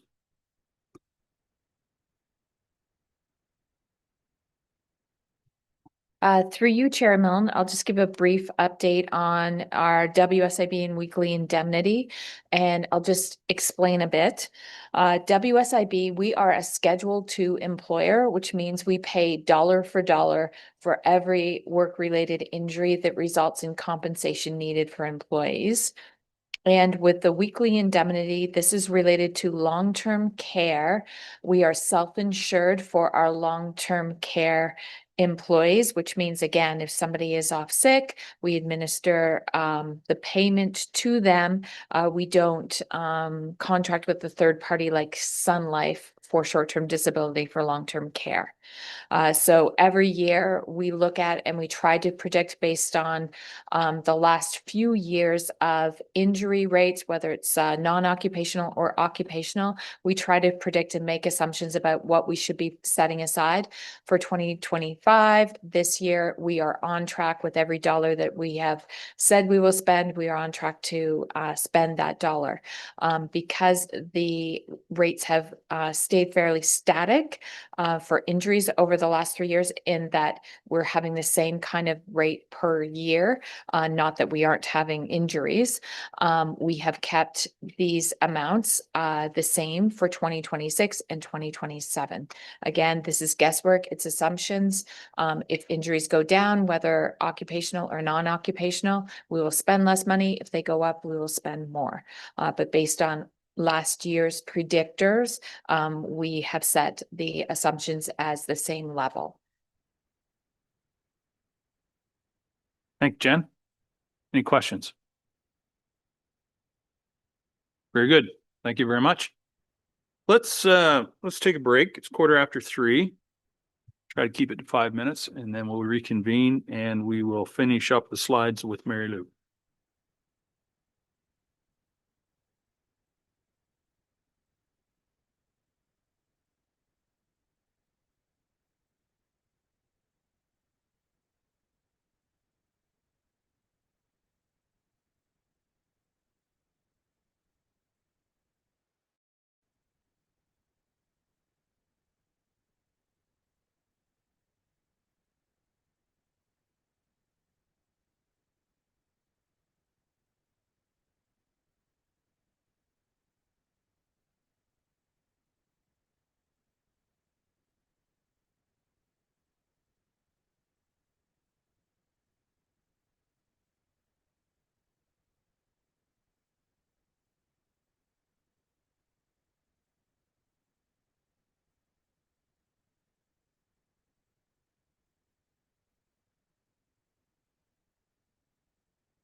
1 minute warning.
Yeah, when he first turned it over to the playoffs and what they thought.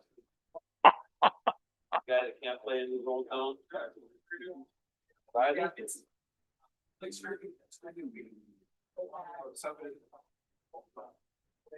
So.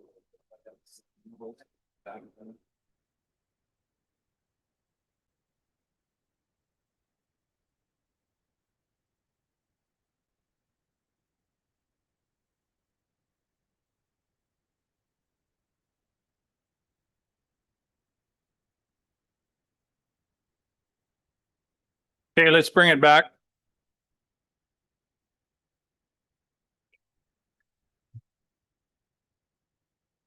Okay, we'll bring the meeting back to order.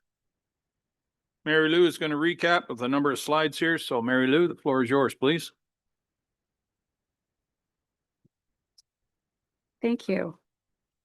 It's been a long day. You've seen a lot of information. We've talked about some things at a pretty high level. I'm just going to wait for Britt or Tara to bring the slides back up.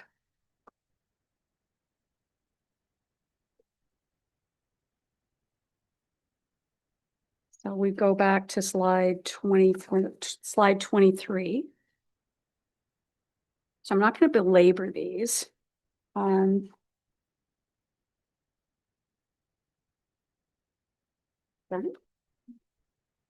Oh, but they're not up there. Oh, I'm advancing. Okay, I get it. It's been a long day.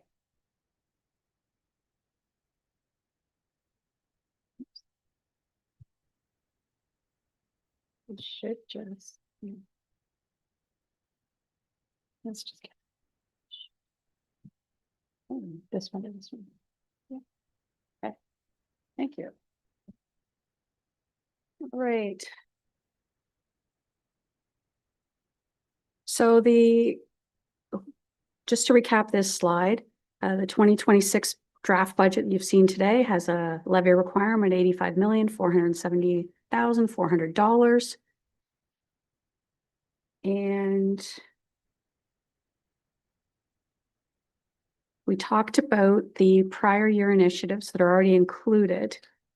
So you're sitting at a 1.82% increase for those three things before we started. That doesn't include the other things such as the collective agreements and the staffing costs that they're really, with the exception of any new staffing, you've got increases for your cost of living and your collective agreements before we ever start. We talked about the key budget drivers. So the big one was the asset management plan increase. There's a slight increase to the transfer to reserve for a fleet of $134,200. And, part of that is the eventual electric fleet, additional vehicles, and the fact that we're recognizing increased costs for all vehicles. We're not seeing things go down in price. The paramedic services enhancement plan was $410,000. Housing increase due to the change in the cost of capital assets. We inherited an aging infrastructure from the province when we took over housing in 2001. So I think our most new building that would be Chatsworth, which was built in the early 80s. And a lot of the buildings were built well, even the high rise was built in the early 70s. So the older the building, the more the costs are to look after those buildings. We assumed transit was ending at the end of March next year. That was a savings. And we knew that there would be salary grid movements, cost of living and benefit increases of about 2.5 million. So where we're sitting now is just over a $2.1 million increase to the 2026 budget compared to the 2026 proposed budget, which was a 2.6% increase. And then Sue did a good job of explaining what was driving that increase of the 2,164,000. So the road exchange is by far the largest. There's the labor relations following that, the staffing requests, which are in the budget, and they all have mid-year increases. Mid-year implementations. Court security we've talked about, transit we talked about. And when we take into account all those adjustments, compare it to the proposed budget, we came and we added some supplemental tax revenue, looked at what funding increases or adjustments we know that we're going to get from the province. We can come pretty darn close, and that's within $24,300, which is pretty amazing when you look at a budget that's almost $86 million of levy. We had a slide here showing the breakdown by the various, what we call the functional areas. And at the end of this, so our new growth was just over 1.8 million. We've got a small adjustment going the opposite way, which would be the last of the reductions in the movement to move the multi-res ratio to equal res at 1. So that was a 4-year phase, and in 2026, when you look at tax policy, and if you're in agreement, that's the final year.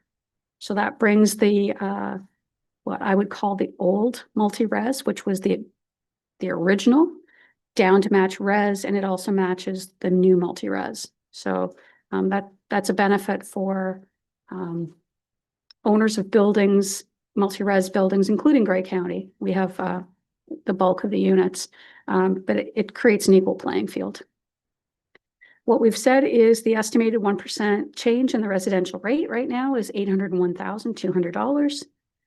And the impact on the property owner, so for every 100,000 in residential assessment, that increase would be $27.90. So the average single detached home not on water, and that's what we always refer to when we look at the assessment, is assessed at $296,000. And that estimated increase is $82.60. We've looked at the operating and capital net levy requirements. So when you take for 2027, we've just for the purposes of that used $1.4 million for assessment growth. This year being 1.8, given the economy, tariffs, et cetera, we don't know where growth will go. And of course, there is no direct correlation between the time someone takes out a building permit and how soon their property comes on the tax roll. So in 2027 right now, the way it looks, giving our forecast and assuming the estimates that we've made for collective agreements, cost of living agreements, and what we would receive in our contributions from the province as us being their partner for service delivery would result in a 6.36% increase in 2027. And I'll turn it back to the chair. Thanks, Mary Lou. Final thoughts, questions? Okay. Randy, did you want to? Sure. Through you, Chair. I know clerks have tracked a list of some of the things that we think we heard. There's some that we might need to clarify as we go through some of that list. Yeah, if there's no further questions with related to the slide deck piece, that's one next step. And then any other further direction that this committee has in terms of recommendations that they want staff to explore further. Okay, thank you, Randy. And thank you to all staff to this point anyway. So Tara or Brittany, who wants to is the list going to come up on the screen or how do you, yeah, okay.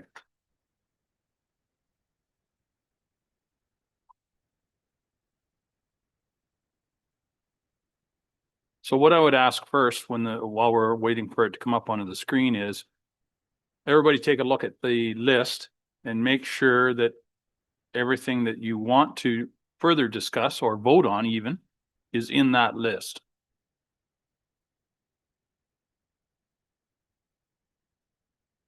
So there's the expenditure for social pinpoint. There's the matter of reducing council conference attendance. Membership in the Great Lakes St. Lawrence Cities Initiative. Further information to be provided to council. Staffing requests, possibility of a staffing or starting staff, new staff partway through the year, opportunities for professional development, staff training, reserve balances, one-time funding, Morrison Building, GTR rate increase. And we also need a motion to receive the draft budget report. So, does anyone see anything on there that's further that needs to be perhaps voted on or discussed further? Councillor Nielsen. And try one more time to dig myself a deeper hole and say the Urban Road Exchange. The Urban Road Exchange. Might as well keep digging my hole. Okay. So that'll go on to the list for discussion. Councillor Greg. Just if the professional development staff training reductions, often ancillary to that is like line items such as meals and expenses and conferences. There's a couple other ones that are similar to that type of administrative ledger account. Okay. Randy. Just in terms of the road exchanges, I don't know if there's further direction that can be provided in terms of looking at further. Is that not proceeding with the road exchanges? Is that looking at phasing in the increase as it relates to the road exchanges? Yeah, there's a couple ways that, or maybe you want to leave those options open for staff to explore and then bring that back as information for a council. So just looking for further direction there. Yeah. Yeah, we'll try to make that clear when we get to that topic for sure, what we want to do with it. Oh, Mary Lou. Thank you, Mr. Chair. I just wanted to make a comment on the first bullet in 5, staffing requests and the possibility of starting staff partway through the year. That's already in the budget. We're starting, assuming people are starting mid-year. It's not a Jan 1. Okay, Randy, did you have something?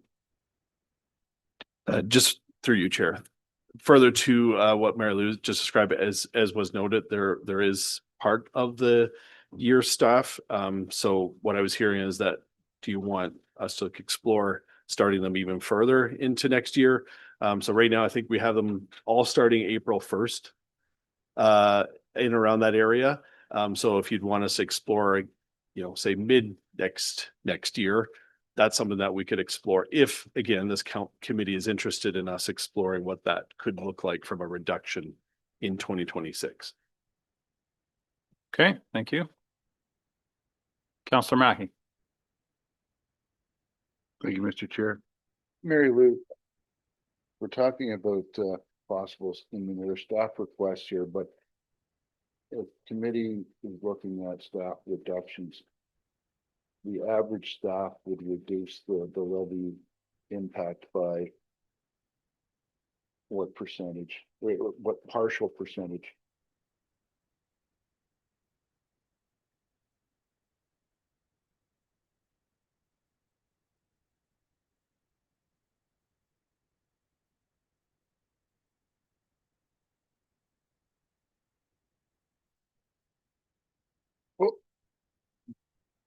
I'm just hang on to those thoughts. I was just gonna get the list constructed first, and then we'll go through the list and discuss each one. Okay, so rather than have that discussion right now, just hang on to that thought. So is everybody satisfied with topics for now?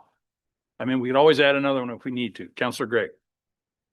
So a little further, here's an item that I'd highlighted. So $8,500 transferred to reserve for future communications initiatives, including upgrades to audio visual equipment at the council chambers. We know we're going to move ahead. Well, we don't know it yet, but we're likely to move ahead with upgrades to the council chambers. Last year, and this is what I was speaking to earlier, in the surplus, we made a $60,000 transfer to reserve for council communications. So are there any further opportunities where staff can look deeper to recognize that we made that transfer last year, but still in front of the bus right now in the budget was like $8,500 for a transfer to reserve when we just had a huge surplus?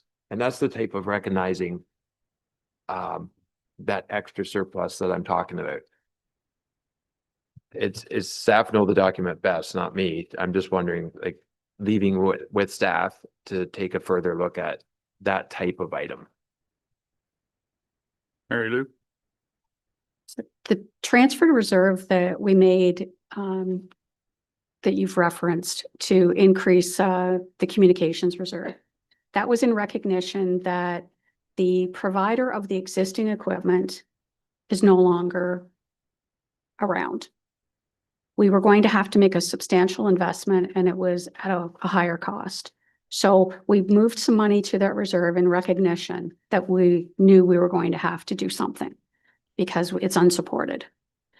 The transfer to reserve that you're seeing is the annual contribution. And knowing that even if you buy a new piece of software technology equipment, you're always going to have a need for something, because something is going to break. And then you're also setting aside money for the future work if you in some year did not have to use that money. So your question is more the philosophical approach of whether the taxpayer today pays it or the taxpayer of the day that's going to use it. But there'll come a tsunami where you can't afford for the taxpayer of tomorrow to pay for everything.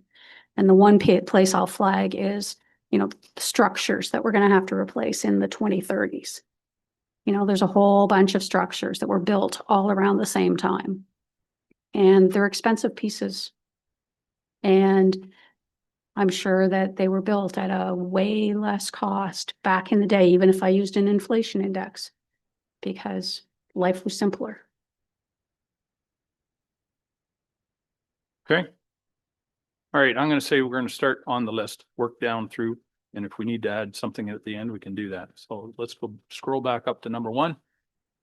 So up for discussion is the 30,000 expenditure for social pinpoint. And what I'm gonna do is if somebody feels strongly, I want a motion and a seconder, and then we'll debate the decision. Otherwise, it stands as it currently is proposed. So, Randy? Just before deciding on that particular piece, I just want to clarify, because there was maybe a bit of confusion in terms of this particular proposed software. This is not currently being funded from reserve. This is proposed to be funded from levy. So this is a potential $30,000 reduction in levy. Again, we could explore options to fund it from reserve, but my understanding is these would be ongoing costs. In terms of costs similar to like our Microsoft costs, it's on an annual basis what these costs will be in order to be part of social pinpoint. Just want to further add to that, we have discussed this with the CAOs, the local municipal CAOs. We have discussed this particular piece of software also with some of the communications staff across the local municipalities. We see huge opportunity here from an overall alignment on regional engagement initiatives across the county to be on a single platform. And so that's why I think there's recommendations I get from a staff perspective to bring this forward. But I just want to clarify, A, that it is currently being proposed to be funded from a levy, and B, that there are some factors as to why we're proposing this. Thank you, Randy. And again, to be clear, any direction from this committee are simply recommendations to council. Okay, number 1, Does anybody have any thoughts on making a motion? Counselor Gregg, I'll move the motion that the expenditure be removed from the budget at this time before being discussed by council. okay, is there a seconder? Counselor Mackey, discussion. Tara, sorry. I just want to make sure, and Randy, jump in if I'm leading anyone astray here. But based on the timing of this meeting and when the agenda is going to go out, the council is going to see the very budget that you've seen here today. So what we're proposing is to word every motion so that it's just highlighted for a discussion item for council. It won't be removed from the budget, just in the interest of time, but it's going to stand alone as something that this committee is recommending further discussion take place on. Thank you, Tara, for that. So it's been moved and seconded. Discussion. Not seeing any discussion, I'll call the vote. All those in favor? Opposed, if any? So you're gonna have to vote again. All those in favor? Opposed? That is carried. Okay. Moving on to the next one, the matter of reducing county council conference attendance at one conference a year be referred to county council for discussion. Someone care to move? Councillor.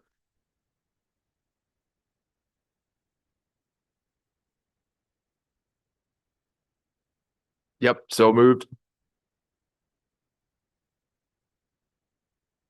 Discussion. Councillor Nielsen. Thank you very much, Chair Milne. Just to comment on this one, I mean, we played this game a couple of years ago and then we turned around and reversed the decision. I see this as the same kind of concept. It's 1 year, we're looking it out because it's a tough budget year, but it's not changing a policy. So my comment is I don't understand. We played this before and we just went backwards, so I don't see the need. Well, I would think that likely the notion of the motion is to change the policy, I presume, eventually.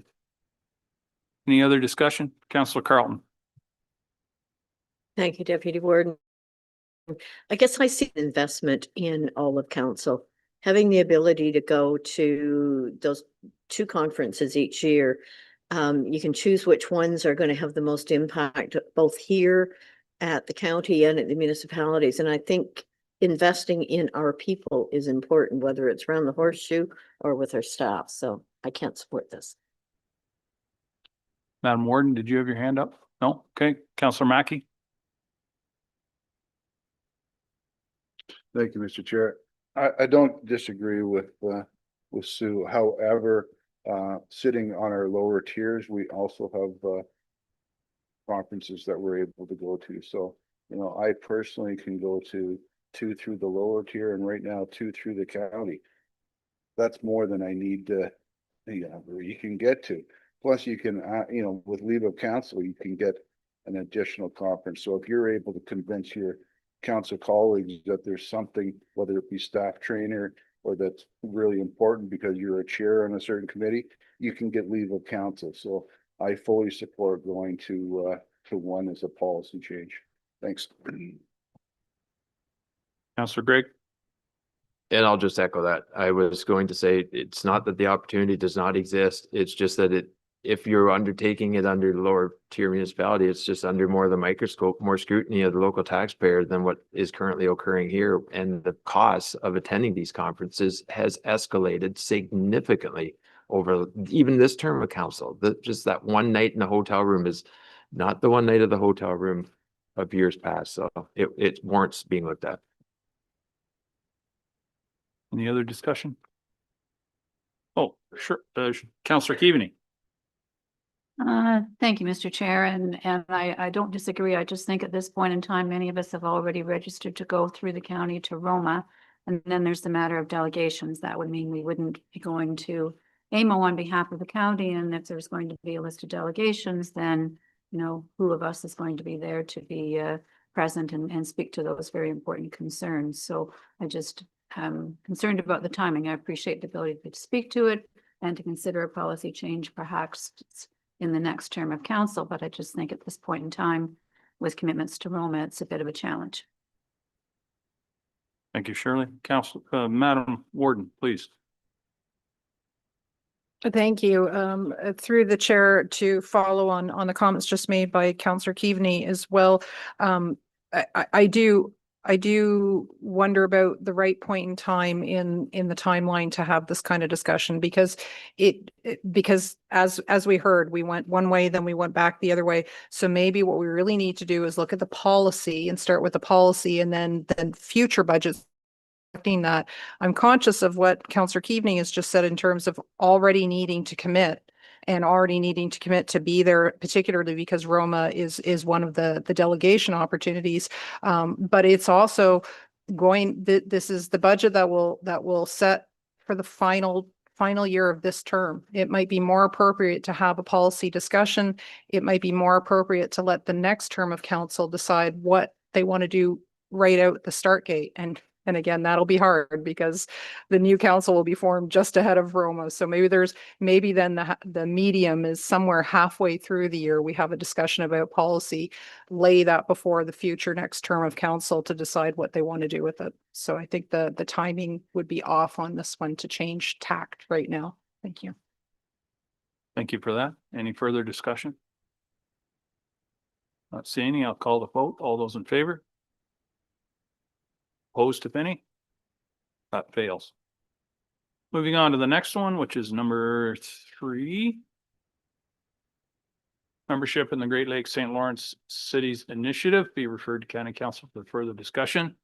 Someone care to make a motion in that regard? Councillor Greg. But still make a motion that County Council enter discussion about the membership. Okay, is there a seconder for that? Not. Councillor Eccles will second that. Discussion? Councillor Keaveney.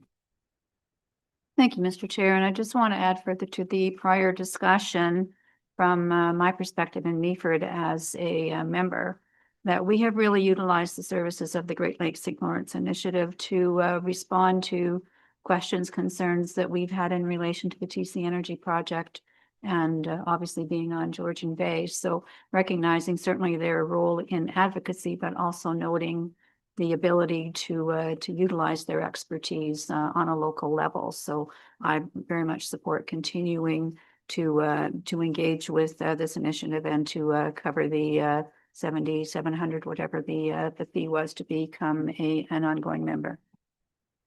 Thanks, Shirley. Anyone else? Madam Warden. Thank you. Through you, the chair. Again, there's the timing to make a decision to be a member of any of the organizations that the county belongs to. Right here to change lanes right in the final year of a term, rather than leaving it for a future term of council to decide if that's what they want to do for the next 4 years. I think that would be a more appropriate place for the discussion in a more holistic manner. I would, and I'm not trying to express any bias here, but you know, what is the value we get for FCM membership? Not every municipality, not every one of the 3,500 municipalities across the country belongs to FCM.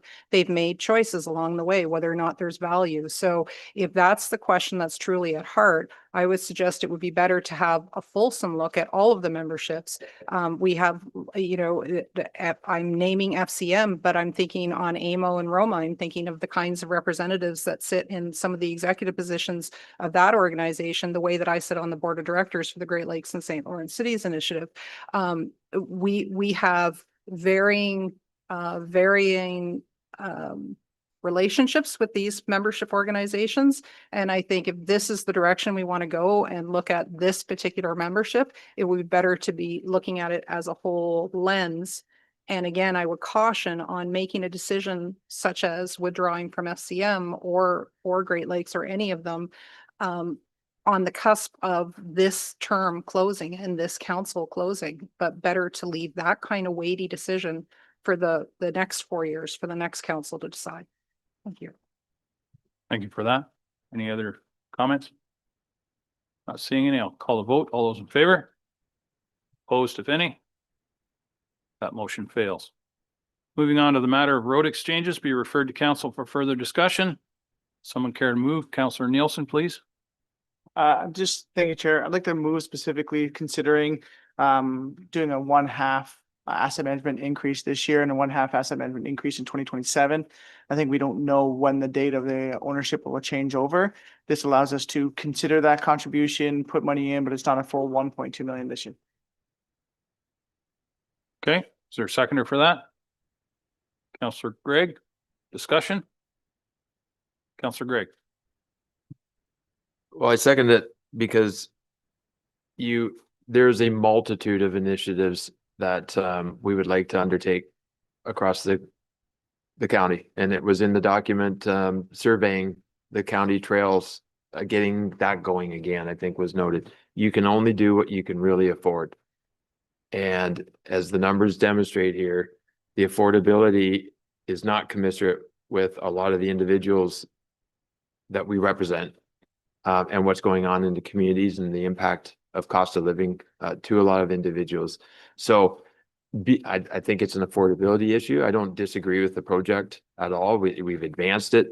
But when we're sitting at the heightened increase that we've got in front of us, it does warrant taking a further review at this time and just seeing how you can mitigate it. And even though one of the jobs that's being asked for is contingent upon us forging ahead, because there's a legal ask in there, and they're like, you're overwhelming us with the amount of workload that you're putting on our desks. And we just have to be aware of what we're doing to the workload and staff at the same time as this. And that job ask right there is, it partly demonstrates what these initiatives do in terms of trying to enhance the service level. Very good. Thank you for that. Mary Lou? If I could just ask for clarification on the motion. So it's referring to road exchanges, and then it refers to phasing in the asset management increase. So they're two separate conversations. Councillor Nielsen, you want to clarify, please? Thank you very much, Chairman. My understanding is that a big portion of the asset management increase, the $1.24 million, is specifically earmarked because of the urban road exchange. My suggestion is that that portion is what's phased in at 1/2. So rather than $1.24 million this year, we would do $620,000 asset management increase this year in anticipation of the urban road exchange, with an additional $620,000 in the next budget to then facilitate the full 1.2 million being on the levy impact as contributions to asset management for the urban road exchange. To clarify, so the 1,240,000 is the cost required to pay for the road exchanges to the municipalities. It's not the asset management increase.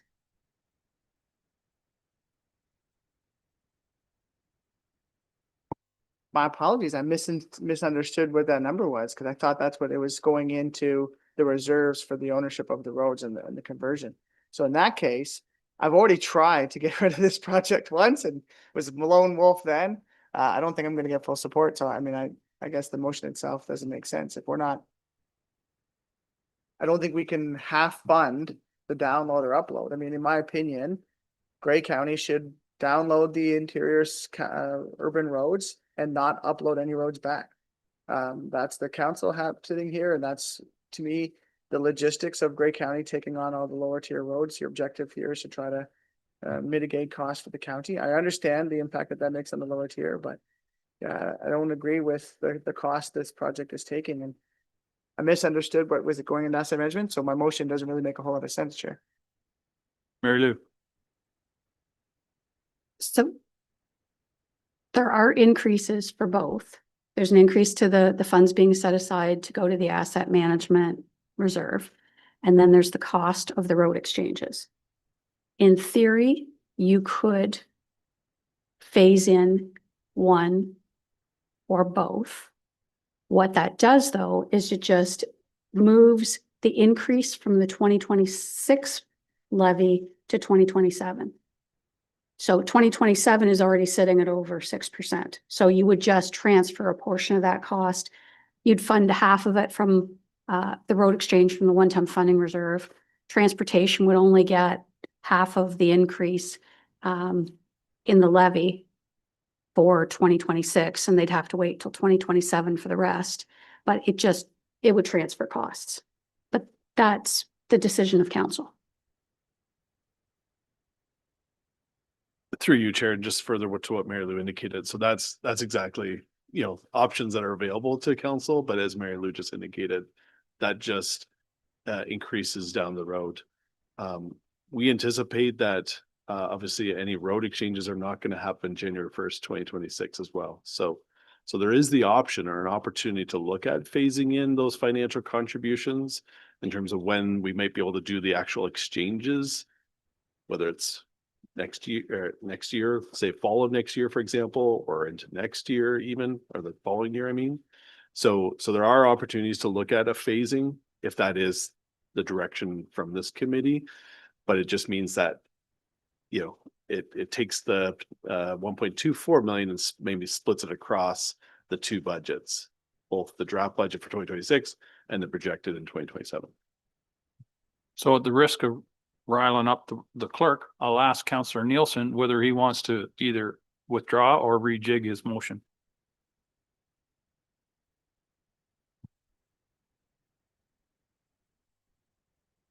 Given the clarity from staff, the motion as it stands doesn't make sense, and I don't know. I can't picture how to rejig the motion. Council has continued to move down the path for the urban road exchange. Having the one half doesn't make sense if you're entering into contracts with the lower tier, so I don't know how to rejig it, so I'm withdrawing.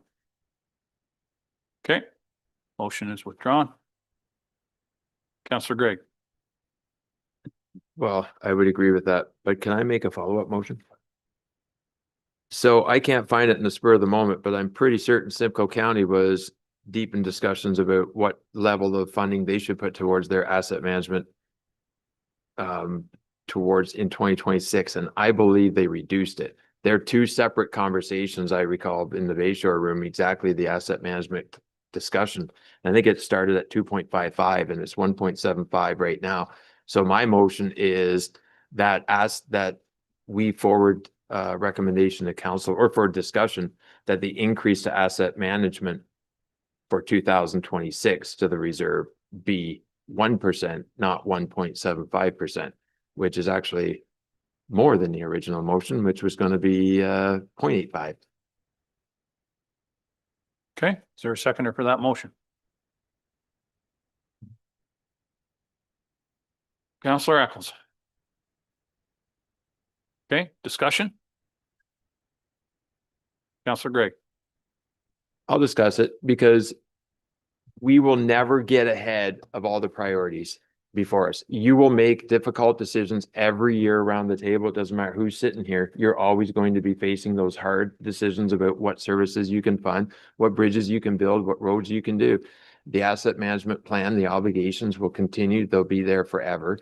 And as we've heard from staff today, we still do make the annual reserve contributions, recognizing that there's CPI and building conditions, inflationary considerations that go. So there is a correlation between recognizing increased costs in the future, and we're continuing that road of increasing reserve contributions, not decreasing them. At the same time, we're still pursuing a path of increasing asset management, but the decision will never disappear. You talk about kicking something to 2027. Well, then there's a council will kick the same topics to 2028, 2030. It will always be there, that same conversation. That's why we're going to be sitting here. Okay. So the motion is on the screen there. And thank you to the clerks for crafting that. It's been seconded. Further, Councillor Nielsen, go ahead. Thank you very much, Chair.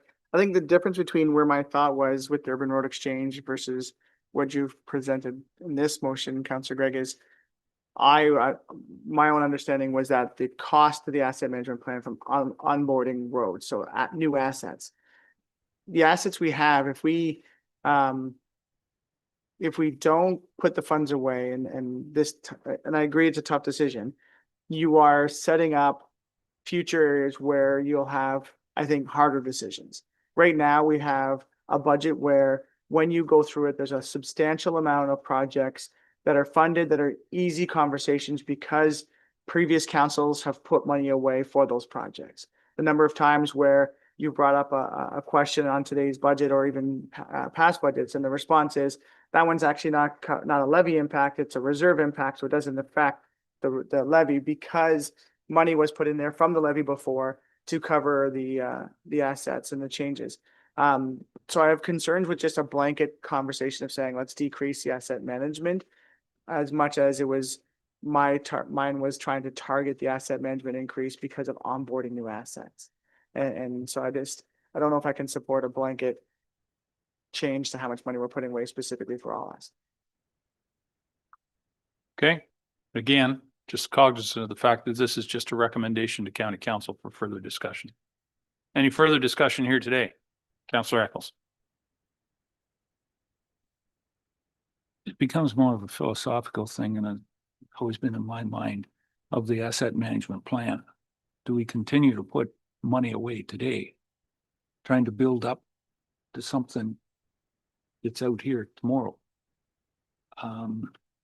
Point being, is there better ways of doing stuff? 25 years ago, if we wanted to put an asset management about replacing these things that were probably $5,000 or more. Oh, well, my gosh, what we were going to have to put in place. We've trying to get it today to what it is tomorrow. I've struggled with trying to meet that on today's dollars for what's going to be into the future. The biggest thing that we can do, build up a bit of a reserve. We're putting some money in. I've always been borrow the money when you need to replace the asset. If you've got it built into your budget, instead of trying to reserve and build it up today to $5 million for a $5 million project, $1 million for the next 5 years, or in 5 years' time, you've built it up to $1 million. That's the replacement cost for the next 5 years after you've done it.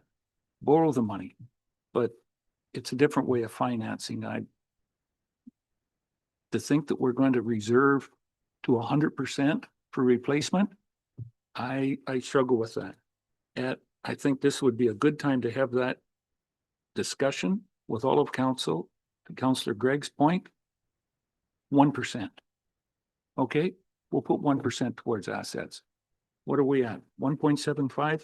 Didn't I hear you say that? I think that's what's in here. I don't think the 1.75, never have thought it was correct. 1%. Good. That's why I would like this to get in front of council for the discussion going forward. So, no, thank you. Mary Lou. I think our first asset management plan was 1.23, then it went to 1.57. And now we were at like 2.55. The reason that the increase has been required is going back to what Sue said this morning, talking about the cost of the Ayton Depot. For every year you delay a project, or it's 10 years out, 15 years out, every time you update your studies, what happens is things cost more money. And so the base increased, no different than Pat's road construction costs. So I agree, we'll never have enough money to do it all. The thing you're always going to be focused on is prioritization. And you have to figure out, where is the most important things and what are the most critical assets and which of those assets are in the most critical shape. I go back to the asset management plan. First thing you learn is, it's doing the right thing to the right asset at the right time. So Pat's comment will be that they'll make their budget work. But there will come a point at some point in the 2030s where people around this room are going to be making some tough decisions on structures. That's my biggest worry. And the current asset management plan, yes, we should have had an update to it in the summer. We are beyond that because we have our asset management coordinator on leave. We're going to need to update that anyway if the road exchanges go through. Because yes, we're losing some roads, but we're taking on some roads that may have a more significant cost. Thank you, Mary Lou. Did someone else down here? Shirley, did you have your arm up? Go ahead. Thank you, Mr. Chair. I did, and Mary Lou's touched on a lot of my thoughts because in my mind, I couldn't support this without a report from staff to understand what the impacts would be on, you know, the 10-year capital, on the projects that are proposed for this year and for 27. So I think it's difficult for us to arbitrarily say we're going to reduce this to 1% without knowing what those impacts would be. Through you, Chair, and further to Councillor Keaveney's comments and what Mary Lou just indicated earlier, is that staff will report to this council with respect to the level of service as it relates to the asset management plan update. And as Mary Lou indicated, if the road exchanges proceed, then we'll be also adding those as part of our overall asset management plan. So that can be done in 2026. Obviously that information won't be available for this committee and council to be able to make a decision on whether or not to reduce the current AMP increase. But that is something that we'll definitely be able to bring forward in 2026. Thank you, Randy. Any other discussion, questions? Councillor Gregg.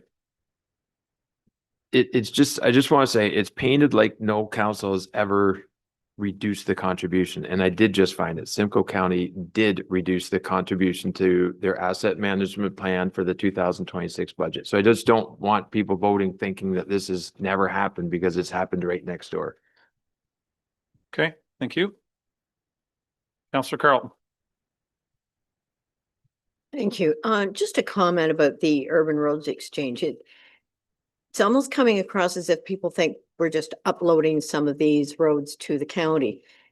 The committee spent a lot of time discussing which roads were better in the lower tier system and which ones were better in the upper tier. And that took a lot of discussion to figure out which roads should be where, and to then try and move them to that place. So I'd hate to see that 2 years of that committee kind of go by the wayside because we want to save 1% on taxes now. Yep, good point. Any other discussion? Councillor Mackey. Thank you, Mr. Chair. I don't know how much discussion we need to have about this matter today, if it's going to go ahead to county council. I think it's worth examining at county council, but like Shirley said, I think we need a lot more information from staff to make an informed decision. We've had all these reports, we've made these decisions, and like Sue said, around urban and rural roads exchange, we've had those discussions for the last 15 years. So the decision's been made on that one.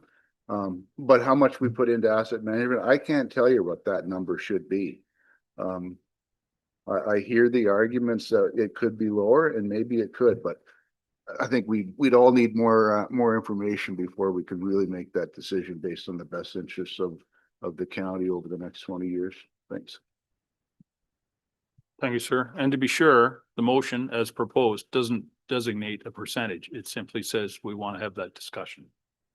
Okay, I'll call the vote. All those in favor? Opposed, if any? That is carried. Next one.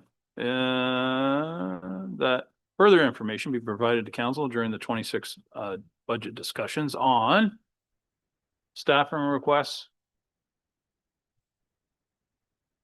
Is everyone okay voting on all of these together?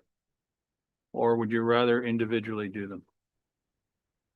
Again, we're just making a recommendation to council. We're not literally making a decision here. Councillor Mackey. Thanks, Mr. Chair. And I know it's in the report what each additional staff would cost, but I'm just wondering if the committee could get an average on what reducing any of these positions would mean to the overall levy increase. I suspect it's about 1/8%, but it might be less than that. I'm not sure. Thank you. Okay, Mary Lou. If right now, a 1% increase is just over 800,000, so reducing it by 339,700, you're saving less than 0.4%. The one thing I would make a comment on, the float duty supervisor is 34,600. In the way we've run our funding is you get 50% of the prior year's council approved budget adjusted for a number of things that Garrett mentioned this morning, all accounting speak. So if we only, for example, implemented the duty suit position the last 3 months of the year, well, they would only fund us 50% of those 3 months. So you have to look at any that are being grant funded, and you're mindful that, and we're not the only municipality that's looking at it that way. All the county treasurers talk the same way for paramedic services, that you're trying to maximize the future year's funding entitlement. And what we do when we start a position partway through the year, knowing that we're going to get grant money the next year, we'll fund that portion that should come from grant the next year from reserve, the one-time funding reserve. So that in recognizing we're not overtaxing, and that's our mitigation strategy. Thank you, Mayor Dew. So I guess what we should do, or what I'll propose that we do, is we'll go through the list, and if somebody wishes one of them to be pulled out and voted on separately, we'll do that. Staffing requests. Councillor Gregg. If I could ask each one then just to be voted on separately there. No worries. Someone care to make a motion on the first one there regarding staffing requests? Councillor Gregg. I'll make a motion that the 2026 position be funded to 25% of the year. Okay, is there a seconder for that motion? Not seeing a seconder, that motion fails. Any other motions? Councillor Nielsen. Sorry, I'm processing my thought. Thank you, Chair Milne. Yeah, just respectfully, Councillor Gregg, I think you were a little stiff, but 50% I'd be fine with.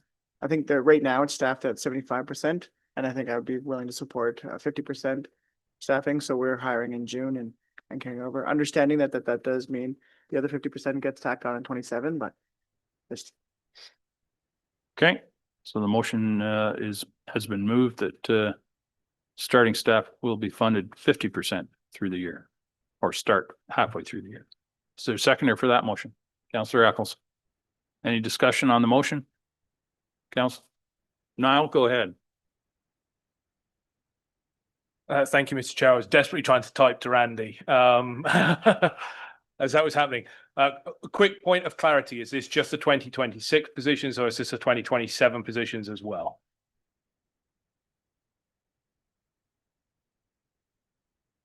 There we go. Councillor Gregg, Councillor Nielsen, your motion is for when? We are currently discussing the 26 budget. I'll stick with 26.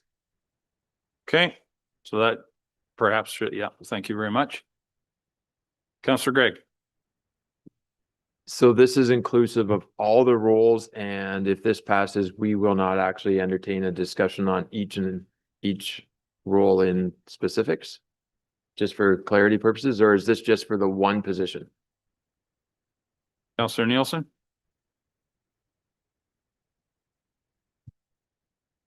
Thank you, Chair Milne. To you, Councillor Gregg. My intention is that this is for all the positions that are currently listed in the 2026. That doesn't prevent us from actually discussing them individually to say the merits of a specific position at the full council budget meeting. This is just suggesting that if we do move forward with any hirings, that they would be funded at a hiring of June rather than January. Okay, I have Councillor Carlton first and then Councillor Eccles. Thank you. I guess my concern with this is, are we losing sight of the fact that each of those positions was going to bring a value to each of their areas where they're actually saving some funds, say with the mechanics, where now you're not farming that out to somebody else and paying a higher rate. We're doing it all internal, or the person doing the scheduling who is making that happen in a quicker way. I think we're missing sight of what we're gaining by having those positions and focusing only on the cost of the positions. Okay, Councillor Eccles. I guess the one thing that is your student one. I see Mary Lou going. those are a half year anyways, so they are. Yeah, I mean, they're student. Would the mover be fine with the exception of this summer student? Because there's two in the 2026 at 16.2. And that's going to be difficult to hire them halfway through. Yeah. Okay, you'd be fine with that, with the exception of the student? Okay. Madam Clerk, are we okay by consensus changing that to exclude the students? Okay. So the motion is there. Anyone else? Call the vote, although, Councillor Gregg, did I see your hand or no? Point of clarity, the year 2027 was mentioned, but as per the Municipal Act, what kind of guidance do we even have to make financial decisions on a future year budget?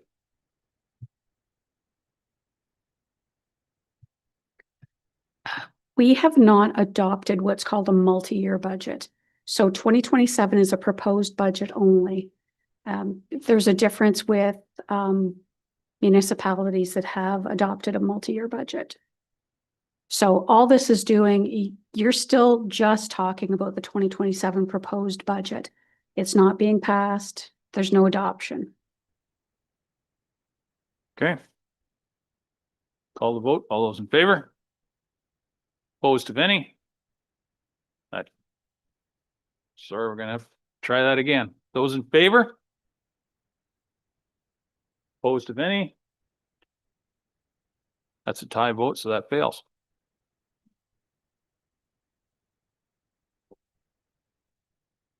Nope, the vote. Chair does not have to vote. The chair may vote, as far as I understand, Madam Clerk. Am I correct in that? Yep. Okay, so we move on to surplus and transfers to reserves. Anyone care to make a motion on that? Mary Lou. Sorry, Mr. Chair, if I could just make a comment. In the past, where we've had things like the surplus to and transfers to reserve and the reserve balances available and one-time funding draws, and I think that's the last one, Tara. In the past, we had it was just staff was directed to. There was not a motion required for asking to provide information. Just point of clarity. Okay, thank you. Someone want to make a motion? Councillor Gregg. Not to make a motion, because it's just, the conversation is so broad. Like, I just wanted to refer initially, my comments were drawing back and just trying to have staff engaged to look at any opportunities that would recognize that. I have no idea how such an exact motion would occur or could be created. And I tend to agree with Councillor Nielsen's comments earlier about just having more information about the reserve balances and contributions as a whole. That's a bit of a gap, I think, yet for what we have for all the information we need. Okay. So we'll move on to the next one then. Is that what I understand the group wants to do? Okay. Investigate opportunities for professional development and staff training reductions and related auxiliary costs. Does anyone want to make a motion related to that one? Councillor Gregg. So moved. Okay. Is there a seconder for that motion? Councillor Dickert. Discussion. Councillor Nielsen. Just a comment on this one. I mean, I think this is something that really impacts staff retention and moreover, our ability to actually hire staff. Like, there are fringe benefits with the fact that Grey County and municipal world does offer continuous professional development to our staff. It helps with succession planning. It helps with retention. So this is one where I have no interest in supporting. Okay. Anyone else before I go back to Councillor Gregg? Scott. I don't disagree with you at all. But if you take a 5-year average look at the escalation in these budgetary accounts, this is what's normal practice in private enterprise, that it does undertake a review of those types of allotments and investments periodically. That's not unusual. Okay. Any further discussion? Mary Lou, sorry, go ahead. I'm just going to use my own department as an example for context. We have a number of staff. We've done our best to recruit people that already have gone through the CPA program. And we have found some really good candidates that were willing to embark on getting their designation, and we're paying for that. So that's in my professional development. And it's also, I've got some travel, I've got hotels because they have to go to courses. And then there's the mandatory professional development for somebody who already has a CPA that is recognized, you know, in our policies that we're going to pay for. So we're just one example of that. And there's other departments that are in similar circumstances with professional development being mandatory. Yeah, there's that old chestnut you hire for attitude and you train for competency. And I think we do a pretty good job of that here at the county. Any other thoughts? Okay, I'll call the vote. All those in, oh, Madam Warden, please. Thank you. When I look at training and professional development as an investment in our staff, there, you know, that person is able to do their job that much better, which creates efficiency for us, and it perhaps leads to them then mentoring the next person beside them. And I see all sorts of benefits that way. And also in this context where we're all experiencing holes in our staffing, we're you know, constantly trying to look to fill vacancies because people who work in the municipal field are very skilled and they're very in demand, and they can work anywhere in any municipality. It's not a job that is specifically to this area. So in an effort to make sure that we're making ourselves as attractive as possible as an employer, you know, the testimony is how many staff members have been here for so long because they have these opportunities. I think that is one of the reasons why they stay. So thank you. Thank you. Andrea, any other comments? Call the question. All those in favor? Opposed, if any? That fails. On to the last one, Morrison Building. Oh, there's a couple more. So the Morrison Building, increased rent revenue possibilities in the future beyond 2026. Anybody have a motion related to that one? Tara, did you have a?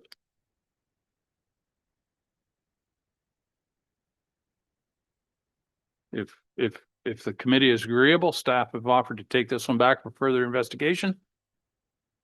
All good. Possibility for GTR fare increases.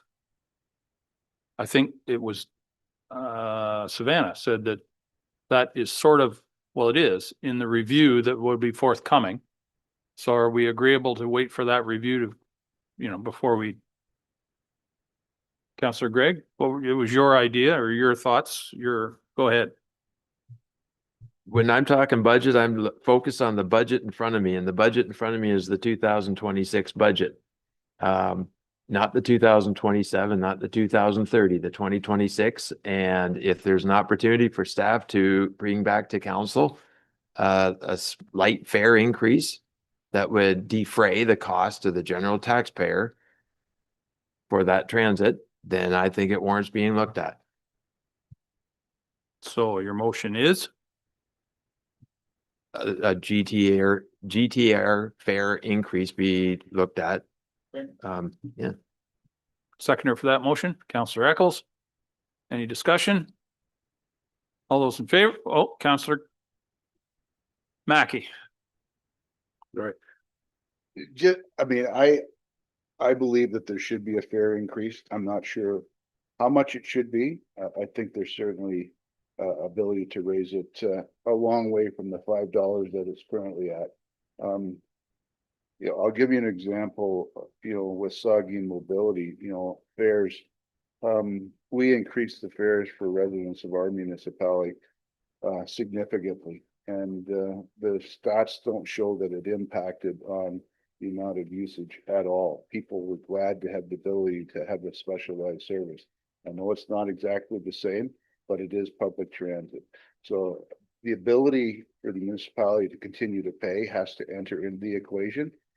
$5, you know, I can't buy a gallon of gas for $5. So to be able to drive from Owen Sound all the way down to Orangeville for $5, I don't think is realistic. So I think there's lots of opportunity to increase the rates to a reasonable amount. So I guess I'd be curious as to when the report will be coming back and when those anticipated increases might be seen. Savannah? Thank you, through you. Just one quick point of clarity. The only route that's left right now is Route 2, which is Dundalk to Orangeville. So it's $5 for just Dundalk to Orangeville one way. But this is absolutely part of the study. I mean, we don't disagree with you that we need to look at sustainable fares if the county is going to be involved in transit. The study right now is anticipated to have a first draft for review in March, and then final decisions in April and May after that. So that is kind of the timeline that we're looking at. And this budget right now is assuming just the continuation of GTR and Ghost until August 31st. It doesn't include what those new fares would be September 1st onward. So I think what we can guarantee is that there will be an increase in what we expect, because right now this is really a placeholder budget, which is a hard thing to do because we just don't know. But hopefully that helps. We're definitely looking at it. Thank you, Tara. Any other discussion? Councillor Eccles.